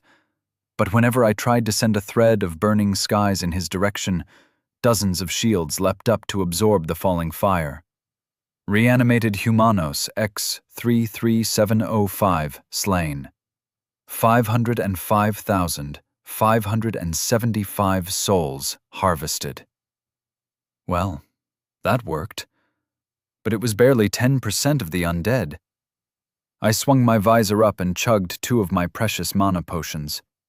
While I did so, the Legion mages opened up, elemental bolts slamming across a battlefield that was now pockmarked, with demi-globes of dirt incinerated from existence.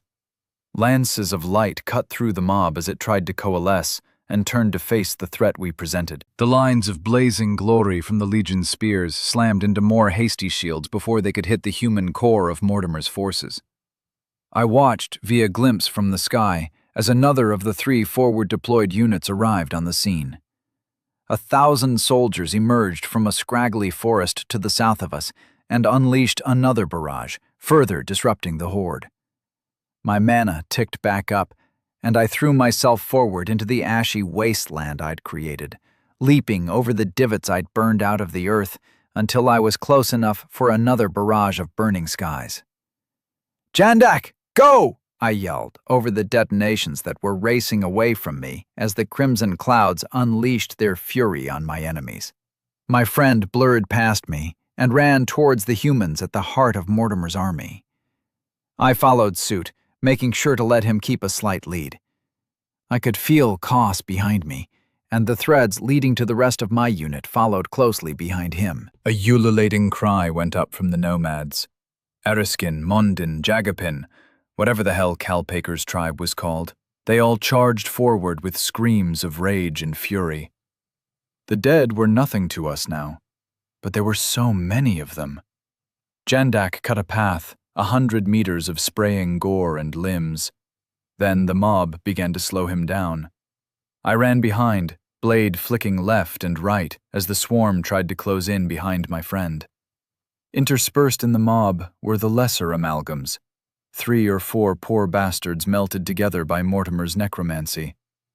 They were the pebbles in the stream that bounced off Jandak as he carved a path towards glory. I leapt into the air and threw fireballs to both sides at the peak of my arc, making sure they landed far enough away that they weren't a threat to my friends. The Huskar kicked and stomped their way through the gray mob, not even bothering with weapons. 4-foot-long feet, clad in iron-studded boots, made short work of any zombie that got too close. The nomads worked in trios, fighting back to back with elegant, swirling spearwork. Jandak had clearly trained them well based on the principles I'd passed on to him from Earth. My friend vanished in a pile of gray flesh for a moment, before surging out, scattering his attackers and driving closer to the real enemy. The enemy that was even now turning their full attention on the threat we represented. I rushed to join him and threw up a fire shield as bolts of power flew over the heads of the undead. I don't know whether it was Jandak or Koss, but one of them was on the ball and created spatial tears to swallow the magical attacks and send them back to their origins.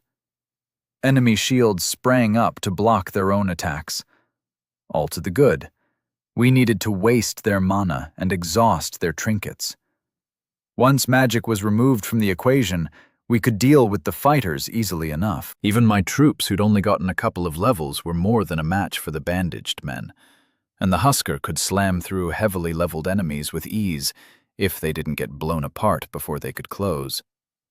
Glimpse pecked at my mind, and I grinned behind my visor.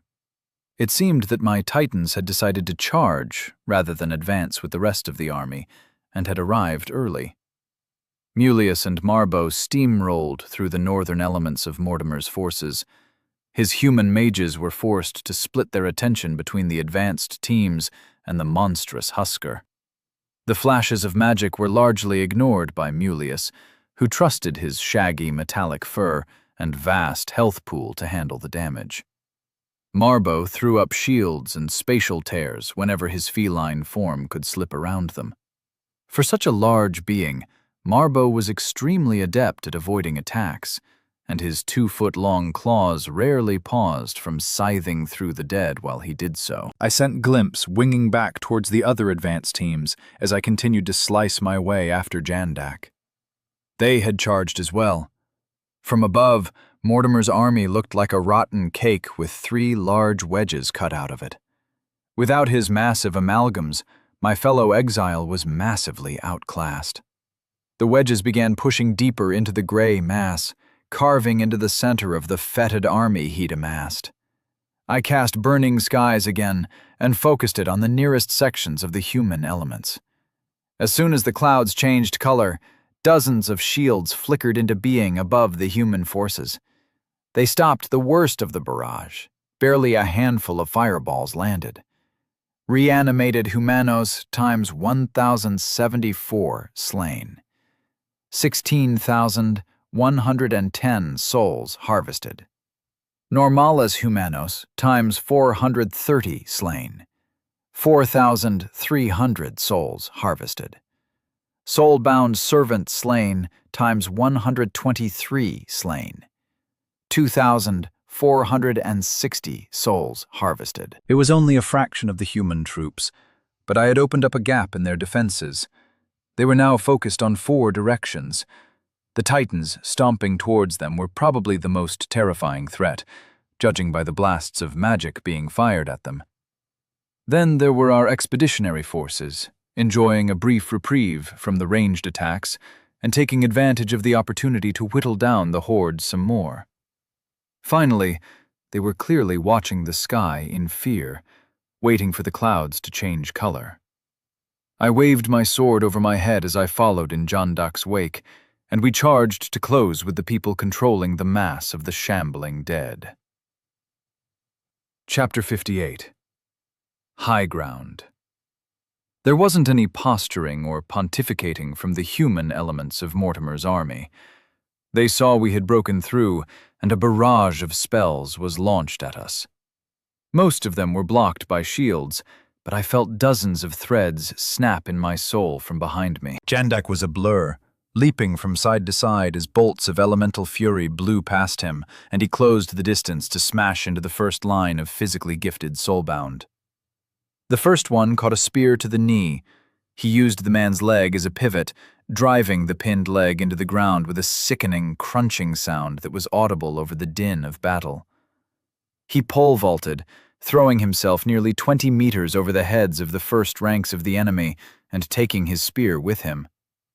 His first victim screamed as the tip came free and almost severed the man's leg. We were too close for fireballs now, but I summoned 6 fire spirits. They burned so hot that they were almost invisible, wavering shapes of solar heat that melted anything they touched. I flipped my visor open and chugged another mana potion, then slammed it down and closed with the badly shaken mortals. I no longer required any finesse to deal with this kind of foe. I realized that parrying and dodging were largely a waste of time. My sword could cut through theirs, and any lucky blow that made it through simply bounced off my armor. I'm my left hand. I carried the mace with death's source at the tip. When it slammed into people, the damage was catastrophic. The lucky ones were turned into red mist, reduced to splashes with a few surviving limbs scattered about. The unlucky ones were launched away from me in one piece, screaming in agony as their flesh melted where the buboes burst across their skin and acidic pus sprayed out. After the first one had been unlucky enough to avoid the insta-mist effect, I stopped in shock and stared at the thing in my hand. 6 blows slammed into me and snapped me out of my horrified reverie. A spin with sword and mace extended dealt with the nearby attackers, and I rushed forward to reach that bloody fool. Judging from the sprays of gore and the screams, Jandak was having a great time. When I burst through into the clear space around him, I threw a heal other at him, and his tattered skin began to knit back together. His weapon didn't just cut through iron armor or blades. He had to fight with skill and ferocity, qualities he possessed in abundant quantities. I stepped over the pile of corpses that formed a bulwark around my friend just as Koss arrived and started circling to the left. He was fighting with 2 short daggers crafted by Salk back at the pass. Where Jandak favored a swirling, flowing spear style, my brother-in-law was more than happy to duck and dive to get in close and slip a point between a chink in an opponent's armor. Armpits, groins, and throats were his primary targets, and I nodded in approval. It was very professional knife work. I used size on myself, my armor, and my weapons. I was now a mini Huskar, and I stomped in the opposite direction to Koss, working to clear more space for the wounded Jandak. I sent another heal his way as I kicked people into pulp. Between Koss and me, the piles of corpses Jandak had made, and the roar of the rest of our teams catching up, the enemy began to back away slowly. No army on Earth could stand against a Shikrikin without one of their own, or some nightmare like the amalgams summoned with the borrowed power of a god's source. As I returned out my normal size, I opened the storage rings where I'd stashed our golem forces and released a swarm of bronze death, whirring mechanical terminators, bizarre constructs, and finally, Bob appeared on the battlefield. Go have fun, Bob. Just watch out for their casters. Understood, Raymond. The spider-legged gave me a mock salute with one of his killing tentacles and spun at the waist to rattle out into the mob around us, now clearly close to breaking. The first one tossed down his weapons, but was stabbed in the stomach by the man next to him, who roared a battle cry and charged towards the golems. That probably deserves a Darwin Award, I muttered. How's it going, big guy? Feel like you've got your honor back? I asked Jandak, as I knelt beside him on one knee. He reached up and pulled an arrow or bolt from his shoulder and snapped it by clenching his fist. He glowed green for a moment, wounds knitting closed. That was fun, but I could use another heal. I pulled out a pair of mana potions and passed one to him as I cast Heal Other again.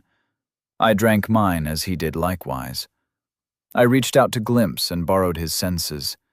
He'd been bombarding the main formations of living humans, perhaps 20,000 strong, an hour ago, but now happily reduced, with fireballs from the sky. We had devastated the enemy army. We had hit them from the southwest. The other advance team had hit them from the southeast. Both groups had cut paths deep into what had once been an orderly force, surrounded by a sea of undeath. Marbo and Mulia seemed to have eaten their fill of zombies for now, and were focused on killing in the north. Quality also has a quantity of its own, to invert the old saying from Earth. I could see dead Huskar and nomads scattered about. We hadn't had this one all our own way. My main army was hurrying in from the north. The nomad cavalry was barely 20 minutes from joining the fight, and the legions weren't far behind them. In the south, the third advance team was hurrying to cut their way into the section we had missed when we launched our flanking maneuvers. We had them surrounded and outclassed. The human forces facing us directly were breaking and starting to bolt. The units to the rear that still had discipline were falling back towards the sea to the east. They didn't look like dolphins, so this was probably a bad move on their part. By the time they had their backs to the water, the main army would arrive and shatter whatever fragile morale they would be clinging to at that point. I sheathed my sword and helped Jandak back to his feet. He nodded his thanks and went scrabbling through the corpse piles to find his spear. "Just use another one," I called. "That one was my favorite," he grumbled as he began flipping bodies over. The rest of our unit had caught up with us and was streaming past us, driving the enemy towards their watery graves. "You know what he's like, Mond. No one loves his own spear as much as Jandak. Except maybe Halin," Koz yelled. "I'm going to keep pace with the others, and they might bump into a captain or a champion. No need to take heavier losses than we have to." He turned and broke into a loping run to catch up to the forward elements, who were slaughtering the routers and beginning to encounter knots of unbroken resistance. Glimp settled on my shoulder, and I pulled out a mana potion from my little dive bomber. His beak dipped into the bottle, and he drank half of it greedily, then launched back into the sky. I looked at the remainder in the glass vial, shrugged with an armored clank, and knocked it back myself. I crushed the vial in my fist, slammed my visor closed, and set off after Jandak, who had found his spear, and Koss. I clanked across the torn and bloody remains of the battlefield, corpses crushing beneath my sabatons, and the heavy mace dragging a line in the dirt behind me. "Ray, the nomads have arrived from the north, and the third advanced element has reached the fight as well." I briefly observed from Glimpse's point of view. A wave of horsemen had crashed into what remained of the northern part of the horde. Archers showered them with arrows that erupted into fiery detonations of walls of lightning and flame. As the enchanted or imbued spells faded away, the lancers who had followed in the archers' wake charged, while their ranged compatriots peeled away to either side and continued their barrage on a new section of the horde. The close combat nomads tore into the mob of undead, most losing or abandoning their lances and switching to maces or swords as they plowed deeper into the enemy. I nodded to myself in satisfaction as they pivoted to break off and regroup in good order. Professional. Without their lances, the next charge wouldn't be quite so devastating, but they had cut apart the zombies that had survived the Titan's passage. My monsters, not quite so hideous as Mortimer's had been, had reached the human lines, and the mortal regiments were folding as soon as they smashed into them. Their weapons were useless. Their spells seemed to do nothing. It was like the first time we had faced an amalgam, but the giant, armored boot was on the other foot this time. I felt a brief pang of sympathy for them, but the Titans killed quickly. There was none of the melting of their consciousnesses together and leaving them screaming in their own heads as their flesh shifted and warped, as had been the case with Ashrot. Splat, you're dead. Goodbye, and thanks for all the fish. I'd left a trail behind me, a long line carved by Death's mace. I was starting to catch up with my fighters, who were bogged down by some of Mortimer's champions. The casters weren't a threat. We were too close for either side to use magic effectively. We had started to run into the physical types. I bulled through to the front line and found Kaz at my shoulder. Jandak had once again leapt ahead into the midst of the enemy and was taking a beating. Stupid bastard. Shape Earth reached out, snatching the enemy into living graces and lifting my friend up and delivering him behind our lines. My mace flashed forward, arcing over my head and reducing a heavily armored warrior to something resembling a crushed beer can. I stomped forward and gained distance from the friendlies that a broad horizontal sweep of the mace cleared a 3-meter diameter circle around me. I strode on and repeated the process. Nomads' screams and Huskers' roars rang out behind me as we pressed deeper, driving them before us. I noticed the sand when I realized I was sinking too deeply into the ground. The dunes stretched away ahead of me, dropping down towards the sea in the distance. The sun glinted off the waves as they rolled onto the shore uncaringly. Soon, they'd be carrying away the bodies of the enemy. We pushed them, drove them. Every inch was hard fought. They weren't breaking and running anymore. With the water at their backs, they knew they had nowhere to go. It was fight or die. They weren't up to matching us 1-to-1, but there were thousands of them. Crimson sand clung to our boots as desperate men swarmed us, taking down nomads and occasionally a Husker. They couldn't stand against the fangs in me, though. We pushed on relentlessly. I'd phased out my Souls Harvested notification. I didn't know how many men I'd turned to paste or had wrought apart as they soared through the air away from me. I could hear the waves. Even over the screams and grunts, the sound of the sea reached me. I slammed the mace down and crushed yet another tin can man, then stepped over his remains. The waves were receding. No matter how quickly we moved, the waves were falling back. I looked down from my crow's eyes and froze dead in my tracks. Something clanged off my armor, but I was vaguely aware of Kaz removing the man's hand at the wrist, his dagger slipping between the plates of crude iron to send him reeling back, spraying blood across his terrified friends. I snatched at all the threads in my mind and soul and sent a single, overwhelming impulse that they couldn't help but obey. Retreat to high ground, now! Shot out from my mind to everyone I was bound to. Chapter 59. Chosen of the Waters. I looked down from glimpse, and sure enough, the tide was withdrawing rapidly. It was moving backwards at about the speed a normal man could sprint, dragging itself up into a massive wall of water that was sweeping towards us from the horizon. No, it was much closer than the horizon. It had become the horizon, distorting my sense of perspective. Glimpse, get Faye and the Coven into storage, and anyone else you can fit, but Faye and the baby are first. And what about you, Ray? the crow sent back even as he peeled around and shot towards the army in the north, throwing a few fireballs as he went for good measure. "I'll be fine." For once, I followed my own orders.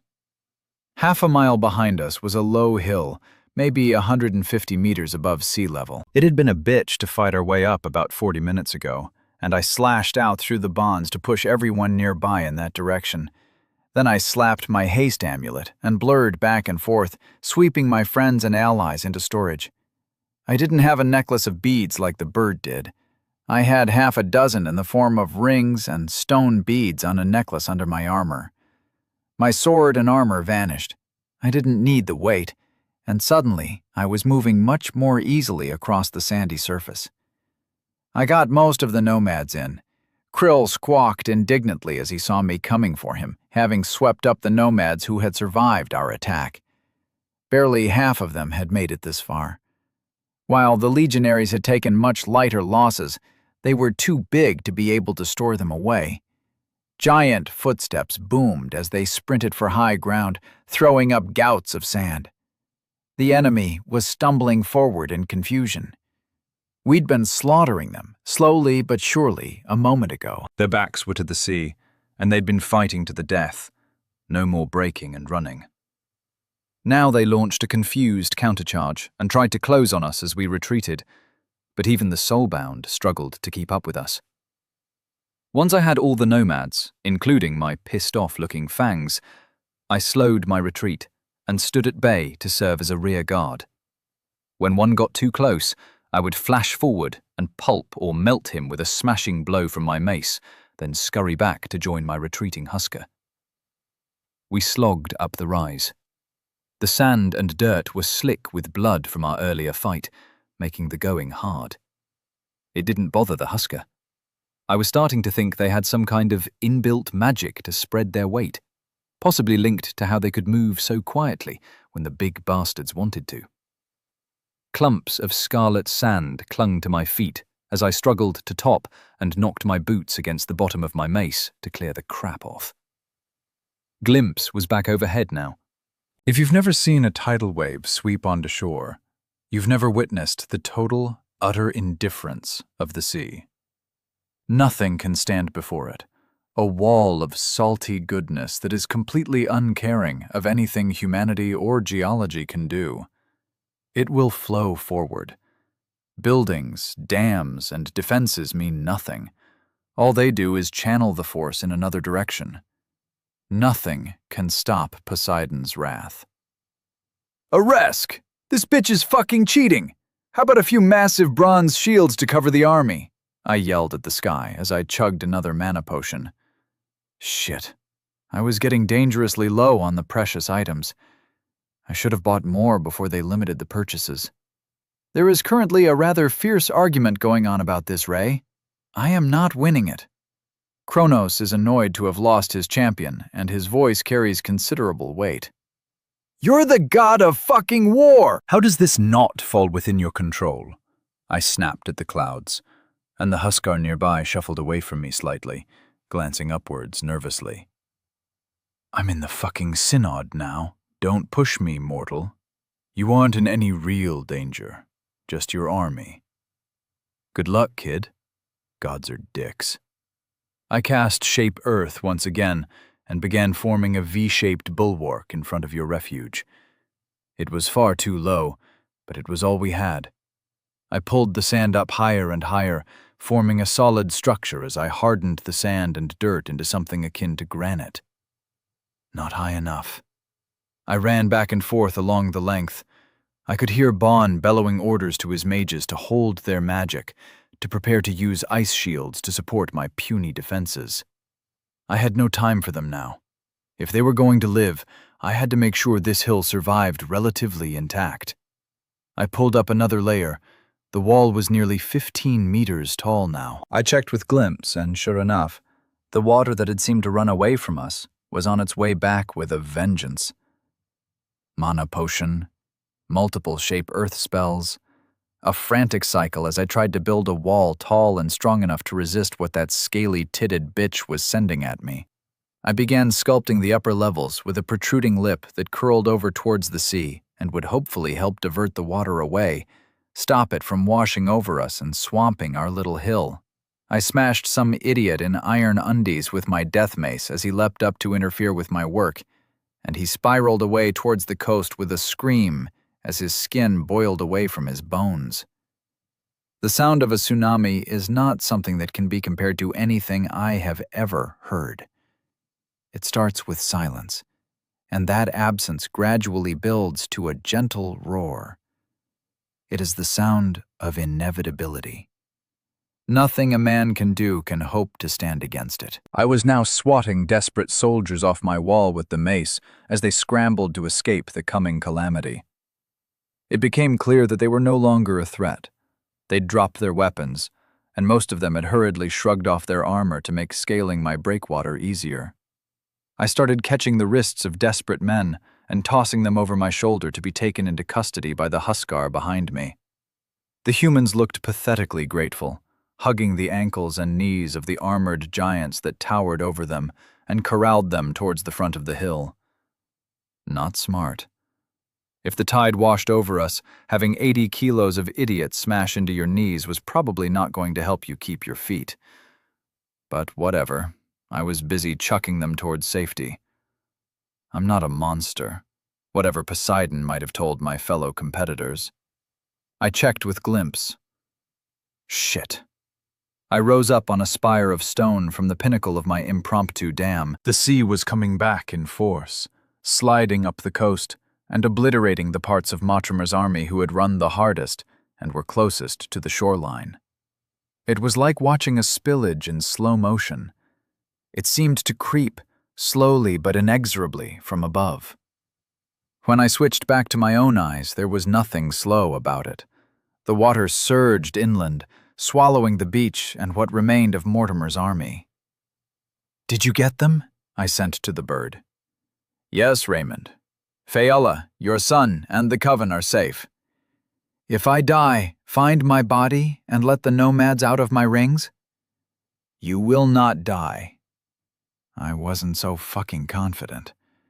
I recast the spell and drank part of one of the pure mana potions. Sand and dirt flowed in from behind me, forcing the Huskar and our prisoners to retreat to the west.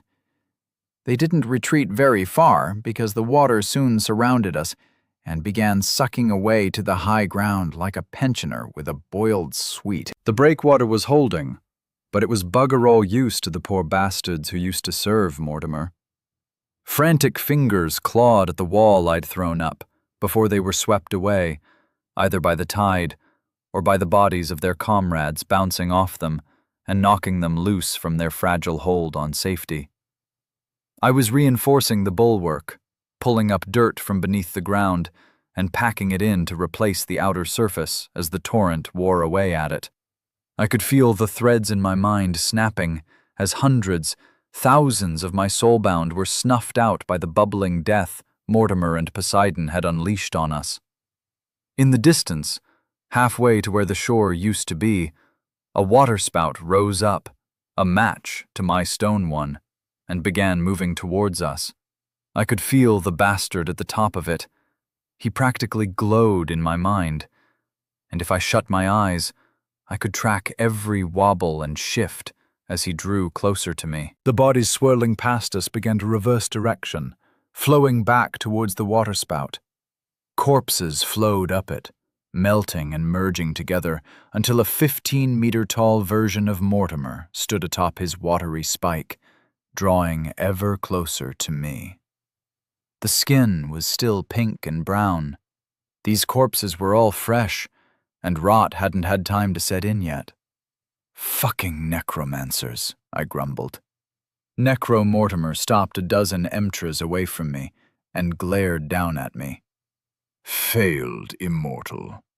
My lady has lent me her strength with which to smite you," he cried, raising a gigantic fist and shaking it at the sky. What a dickhead. I unleashed a barrage of fireballs from my rings, completely depleting them as a dozen burning orbs flashed out. Tendrils of flesh whipped out to intercept most of them. One sank through and obliterated the hand he threw up to keep it away from his core. You think such pathetic magic can affect me? I am the chosen of the waters, destined for godhood. I will— Christ, bloke! What the fuck happened to you? I knew you from Earth, remember? Fat, balding, up your own arse, and sufficiently evil I'd have happily offed you. You were the worst of them. I negotiated with the soldier, struck an accord with the scholar and the narcissist. I even tamed the warrior. You held his wife and kid hostage, I yelled. And you killed him. Probably them as well. How many cities have you burned? My cities, you fuck!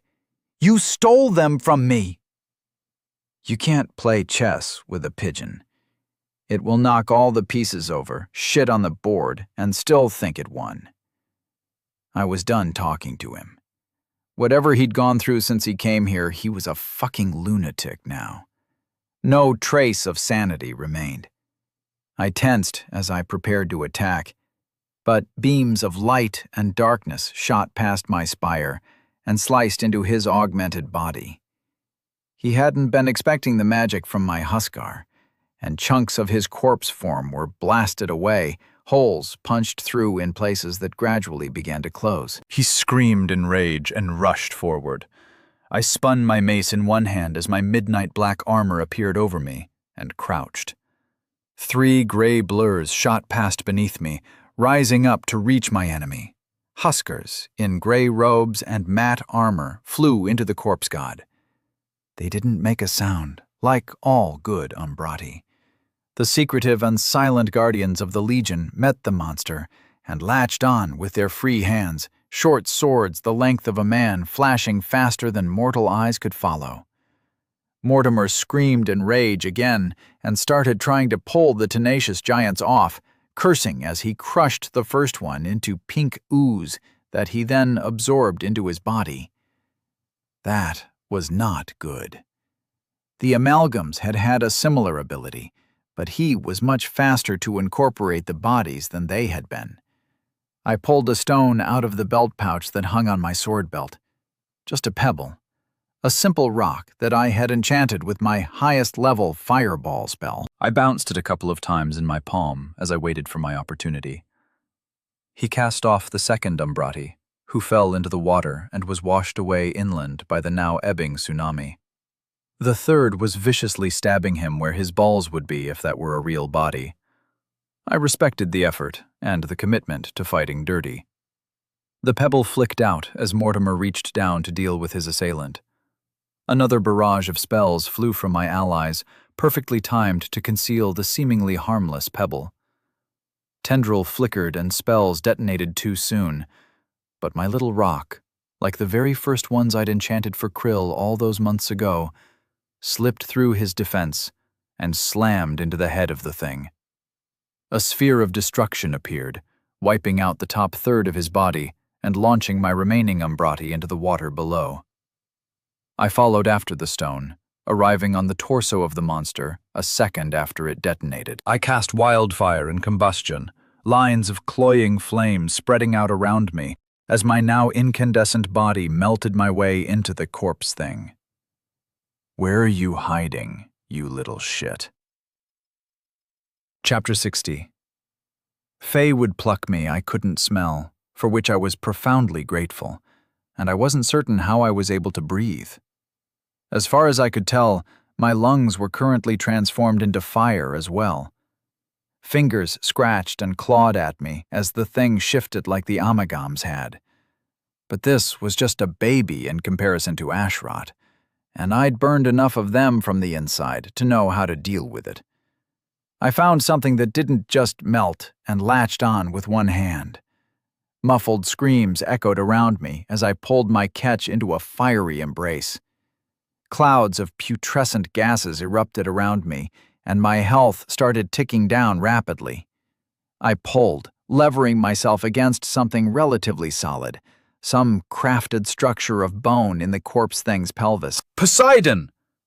His face emerged from the muck, a tendril of metamorphic flesh snapping clear of his mouth as he sucked a ragged breath of the air that was both scaldingly hot from my magic and toxic and rotten from his. "Tell her I'm coming for her next," I growled as I pulled the fat man into a hug. His tunic resisted. It was shop-bought like my own, but he must not have taken the fire or the life affinities. His clothes weren't destroyed, but being so close to me caused his fat to start to boil under his skin, and he screamed as steam burst from his pores and rents appeared in his flesh as the pressure sought any possible release. My body flickered and faded, and his skin began to suck at the mass of corpses around us to knit itself back together. I'd left my mace back on the spire.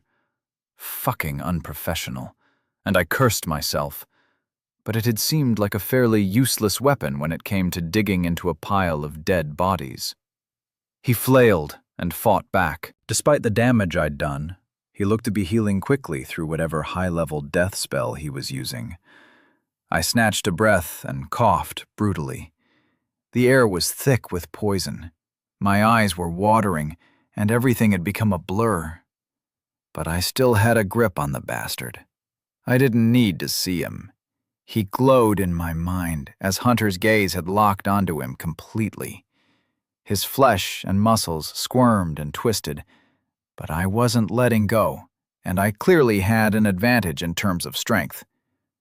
One hand found his face, and I drove my index finger into his eye, feeling it pop, spraying fluid across my face. My thumb forced its way into his mouth as my other hand found the back of his head.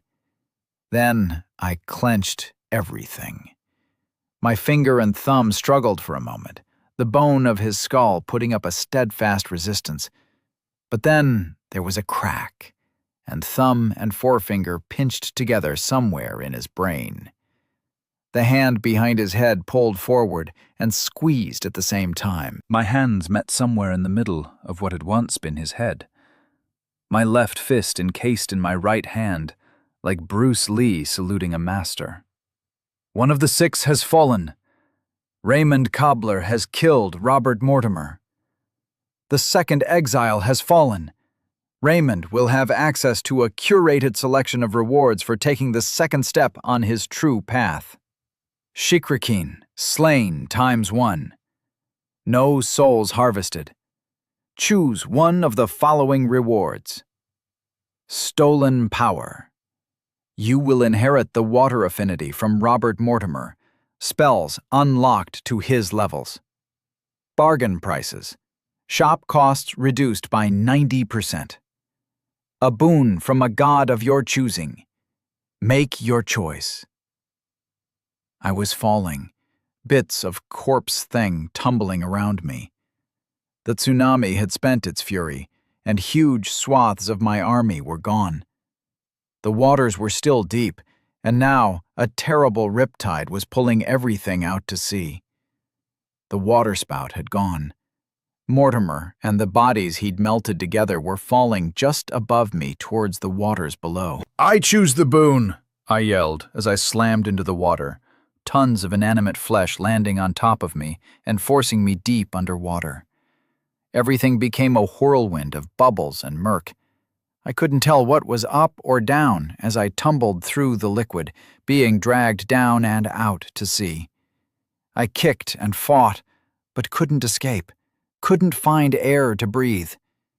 Gradually, my efforts became weaker as my oxygen-starved muscles began to flag.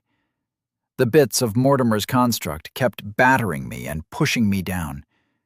I couldn't touch the bottom to use Shape Earth, couldn't think of anything as my brain started to shut down. They say that drowning is a peaceful way to go once you're past the panic. After that first lungful of water, it's like going to sleep. That is bollocks.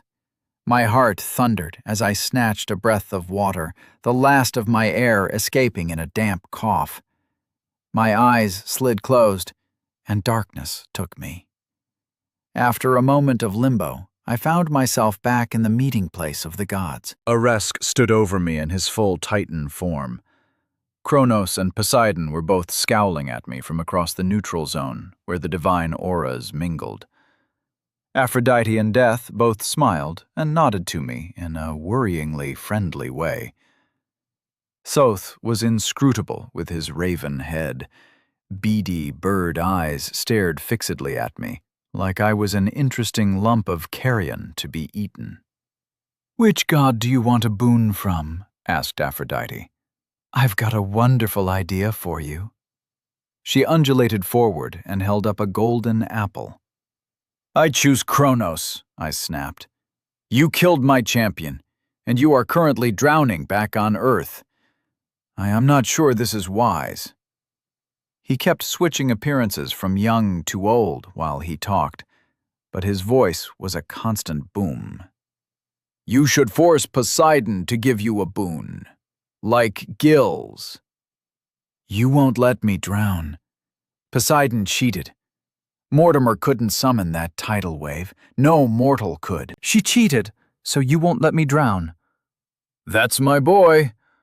Aresk stepped over me and shrank down to be merely very large, as opposed to gigantic. "The boy's right. The wave can't be his end." "Bullshit! He's going to drown, and the fish will eat his eyes," Poseidon barked. The tentacles that replaced her legs slapped back and forth angrily. "No, fish tits, he won't," my patron said in my defense. "I agree with Aresk. This is far too interesting to let it end now. He will not drown."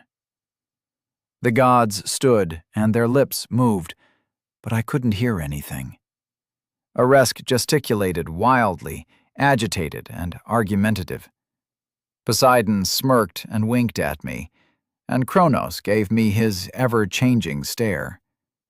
After several minutes of this, Kronos made a cutting motion with his hand, and suddenly I could hear them again. "Very well, Raymond. You have asked for a boon from old Father Time. So a boon you shall have. The gift of foresight is yours. Much good may it do you." No one appreciates a prophet in their own time, especially not one whose future contains only violence and war. Boon of Kronos Limited, prescience. See into the future. The closer to the present you look, the more accurate the vision will be. "So we're agreed?" asked Aresk. "I haven't fucking agreed," I said quickly. "You've got your boon. Beyond that, mortal, I'm afraid your opinion doesn't matter at all." "I concur." Thoth nodded his beaked head definitively. "Now wait a second. What about Poseidon? She needs to be punished for cheating," I argued. Bird-like eyes, so similar to glimpses, glared back at me. "Her punishment is none of your concern. Your fortunate escape from Davy Jones's locker and my clutches is part of it. The rest is not your concern," said Death. He was in his dapper human appearance, as he had been when I claimed his source. "I'm sorry, boy, but this is how it has to be," Aresk said sadly. "My fucking army! The cheating bitch killed half my fucking army!" "I want her head," I snarled, and the goddess snorted and blew a bubble in my direction, which Aresk blocked with one arm. "Nothing to do about it now, Ray. Go on." He waved a hand, and rage boiled up in me, and as the world faded, I threw myself forward to try and snatch at the aquatic goddess with my bare hands. I faded from that world before I was halfway across the distance. Was I hanging in limbo? Or was this the way they were sparing me from drowning? I couldn't tell. Finally, some pressure forced me to cough, and I spat a lungful of water down my front as I struggled to sit up. The sea here was normal, not covered in floating corpses, no riptide or devastated landscape. I reached out with one hand and pushed the hair out of my eyes. I was tangled in seaweed, and I pulled it away from my body in thick clumps.